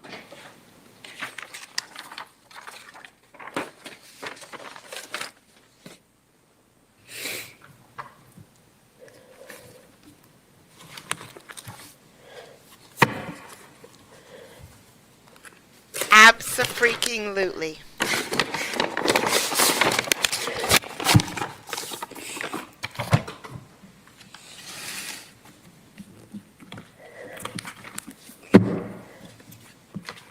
Anything else, sir? No.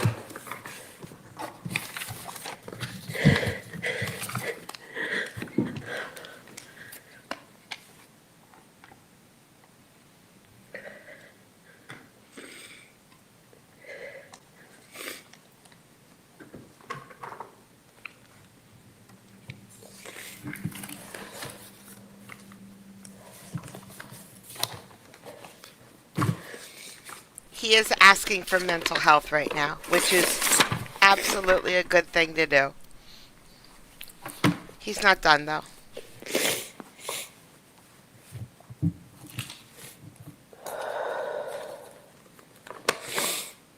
No, Christine?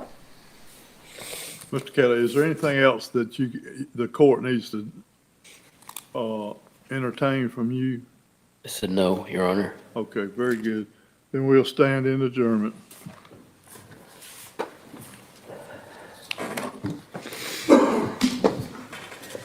There's a little bit more, guys. Don't worry.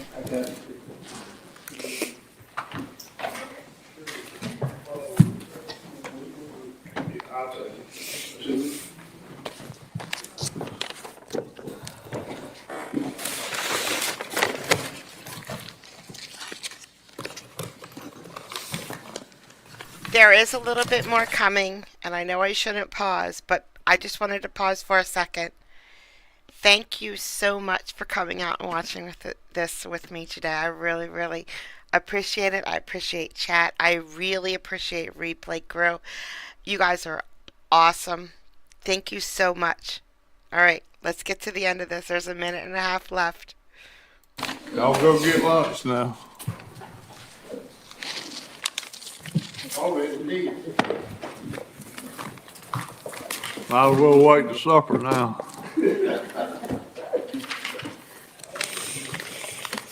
You want her to take one? Can I take it with me? No, just tell her. Yeah.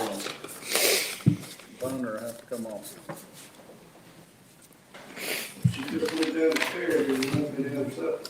Yes, please.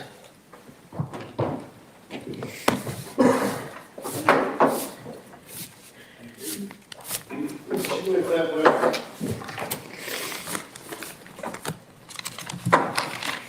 Hi, Dwight, sneaking in at the end.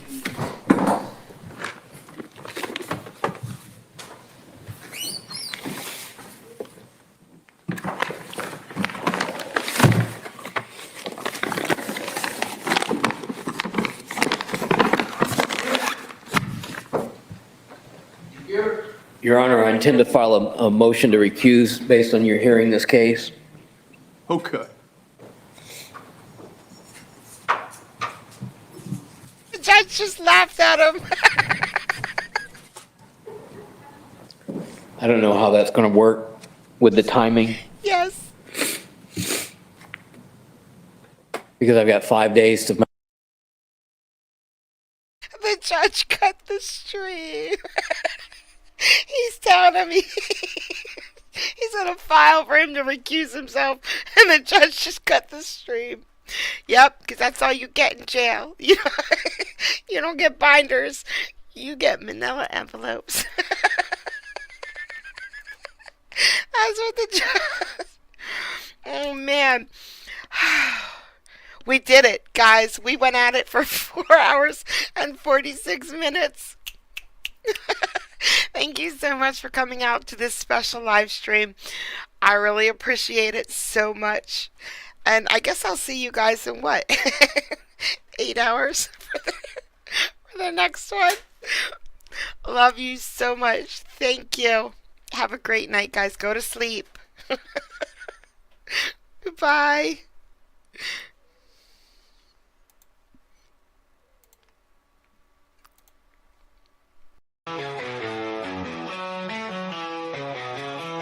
Got these life echoes, digital dreams. Through the screen, her blue eyes gleam. Wicked humor, sharp as a knife. Her stream sparks electric light. Late at night, when the world sleeps, she's the friend that always keeps. Giggles roll like thunder loud. She stands out in any crowd. Kathy's laugh cuts through the gloom. Eyes blue like a summer's bloom. Her humor dark and twisted sharp. In a way, there's no alarm.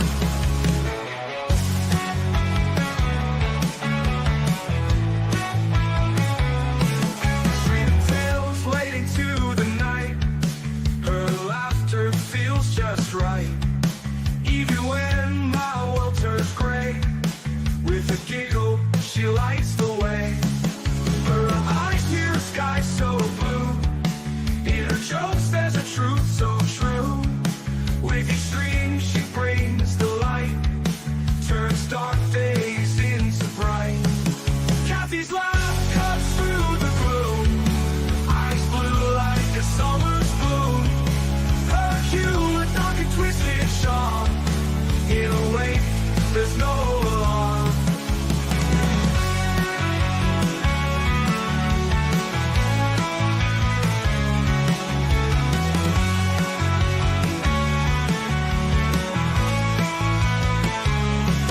Streaming tales late into the night. Her laughter feels just right. Even when my world turns gray, with a giggle, she lights the way. Kathy's laugh